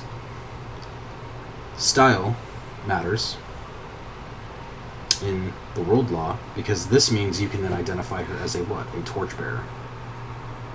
Right? So a torchbearer looks like this. Which what that then does is this gives artists, our art friends, the ability to go, okay, I'm going to create my own torchbearer. And then they draw this, right? They're like, this is my torchbearer. Ta-da! But if that's an artist, then it starts making you wonder, what about the player, right? So this is my player character, and here's their character sheet. And as they're filling this out, they're not looking at the stats that were created in this book. They're if the game tells them to, they're going to, but it's too much to remember. X plus 1 equals WTF, mate. And they go, well, shoot, I have to apply this now and understand how the freaking heck this all works with this overlay. But that's why then GMs are like, I'm just going to do my own thing. We'll figure it out along the way. Because now it's too much, and it becomes this vicious cyclical thing. So if instead what we do is we say, hey, we're just going to be like, here's your character. We want you to have the same visual understanding that this artist does. So what do you know? You know that torches matter, why they're mounted on their armor, why their armor looks the way it does, why this fire symbol is a thing, and why most torchbearers have this stylistic, knights looking thing to them, no matter their gender. This is how they look. That's because it's law. It's a world law. And now this person can go, okay, cool, but now the game mechanics are HP equals X. For the GM, they go, cool. Person rolls their dice, they have their world law, it's applied. They only have to remember 3 to 5 things, because that's how our human mind works in the UX experience piece. And this is all that will fit in the brain pan. They apply that to their character sheet, and then you get, delight. And everyone's happy. and they go, hey, we should play again. Right? Yeah.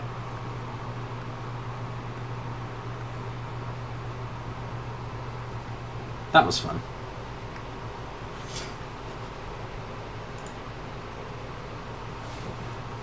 Anyway, a lot of food for thought, a lot of things to think about. So I think what I'm going to do, because this was a great talk and I had a lot of fun with it, and one last piece, all of that I just explained, that's why marketing your game, it makes it so much easier. If the adoption is faster for people, and they're quicker to understand your world laws, your world built rules, and the structure of that world, and enjoy it and relate to it, and mechanically your philosophy here, and I'm putting this in air quotes, philosophy, because I have no right to be in that same ballpark as well-known game designers or anything like that. I'm a UX designer. I would say UX is a big part of game design, but I would also say there's problem-solving things there that I don't fully understand, but I know, speaking from my own experience, the UX, as well as from other UX and research has been done, these games are too difficult. There's too much, and people are not going to adopt to it as fast as it could be. So, that needs to change. But it goes back to marketing and business. If you want people to, because I always hear that question asked a lot, if you want people to, how do I get people to adopt my game? How do I get them to play it? How do I do that? Make it simple for them and make sure the world laws are set, and make sure the GM can see it as optional. And I think that's what's beautiful about Borg and OSR. They even call that out.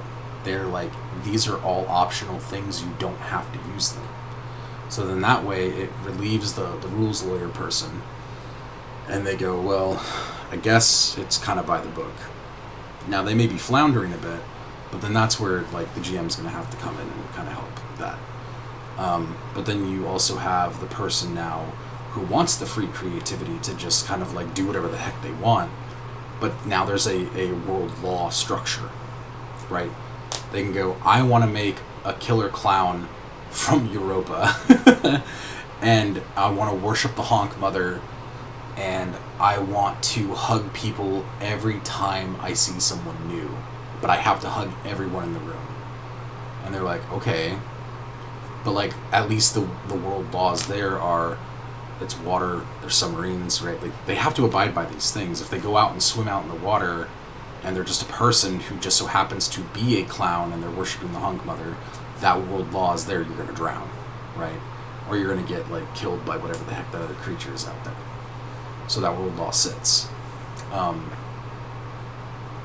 the mechanics are easy to adopt. That will sell. So it covers all the personas of the user experience. Marine says, sounds like you would enjoy GMing much more than playing, Glenn. I think Round 2 it probably would. For sure. Round 2 it says, I used to want to play the story through a character of my making, to have agency and affect events in the world through an avatar. More and more I have no interest in acting as an individual, worrying about mechanics and building structure for players. I find the most fulfillment in crafting worlds and characters on a meta-narrative level. Yeah, I think you would enjoy GMing, but specifically not for crunchy systems. If that's where you're sitting, where you're I don't want to worry about mechanics at all, I don't want to do that crap. I want to be able to tell the story, I want to be able to build a world, I want to have the world laws, and I want to explore different relationships or other things, then you need to find a system that is very easy to adapt to. That's very important. Right, what you just said here, outlining how a magic system works and finding the boundaries of what it can and cannot do. Awesome. Right. That's why I did what I did with Adia. That's actually why we ended up getting a lot of adoption to it, because even though it was a system that had more mechanics in it than something like an OSR game, it was adopted faster because the magic, the world laws mattered. They actually mattered with the system. So that's kind of why we're offering, when we offer 5th edition for Adia, we're saying you can play this on 5th edition D&D, but you're not going to get the whole experience. But you're also not going to have to worry about some of the crunchier things in 5th edition because we've kind of solved some of those pieces in this system.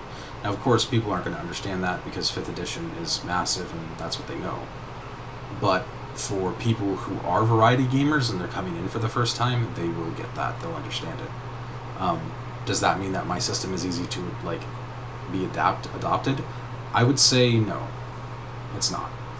I would say it's still kind of complicated, and I would say that it is going to be marketed well to the veteran D&D player, but that's exactly who I'm going for. What I would say it won't do is it may not be the best first-time experience, and it probably will not be something that someone like my wife, Ray, would regularly play. She may want to be in that world and be in the world-building aspect, but I don't think she'll play it because mechanically it's too much for her to remember. And I don't blame her. Sometimes for me it's too much to remember. And then you went in to say writing out a spell list with mechanical effects in 2d6. Right, yeah. Right there, I couldn't care less. Yep. Building cultures, species, and exploring political relationships. Love it. Making sure my world has clearly defined races and classes, yeah, and species and people and all those things, so it's accessible to players. Nah. Got it. Yeah. Oh, hey, Marine, that's cool. I get it. I've been talking long, a lot. So, like, I need to go, too. I'm going to actually have to close down here shortly. But, yeah. Thank you for hanging out with me, Marine. I appreciate it. And I know it's really late. It's, like, going on 3 my time.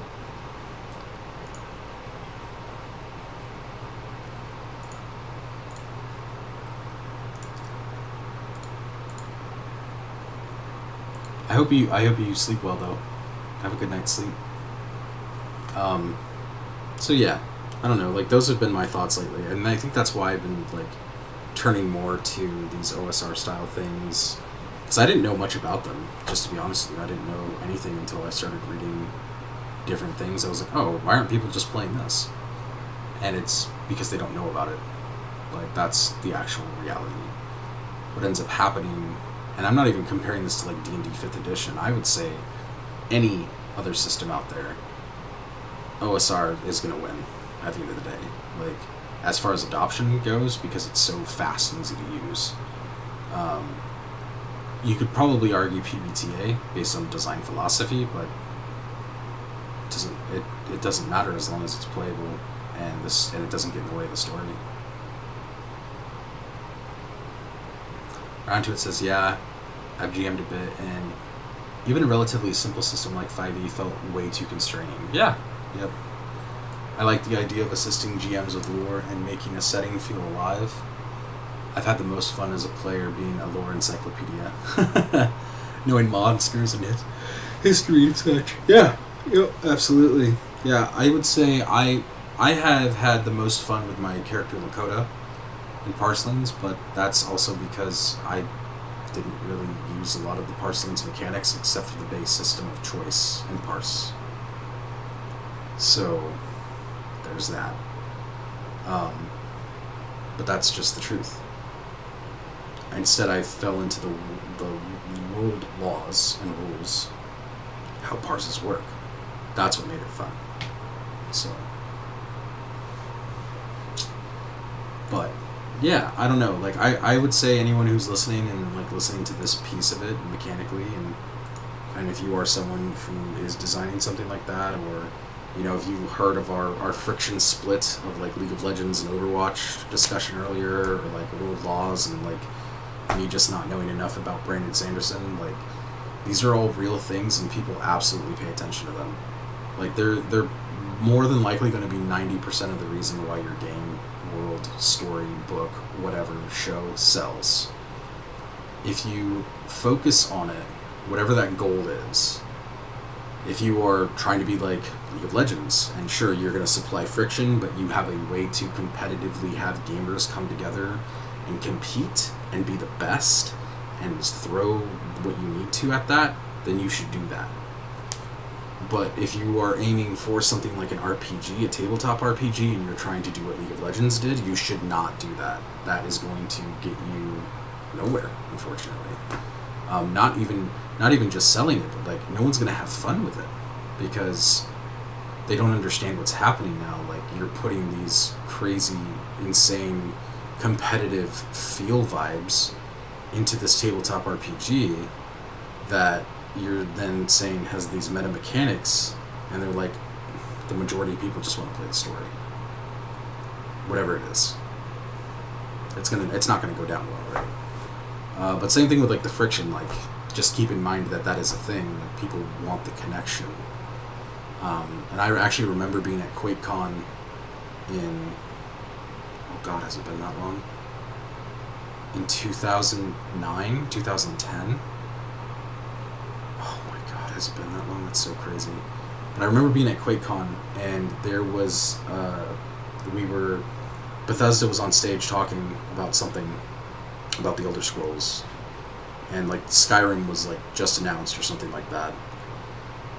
And they asked a question, the game developers there asked a question, and they were like, how do you consume your story? And they're like, well, through gameplay. How do you consume your lore? Through gameplay. And they ended up asking a question like, would it matter to you if we introduced new mechanics that tweaked certain things here and there? And while, yes, Bethesda's audience, there was a lot who would say yes, they enjoyed that. Like what they did with Fallout 3 was very interesting. But there were only the major rocks, the major mechanics that people remember. They don't remember the small ones. So, like, it shaped that game style. And I want to say that's so critical in this case because as they're surveying these people, the majority of the people at that convention, there was like thousands and thousands of people. And I remember, kind of talking and sitting there with the other developers, and I remember Rage was also being introduced, I think, for the first time. And they also had a booth. And then actually games that weren't even a part of those companies were also there. And they were kind of just talking about all this. But I remember looking at it with them, and as they kind of dug deeper, realized at the time anyway, that people were looking for the world. And maybe not even directly, but more even indirectly. Like, the world laws are important, but they shouldn't feel like they're crushing you either. Does that make sense? I think that makes sense. The world laws are... It's the experience. Like, a good experience, you don't have to think about it. So... Anyway, actually, I think I'll leave it on that. Thank you all for coming out and drawing. I was drawing. Thank you for coming out with me. I spent a really long time on this stream tonight. Clearly, I wanted to talk and draw. But I appreciate y'all coming out and hanging out with me. If you did like my artwork, thank you so much. It means a lot to me, truly. And if you are someone who enjoys comics and RPGs, like tabletop specifically, you should definitely check out Forgotten Havens here. And I'm going to drop the link to the webtoons here in the Twitch channel. Thanks for streaming. You may have the mic, but I have the keyboard. This is round 2. Night round 2. Go check out that webtoon. The first episode's out. I'm going to do more with it. As you can see here on the screen tonight, Graveson I drew, and this character you'll see a lot more of. And Forgotten Havens as a whole, you should definitely go read the announcement that we set up at Smunchy Games, and I'll drop that link in here too for you. And then, again, if you're looking still for Parsons Domino City, now is the time to get in. So there is that. And then last but not least, I get this question a lot, so I'm just going to plug this now anyway. I always get asked if, you can follow me on Twitter at Smunchy or at the Smunchy, or at Smunchy Games. You'll see my stuff there too. But like, this is my actual Twitter account, my personal one. Say actual, I should say personal. And then I regularly post art on ArtStation, so that's my portfolio. If you are wanting to just see my artwork in general, and it's beyond, Forgotten Havens, and you're like, I just want to see more things, you totally can. There's more in there. There's a lot of things in there. And you can give me a follow there. I often, I'll probably post Graveson up here in my ArtStation sooner rather than later. And you know what? I'll change the scene into that here so you can see it. So this is the ArtStation. You can go check that out. This is my personal Twitter. So, and then the webtoon here. All right. Oh, and then the announcement. Forgotten names. Parsons. And then I don't think, is there anything else? I think that's it. I think that's all I got for y'all. So that was the reference that I was using for tonight. A lot of fun. But alright, y'all, I'm gonna leave it on this. I'm gonna go to bed. And hopefully I don't take another 2.5, 3 weeks to stream, although that might be the case because I have to go to work then. So thanks for coming out. I really enjoyed your support. And we'll have to do this again sometime. We'll talk more about games and mechanics and art and life and things and nerd culture and I don't know how much we love these things. I need to find a better closing. But thanks again, y'all. And, I hope to see you again soon. And remember, everything I talked about here, I would say most of it is purely opinion on my side. There are some things that are true with the human psychology, but, take it for what it is. I don't want to crush any souls, and I don't want to crush any dreams. So, just remember that, okay? And have fun while you're doing it. All right, have fun while you're making things. So, keep on doing it. I'll see you next time. Thanks. Bye, y'all.